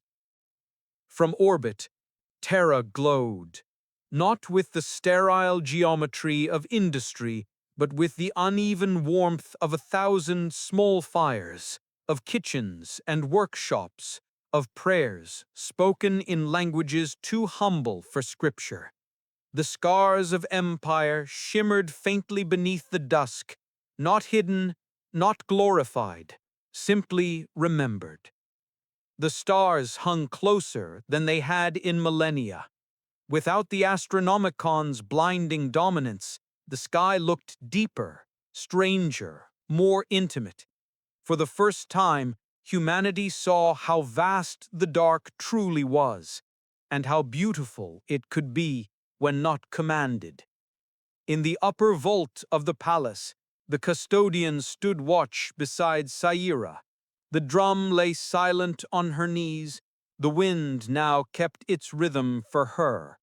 They gazed toward the fissure where the throne pulsed faintly beneath the stone, the emperor's light breathing in time with the planet's heart. "He truly sleeps," Saira murmured. The custodian nodded slowly. "And we must decide whether to wake or to dream beside him." Saira smiled, faint and luminous. "Maybe both." Below them, the heretic walked alone through the lower terraces, past marble that still bore the heat of the day. He did not glow anymore, not visibly, but wherever he went, lamps burned steadier, voices softened, arguments ended without a victor. He crossed a bridge that had once led to the ecclesiarchal quarter, now reduced to rubble and prayer flags. There, among the ruins, he found the chaplain kneeling beside the old casket of saints. The lid was open. Inside, the bones glowed faintly, not with sanctity, but with peace. "They're fading," the chaplain said quietly. "They were meant to," the heretic answered. "Saints are stars. They exist to die beautifully." The chaplain looked up. "And you?" The heretic paused. The question lingered like the scent of incense. "I'll fade, too, but slowly enough to be remembered and quickly enough to be forgiven." The two men stood in the half-light, warriors who had killed their way to faith, now silent before the one thing neither could command: tranquility. At the edge of the square, a procession approached, not of priests or soldiers this time, but of citizens, men, women, children, servitors humming in quiet unison. They carried no banners, only candles. 1,000 small points of flame rising like a constellation born from ground instead of sky. The heretic turned to them. "Why do you come?" A woman stepped forward, her hands calloused from labor, her voice clear. "To see if the light still listens." He smiled. "It always listens. It just doesn't always answer." She hesitated. "Then what do we do?" He reached out, touched her candle. The flame flared, steady and gold. "Keep asking. That's what makes us different from the dark." The crowd lingered, murmuring prayers not to gods, but to each other. The words were imperfect, unfinished, alive. From the hills beyond the city, the first thunder rolled, soft, distant, a storm gathering not of war, but of weather. Rain began to fall in thin, uncertain threads, washing the dust of centuries from stone. people looked upward and laughed, unashamed of their ignorance, tasting the water as if it were new. The heretic tilted his face to the sky and closed his eyes. "It begins again," he whispered. Sarah's drum answered from the heights of the palace, one final heartbeat rolling across the city. The custodian stood beside her, helm removed, face lifted to the rain. Kalen watched from the ramparts, his rifle slung, no longer a weapon, but a keepsake. The conclave commander knelt in the plaza and drew a single line in the mud with her finger, then wiped it away. And deep beneath the throne, the light pulsed once more, not in pain, not in command, but in rhythm. The emperor dreamed. The dream was not empire, it was a garden. Above, the stars answered. They shone not as dominion, not as judgment, but as witnesses. The warp trembled, unsure whether to imitate or to retreat. For the first time since creation, it hesitated. And in that hesitation, the universe exhaled. The heretic opened his eyes. The last flicker of his aura faded completely. No light, no flame, only the man, only the silence he had earned. He looked to the horizon where the sky met the ruins and saw the faint curve of dawn already returning. Every age, he thought, ends the same way, not with thunder, but with light finding new ways to enter the same old cracks. He turned once more to the people gathered before him and said nothing. They didn't need words. The quiet between them was holy enough. The rain grew heavier, drumming softly against the marble steps, against armor, against skin. The city shimmered beneath it, no longer a fortress, but a promise. And somewhere far beyond sight, in a place where stars forget their own reflections, the last echo of the heretic's voice drifted into the warp, not as command, not as prophecy, but as a reminder whispered to eternity. You were never meant to worship the light. You were meant to become it. The storm deepened, washing the last ashes from the streets. And Terra, ancient, wounded, unkillable Terra, breathed. The light faded, but the prayer continued.